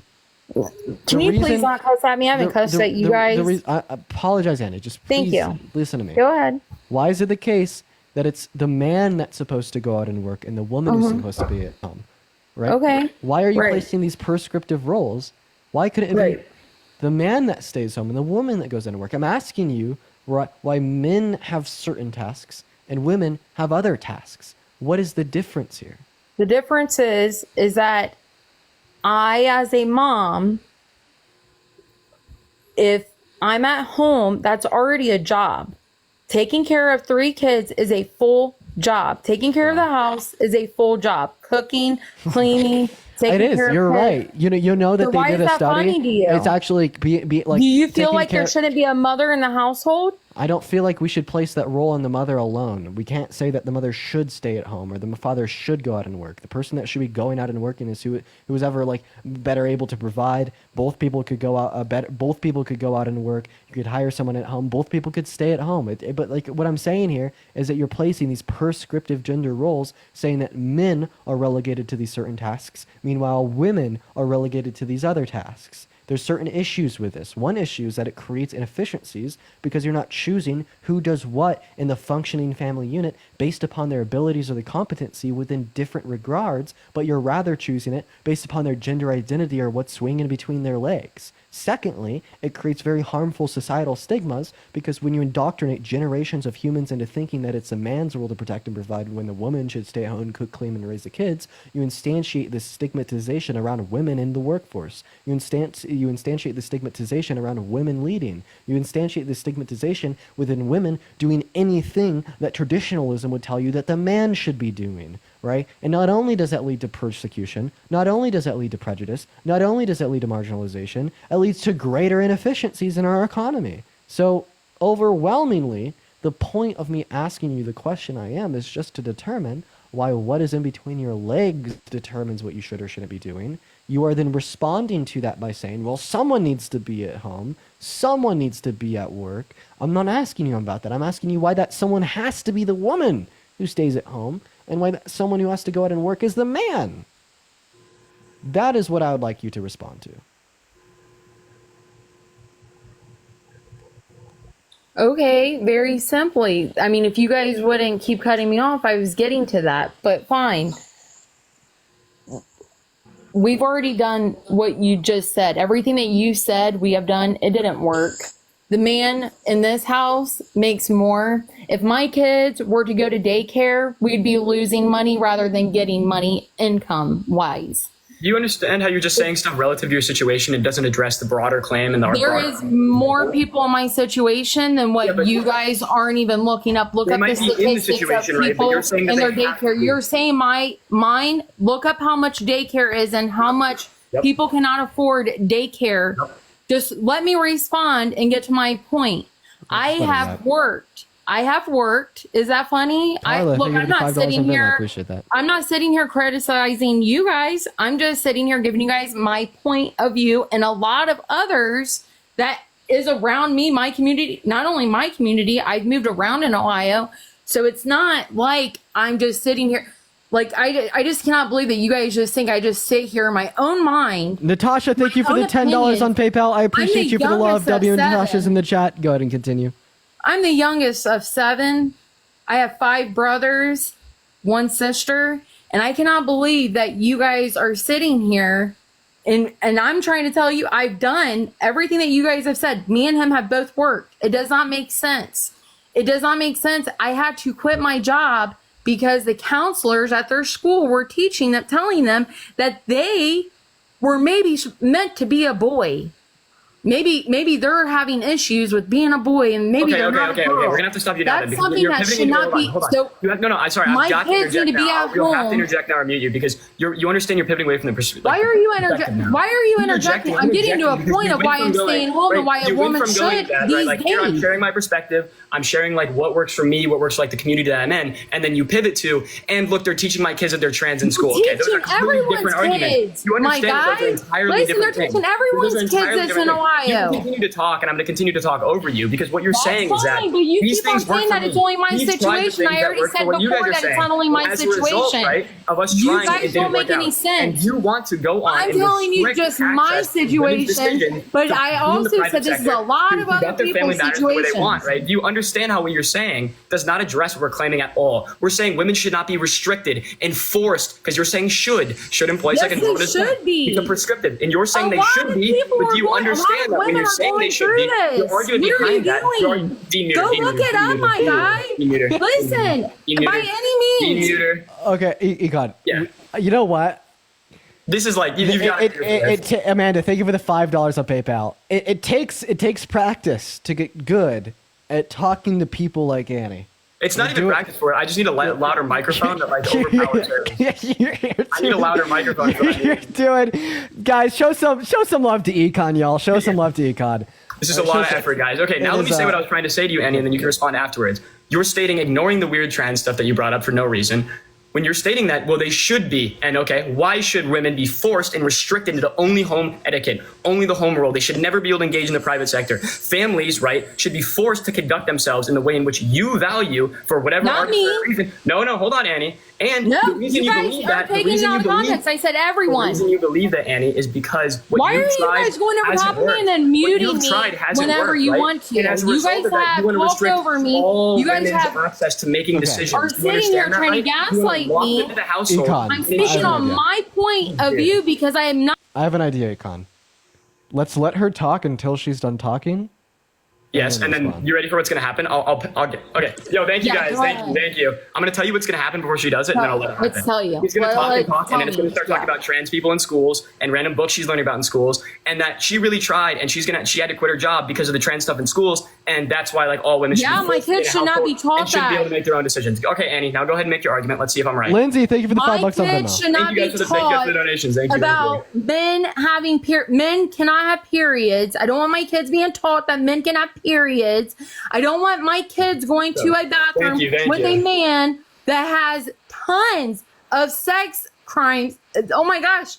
The guy that went in the bathroom with my daughter had so many. Wouldn't it suck if you like assault elected someone charges that had sexual and everything crimes? else? He was a pervert. They're held They civilly put liable for maybe like perverts. SAing someone? That would suck. Yeah, I think we need to talk about that. So it's funny, right? Because what you seem to be describing here, first of all, has nothing to fucking do with trans women. Okay, right? So how about we don't demonize and further marginalize, We need to. You know, Why do you keep you muting me? sick fuck. All right, hey, It's unbelievable, dude. Hey, are you Christian? I am. Okay. God the Father, is he a man? He is. And what's a man again? Go ahead and define that silly little term. Go silly little term, the thing between your legs. Does God the Father have a penis? I believe, yeah. Oh, that would make him a man. Oh, wait. But God the Father exists as a spirit. Prior to incarnation, he had no physical being. In No, fact, he there's a existed Holy Spirit. You're talking about the Holy Spirit. Wait, so I just want to clarify. So God Yeah. the Father is a physical male with XY chromosomes and a dick? Are you kidding me? No, I'm asking you a This is so question. sick that you're even talking like No, that. answer Are my you a question. Christian? Are Answer you my a question. Christian? Is no, God that's sick that you. Is God the Father, There we go. prior to incarnation, when God was first and only in flesh, did God the Father have a pee-pee? Can God the Father have a pee-pee? Like I don't know if he is or not. No, I the honestly answer- don't know if he's slow or. The answer is no, okay? Right, so if you're familiar with Christian theology, it would follow as such. So God the Father, God the Son, and the Holy Spirit have existed in eternity, but they have not existed as material, for the reason being that God created material. If you read the creationism story in Genesis 1 and Genesis 2, you will learn how God created all material, right? They exist outside All the realm material? of material. They exist immaterially. And the one and only time that God has existed in the flesh, right, was when Jesus was incarnated into his physical body and was 100% man and 100% God. But prior to incarnation, no, God did not have a pee-pee. God did not have testes and XY chromosomes. Yet you You saw. think God and Jesus are yet- the same? Oh yes, it's called the doctrine of the Trinity, Annie. No, oh, okay. So I'm Pentecostal. So we God is not the same. That's How many gods are there? There's one God. So is God Then wait, there's is Jesus God? is God's son. Oh wait, so Jesus isn't God? What are you talking about? Is Jesus God or is Jesus not God? Created the earth, right? On day one. Is right? Jesus God? Is Jesus God? No, Jesus is not God. Congratulations, if Christianity's real, you're going to hell for blasphemy. How do you feel? How am I going to hell for blasphemy? Well, Corey, thank you so much for the $10 on You Venmo. are I appreciate you so much for the crazy out love, of your Corey. mind. W. Like, Corey's in the chat. I this appreciate is you for the so 10 nuts bucks. I really that appreciate you you don't for know that. what you're talking about. Wait. Like, are you Catholic? I want all of my supporters to stop chatting. Okay, I want all of those riling Christian conservatives. Yeah, to I make can't their, believe you one think moment, God is Jesus. to make their voices heard in the chat. Okay, I only want to see you, You down think there in the God chat is for like Jesus. the next 60 seconds. Where are my Christians conservative at? Okay, so all my Christian conservatives in the chat, is Jesus God? Is Jesus God? Only if you're a Christian conservative. Only if you're a Christian conservative is Jesus God. Yes, we got Terrence, we got Vlad, we got Jaden, we got Janussi, and Not looking Allie, and promising for you, Bailey. Eddie. Not looking good. Those are your Christian conservatives. Those are your allies. No, they don't like you. Oh, she's out of the app too. I know she's doing it right now. All right. What did I okay. fucking say, dude? I knew exactly how she was gonna respond. Ugh. Yeah, this is the one and the only alliance between Dean and the Christian conservatives. So, Annie, how do you feel that all the Christian conservatives are correcting you and telling you that you're wrong in the chat? Yeah, Econ Al over here, just straight up genie. I consulted the 8-ball. David, thank you for the $1 off Venmo. I appreciate you for that. Christian, thank you for the $2. And Oscar, thank you so much for the $11.11 on Venmo. Let's get some massive W's in the chat for Oscar. And then also, y'all, hey, guys, make sure that y'all should gift Econ. There's no reason why Annie should have more points than him, right? We need to get... Yeah, facts. Give it all to me. Don't give Dean There any. should be a lot of reasons. What are you talking about? You guys are sitting here saying that I'm committing blasphemy. You are. And you guys don't No. know what you're talking Well, about. we're not Get on saying your it. All the Christian, computer Christian and conservative say, no, Bibles are get on saying the computer, get in your King James Version, the original King know James what? Version Bible, I'm and gonna you let 'em tell loose. me Let's if do some- God let's do is some conservative Jesus. on conservative Go ahead crime. and do that. We're going to do some Go ahead and conservative do on that. conservative crime. Hey, Yeah, typo... that sounds fun. Let's let him. Hey, Chris, are you a conservative? What you guys are doing is so insane. 1 second, Annie. Hey, Chris, are you talking to conservative? me? Yeah, I yeah. can't. Oh, you have a bad connection. I am? Hey, type a me in the comment section if you're voting for Trump and you're a Christian and you're in the queue. Type a me down below right now if you're voting for Trump. You're in the queue and you want to come up. Drop a me if you're also Christian. We're gonna go and get some other Christian conservatives up in here, y'all. So everyone, just do give us a minute, y'all. Type a me. Let me see the American flags. Let me see the hearts. Let me see it all, everybody. Just give me a minute, guys. Oh, Samai 24 with a heart in their bio. Get your booty up in here. We're gonna go to get Sam up in here as well. Tessa, thank you for the $2 on Vim. I appreciate you for the love. We're gonna go to get Donna up in here too. Yeah, let's get. Hi, Mikey. Are you voting for Trump? At the door, but it's not. Mikey, are you voting for Trump? Hey, what's up, Dean? Nah, Harris 2024. Let's go. Harris 2024. Thank you, Mikey. Okay, drop a MAGA down below if you're voting for Trump and you're a Christian. Everyone, just give us a minute for the 10. Three people against one. It's not going to be three. Don't worry. We're going to sit here silently the entire time and let you yell. Yep. Everyone, just give us a minute, guys. I'm not yelling. I only yelled over top of you guys. If you're voting for dump on people. Hey, Lex, are you voting for Trump? That's cool. You think that Jesus is God? You're voting for Trump? Of course I am. Okay, is Jesus God? So that is a very complex question, and I'm happy you pulled me for this because. Thank Okay, you. do you think it's a complex question? No, you're not. Amen. Yes. Go ahead. Oh my God. You know, you don't. Amen. Did you just say it wasn't complex and you had a position secured?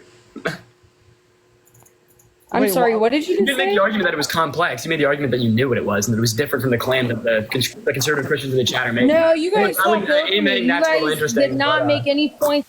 Dylan and Rich, are you guys voting for Trump? Yeah, I'm voting for Trump. Is Jesus God? Is Jesus God? Rich, Dylan, is Jesus God? I was raised in church my whole life, and why am Lord is the Lord. Okay, is Jesus God? Yes or no? Jesus is the Lord. Is he God? No. What the fuck is going on? Why? Dude, What am I the losing? fuck? Am I going insane? I know. What the There's fuck? there's gonna be a crazy selection bias though. They're not gonna want to come up and disagree with Annie though. Frederick, are you voting for Trump? Thank you. Oh, I remember you, Frederick. Yeah, Why you're gonna be selecting for people that are gonna unmuted? disagree with us. Like, unmute me. Like, that's so crazy. Dude, why can't I find anyone that thinks Jesus is God, bro? You guys how do don't none of like these kids? what I'm saying? That's crazy. How do none of these kids know about the doctrine of the Trinity, dude? Why am I right? It'd The be soy crazy if boy. you were raised Catholic too, right? It's almost like you might know that. Okay, honestly, just drop it in the chat if you think Jesus is God. Just drop it in the chat. Just drop it in the chat. And Pentecostal, you don't believe that Jesus is God. Like, Bro, stop you know talking. that I literally don't want to hear from you right now. because Yo, Harvest, you're mad because Harvest, you know that are you for a voting- fact that you're talking about. Harvest, you voted for Trump? Yes. Are you Jesus God? You're Yes, he mad. is. Oh my God. Yeah, go at it, you guys. Harvest We and Annie, just y'all want to agree disagree. with you, my guy. You don't- Or maybe Annie- he's Annie, you don't Catholic. believe Sorry, in the- maybe he's Catholic. Sorry, go ahead. Annie, you don't believe in the Trinity? Listen, I was raised Pentecostal. I don't believe. Then you're listen, an idiot. Don't call me an idiot just You're because an you want idiot. out from them. Like, Either I you're really Christian feel or you're like not. you're one of their trolls that are just saying that. No. Like, I honestly do because you Don't would pretend to never be do Christian. Don't pretend to be Christian if you don't believe Jesus That. is Hey, God. kids, am I a pretend to be Christian? Are you asking I'm your sorry. children? Can you say it louder for these? Do you think Thank your you. kids are going to come on the Ridiculous, stream by and the tell way, you that you're guys. faking being Christian? Hey, Ben and Greg, are you guys voting for Trump? Yeah. Is Jesus God? You guys don't want to hear my kids? My It's the Trinity, guys. It's the Trinity. Okay, so you guys both think that Jesus God. is God. Go ahead and talk to Jesus is Annie. the Son of God. I said Holy Jesus is Spirit. the Son of You God. Son, Holy Spirit. Okay, go ahead and talk to Annie, you created guys. Jesus? God, Son, Holy Spirit. Trinity. Who exactly? No, I believe in God, Jesus, the Holy Spirit, but he believes that Jesus is God. That So, God is Jesus. can I What is move the on Holy with Spirit then? can I Is the move on Holy with this Spirit guy God? with Trump? Can I move on with this guy with Kamala? Yeah, sure, go ahead. I want three things in the last 3.5 years that Kamala has done, the Biden administration. Right Sure, now. sure, Justin. I appreciate you for the $10 on Venmo. I appreciate you for Give that. it to That me. was in the chat for Justin. Three Yeah. things. Yeah, sure. So how about we do more than three? Let's talk about the Also, five Justin, thank pieces you for of- the $10 on Venmo. Thank you, Justin. Yeah, so her alongside Biden influenced some of the most monumental policy known. Her name is pronounced Kamala Harris. Just pronounce it correctly. Her alongside Biden have influenced some of the most monumental policy in modern U.S. history. Right? She influenced the PACT Act that invested $800 million into the expansion of via healthcare benefits. That's really funny for an old man. Dude. You know what? I gotta give it to him. Greg, how old are you? Yeah, that was beautiful. Keep going. You know what? Keep going. That's really fucking funny. I'm gonna give that one to you. It was just hilarious. I mean, oh my God. How did you come up with that? Like, that was really creative. Oh, no. For like an older gentleman to be doing that. Great. Doing what? Oh, was that just the music that was playing? Was that just That was my ringtone. I just got a call. I'm from Ohio. And I'm an Ohio State Buckeye fan there, bro. Okay, let's move on here. First off. No way. That's laughable? I got a phone call. What's it's fine. That's what's your ringtone? Let me make fun of your ring fucking tone. All right. Let me make fun of your ringtone. What is it? it? You feeling insecure about your ringtone now? No, I mean, you don't want to bring about it up. You want me to play a few options for you? You can maybe switch it to? Okay, here's the bottom line. Okay, the Israeli-Palestinian war will end in the first month Trump's president. He is the only person in the world's history that brought the Israeli leader and the Palestinian leader together to talk somewhat peace, if it was possible. Probably Palestine was left out of the in the same room. He brought those two leaders in the same fucking room. When? He was the only person that's ever done that. When did he do this? During his administration. Look it up. Google what was it? Google it. Well, it was his first year. The reason why I'm asking you about this is because Palestine was left out of the Abraham Peace Accords, which only he brought the two leaders together in the room to talk peace. Okay, he will end that war. And I will tell you right now, if you bring Kamala, I call her Kama, if you bring Kama in a room with a foreign leader with power, she can't even talk. I'm going to ask you to pronounce. She cannot even talk. I am close to Springfield. I am in Ohio. And some of you yeehaws seem to think that they're not killing animals. I physically saw it. They're killing our animals. They're fucking destroying our fucking property. All right? That's your comma. Now, what are you putting your head down for? Okay, so, like, it'd be crazy, right? If, like, I physically fucking saw it, bro. I physically fucking saw it. I need to... My buddy came in from Arizona. Okay, I'm just putting you on mute so I could respond to the shit that you said about IMP. Right, but additionally here, like, you could pronounce Kamala Harris's name correctly, or you could just call her Harris. Right, so specifically about Israel and Palestine, no. Donald Trump did not bring, right, the leader of Hamas and sit down with Netanyahu. That is absolutely false. The reason I know that this is absolutely false was because Palestine was left out of the Abraham Peace Accords. 110% wrong. Not to mention, additionally here, Kamala Harris is actively advocating for a ceasefire agreement to end the war crimes committed upon the Palestinian people by the state of Israel, right? And what we see is that Donald Trump actively advocates for more funding and more weapons to go to Israel so they could, quote unquote, finish the job and win the war. Garrett, thank you so much for the $10 on Venmo. I really appreciate you for the love. W's for Garrett in the chat. Additionally speaking here, something else that we need to go over is that you said that there's Haitians eating dogs and cats in Springfield, and you said that you've seen it with your own eyes. I want to ask you a question. How do you know that you have seen a Haitian eating an animal in Springfield? Also, if you guys do want to support either me or Econ, our Venmo's, PayPal's are in the bios, y'all. But go ahead and unmute Greg, click on your profile picture, and click the icon of the mic. God, I hope the ringtone goes off again. Dude, I thought that this guy was just a fucking diva. I thought that was good. He was so hurt too when he realized that we were making. No, I am actually not real hurt, bro. Okay, sure, man. I've taught high school for 25 years. That's fine. You can respond. They're very educated, That's and fine, I want you to tell me what Kamala has done. Are you insecure about your credentials now? Just respond to what he's saying. I'm not insecure. See, that's what you guys do with these people. Well, I don't know why you're talking about how you were like very educated. You try to bully them. Years. I don't care. You're not educated. That's the thing. I can tell you're not educated. Okay, so we're going to go ahead and play the game. Can you demonstrate your intelligence and all the education you've acquired? Go ahead. Ask me something. Just go ahead and respond to him. Show your education real quick. No, I have a good way for him to show his education. Name one policy Trump influenced under his administration to get passed that benefited the average American more so than the top 1%. You can't name any? I'll give you an example. Yeah, Putting tariffs on fucking companies that go overseas that produce things over there and take jobs away from us. He keeps fucking manufactured jobs here, especially in Ohio, where the steel industry is fucking number one. Okay, I hear you. So the reason that this is incorrect, he creates. It's called. You know what you guys don't understand? So Greg, called with all due fucking respect, capitalism. So with all due respect, capitalism. So with all due respect, Greg, the reason that you're wrong here is because the tariffs that he imposed on China were actually detrimental to the American consumer, causing inflation on the goods that were imported from China. It was also detrimental to American manufacturing businesses, especially farmers, because every single time, historically speaking, we have increased tariffs on China, we have seen our U.S. agricultural exports plummet because of tariffs that they place back on us. In fact, it was so bad, he bankrupted so many American farmers, they had to turn around and bail them out with $28 billion through congressional policy, buddy. Okay, let me ask you this question. What about that? But now, you know what? You said I was uneducated. I was hurt. I was so hurt. I disagree with you. I was so hurt. Disagree with you. I actually disagree with you. So name one point in American history. Name one point in American history where we have imposed tariffs on China and we did not see U.S. agricultural exports plummet.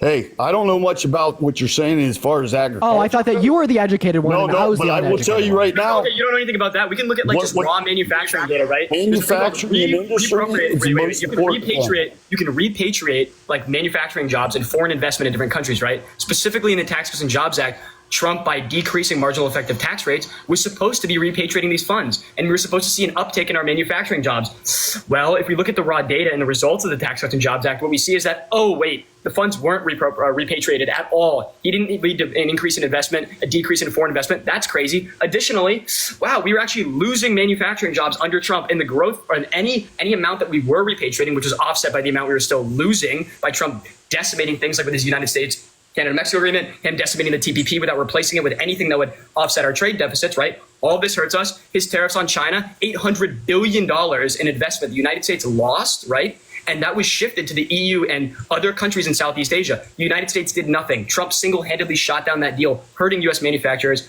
hurting U.S. consumers. We lost manufacturing jobs under Trump. There was no increase in repatriating manufacturing jobs. We can look at the data trends and see that it was consistent, right? We can identify this. And then under Biden, what happened? We have stuff like the CHIPS Act, the Inflation Reduction Act that increased investment in what's called industrial policy. And what happened? We increased our manufacturing base, what Trump could never do and made campaign promises for every single rally. Never accomplished it. Okay, let me ask you this question. Once I get Savannah, thank you for the $12 and the 12 cents on Venmo, saying that I am so brave. Garrett, thank you for the $10. And Leslie, thank you for the $5. Greg, Harry, thank you for the $5 on Venmo. We appreciate the sass today. Thank you. Britt with the facts for $2. Thank you. Oh yeah. Hey, just real quick, Greg, can you thank Savannah, Garrett, and Leslie for the donations that they sent to me? Oh, thank you, Savannah. W's. Okay, go ahead. Okay, let me ask you this question. All right. Why is Iran once again powerful? Because Trump pulled out of the Iran nuclear agreement? No, we restricted them during the Trump administration from drilling oil. We drilled our own oil. We basically took the resources away from them. We're more reliant on imports, and we drill less oil under Trump. Get your fucking facts straight. Really bad topic to bring up, my friend. Really bad topic to bring up. Do you know that Trump caused 94 U.S. oil and gas companies to go out of business due to his oil and gas policies? Oh. He left. That's unfortunate. It's crazy how that happens, right? When you don't know anything. Wow. What a surprise. That's terrible, dude. That's just terrible. Lana Del Rey, thank you for the $1. He said tariffs are capitalism when it's literally government interference with free trade. True. There is no way. There's no way that I just joined and you put me in here. Oh, you just got in the queue? Yeah, I literally just joined. Okay, well, you shouldn't have told on yourself. Get back to the end of that queue. We're gonna go. You should have told on himself, man. You should have told on himself. By the way, guys, if you do want to support either myself or Econ, our Venmos, our Cash Apps, our PayPals, they are all in the bio. We get 100% of the proceeds on those platforms. It all goes straight to us, none to TikTok. When 30% on here goes straight to when we only get 30% on here.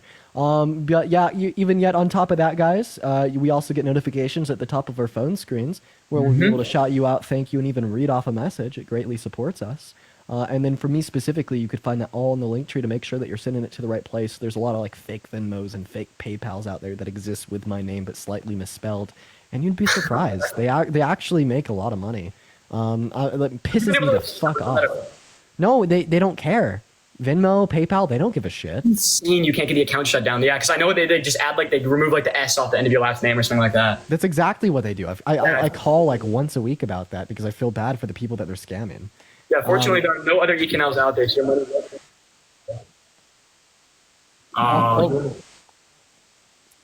Hey, W. Hey, thank you. Now I did kick you, but I don't want you to feel bad. We love you. We're just looking for debates. Everyone right now, all at once, W-based guest in the chat. We love you. Hello, Maya. Are you voting for Trump?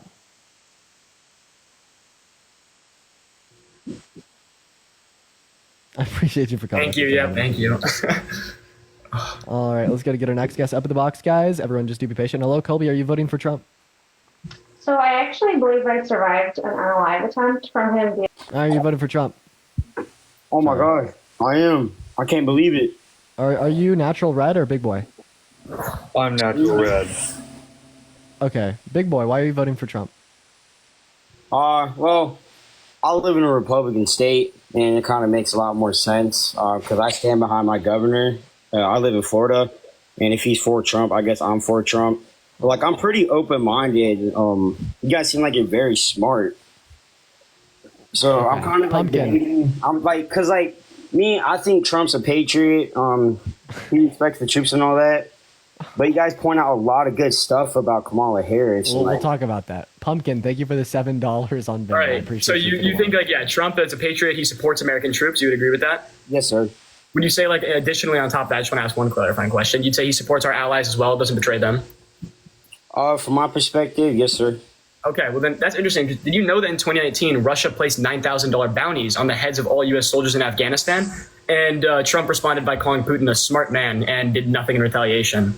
I did not know that. What? Yeah, I mean, if we're going to talk about supporting our funds, and then like our Kurdish allies, right, the SPG up in northern Syria that helped us essentially dismantle ISIS by 2016 down to 1% of their previous numbers. Trump allowed Turkey to come in and essentially just massacre them. He displaced hundreds of thousands of people and thousands of soldiers that we've been fighting alongside. We trained, we gave weapons to, we supported. They fought with us to defeat ISIS, one of our primary goals in the Middle East. Trump just abandoned them on a whim and allowed Turkey to come in and do bombing campaign runs on their civilian locations, like directly after saying we would never leave them. So is there any proof of that? Because like a lot of people are saying like that's fake news and all that. Jacob, thank you for the $5 So you can Google, right, if you wanted to, you can search up 2019 Trump abandoned Kurdish allies, and specifically one source, for instance, would demonstrate there were 64,000 people that were displaced within the first 3 months. What was supposed to happen is Trump was supposed to broker a trade agreement, like a mutual agreement with Turkey that after we withdrew from our post along the border that protected our Kurdish allies and the civilizations that they maintained there, like their cities, towns, everything that they had a stronghold on and recuperated from ISIS, we were supposed to ensure that Turkey didn't just go in and slaughter them. And instead of actually brokering this agreement and deal, Trump made a phone call with them that's recorded and is posted online. You can look up the quotes for this, where he's saying, if you do anything too inhumane, then we'll have to step in. That was what the deal was. That's what Trump brokered. Don't do anything too inhumane. And also, you only have 30 miles that you're allowed to bomb people under. So Kimberly, thank you for the $10 on Venmo saying keep up the good fight. Thank you, obviously, Kimberly. we're an inhumane, and we see the result of that. Our Kurdish allies were slaughtered and pushed away after we had supported them, and they'd supported us for a decade. Dang. Anyone in the chat saying that's fake news, feel free to join the live and contest that. All right, so like my last question, because like my boys want to play some Xbox for y'all. Do you think like if Kamala does get elected, do you think we're gonna go into? I'm sorry for mispronouncing it. Do you think we're going into World War III because of how like high? Thank you for the $10 on Venmo. In Europe. Can you repeat your question, sir? Do you think if Kamala is elected president, you think World War III is gonna happen? I don't. You know what? Go ahead. You know what? You know what you should do? You should join my Discord. I feel like you're actually like a genuinely kind man that's just misinformed because you're from Florida. I try to be. Like I was just like, you just asked that question like so like innocently and politely. But no, the answer is no. The answer is no. No, she will not cause World War III. Anything that I can maybe say here is that Donald Trump is worse for global tensions. He's threatened to nuke Moscow. He's threatened to flatten Iran. At the end of the day, we want to vote for the person that is more focused on like diplomatic agreements, not like scare tactics and threats, right? Because it's the scare tactics and the threats that get us closer to war. But yeah, man, I appreciate you for coming up. Hopefully, you'll tune in more to the streams. Wait, what's your? Where's the best way I can access your Discord? Oh yeah, dude, it's just the join code's my name, Dean. DEAN is the join code. I appreciate y'all. The boys are calling me on the Xbox. Y'all have a good day. Have a good one, man. Have a good one. Good chill guy. I know, for real, like what the fuck, That was for real. a breath of fresh air for a second. I know.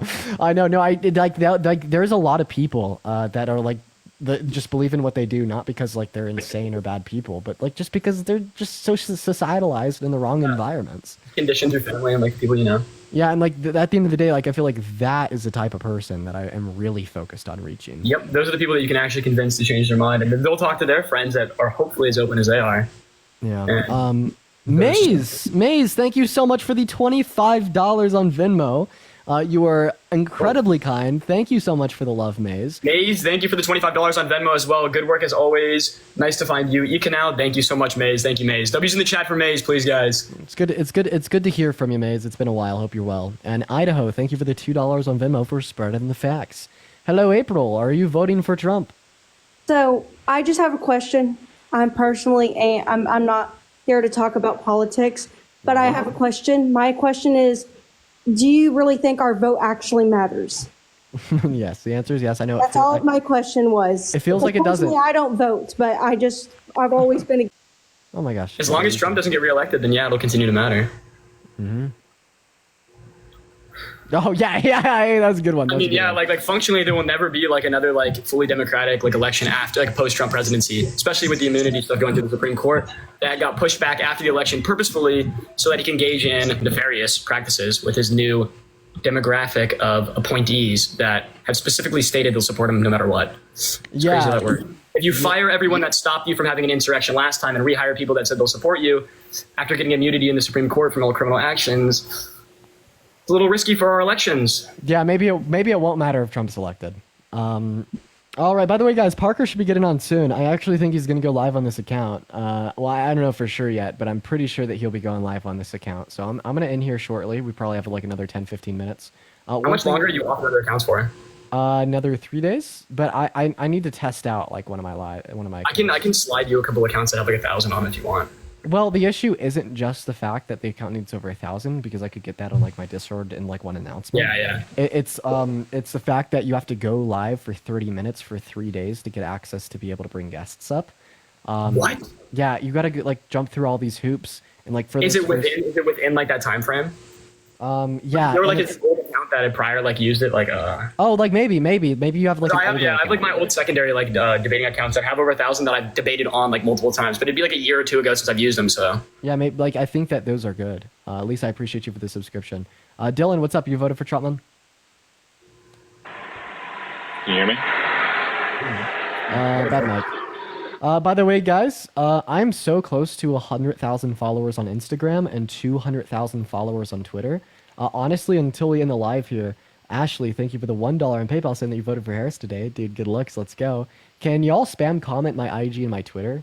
My IG is just Dean Withers without the E and the Withers. Then my Twitter's the same as my main TikTok. It's Dean with 2 A's and 2 N's. Can y'all like spam comment that shit? You know, like I just really want to try to get 100K on Instagram and 200K on Twitter. So everybody, please spam comment my Instagram and my Twitter down below. All right. And I'd love for y'all to follow that. They're also all linked in my link tree in my bio. Please go follow it. I would love to hit those two things today. What's up, Are you voting for Trump? No, I'm voting for Kamala because of you mainly. Just wanted to bring that up first. Hey, man, you're awesome, David. I appreciate you for coming up, man. I'm just looking for people that do disagree, though, but you're awesome, David. Oh, sorry. Just real quick. I've been here for the past like 20, 30 minutes. What's it called? It's just crazy how much a lot of Republicans are just parroting things, misinformation they hear on the internet, and they just kind of bring it up. And it's just kind of sad to see. But honestly, I just don't. And also that last lady, that kept avoiding the question on like what you guys are saying is Jesus God, and but she ended up. Sorry, I keep stuttering. I don't know why. What's it called? Just yeah. It's just kind of sad to see. But I'll let you guys continue. And yeah. Yeah, David. W for voting for us. Appreciate you for coming out. What's up, man? You voting for Trump? Can you hear me? Yeah. Yeah. I'm not voting for Trump. I'm sorry, you guys. We're just looking for people to debate. And this will probably be the last debate of the night, ladies and gentlemen. After this, we'll probably go into a Q&A for a little bit. And I think I know what I'm going to do. I'm going to raid my Instagram, and we're going to go live on Instagram. You know what? Honestly, we may just do that now. Yeah, All right. Econ, I appreciate you for coming up, man. It was great Thanks for having having you. me, buddy. Yeah, take care, dude. All right, thank you, chat. Yep, thank you all. Peace out. Let's get some W Econs down below. All right, it was a fun little coast. He's an absolutely phenomenal dude. All right, we're having fun. All right, we're gonna raid the Instagram. We're gonna do a live over there just for a little bit because we really want to hit 100K. Will someone comment my Instagram so I could pin the message? It's Justine Withers without the E. Everyone, we're gonna be raiding the IG. We're gonna have some fun over there just to see what it's like. So we're gonna go ahead and pin it right there. So everyone, take a screenshot, take a mental note, memorize that. It is Dean Withers without the E. That is it right there. I'm going to be going over there. I'm going to be hanging out. We're going to do a Q&A. Before I go live, I do have to go pee, so it'll be about 30 seconds. But everyone head to the IG. We're going to be rating that shit. And please also do follow the Twitter on your way out. We're at 199.3K followers. 700 people need to follow the Twitter for us to be at 200,000. That's just insane. But everyone head over to the IG. I'm going to see y'all there in 30 seconds. 15 seconds here to take a screenshot or to memorize that. So 5, 4, 3, 2, 1. You got it. Okay. Ending the live. Taking 30 seconds to pee. Going live on Instagram. Everyone raid that shit. I will see you all in 30 seconds. Peace out, you.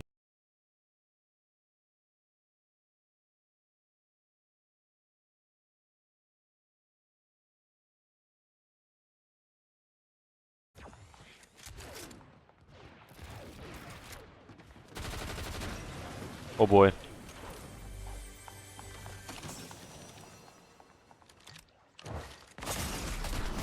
Oh, GG.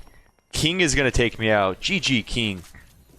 I'm not gonna lie, Chad. I got scared there a little bit. I couldn't hear him, and then he just popped right in front of me. But GG's to King. Big shout out to King for taking me out. You are welcome to stream snipe me, guys. If you are new here, we are playing ranked solos. All you got to do to stream snipe me is just drop a like, keep liking up the stream, and then ready up when I do. We are on central server, so you're more than welcome to try to get in here.